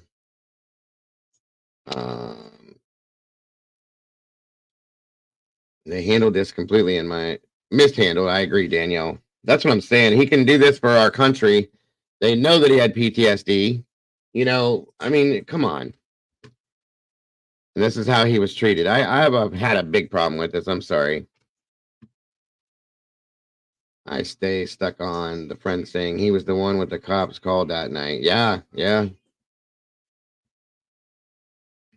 That too. His brother went to pick up his phone after all of this was said and done, unfortunately. And the phone was completely cleaned out. Hey, Dinky. What's up, buddy? There's nothing. Oh, that's a fireplace. That's a fireplace, you guys. Because this has vaulted ceilings. That's a fireplace right there. There's absolutely nothing in this apartment. And I did not hear one person in here say anything other than that Christian guy and the dog. Something's wrong with this. That's a good point, Jules.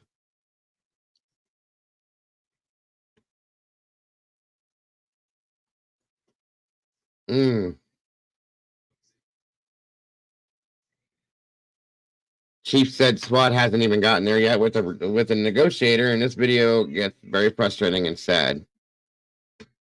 Yep. I did not hear Brent say, yell, anything once. Not once. Something's wrong with this. Thank you. Thank you, KT. Another 200 million sent to Ukraine, but we can't help our vets with mental health issues. Fucking, excuse my language, but that just makes me sick.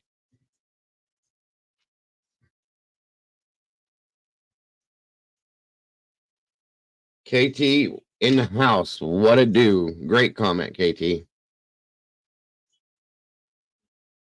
Something is way, way, way wrong with this. We're gonna look into this a little bit more. Brian, you're the man of the hour, my friend, and thank you for this. And thank you, Mr. Dinky, sir. Oh man, this makes me even more upset than I was over this to begin with. All right, guys. Again, I think it was a great show today, folks. I was very happy. I'm sorry the way it in the beginning, we got things confused a little bit, crossed. I should have came out with it a different way, so my apologies for that. I hope everybody understood what the basis was behind this. I would like to see more of this, Vicky. That's a fact. I would like all of it to be able to see the whole thing. I'm a little perturbed, though.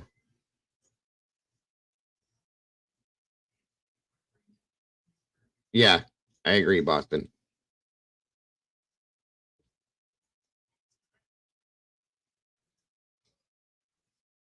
No, it doesn't, hon. It doesn't at all. There's going to be a whole different show, in my opinion. Good stuff, Jules. Thank you. I figured you would. I know you're the scientist in here. I love the science part of it, too. I really do. I was very happy with, most of what happened with today. So take care, Michael. I know it's probably late where you're at. Thank you for joining us today.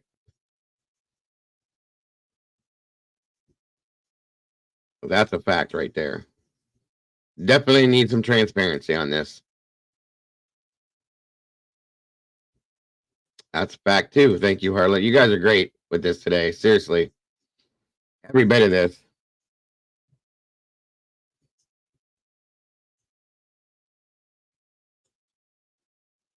And I am going to put a show together on this. I've been thinking about it. It's been hard to get info with this. You guys know that. So at least for me. But yeah. Guys, I want to say thank you once again. Today was a great day, great show. I appreciate everybody's, being here. Some awesome creators in here. CLUEMINATI, Miss Lana, Miss Jules of all trades, Mr. Dinky. All you guys, I appreciate you dropping in, dropping by, hanging out. Brian, thank you for this, sir. If you can hear me. Very, very good stuff, my friend. Sleuthy, thank you for dropping by. If you were still here, I appreciate the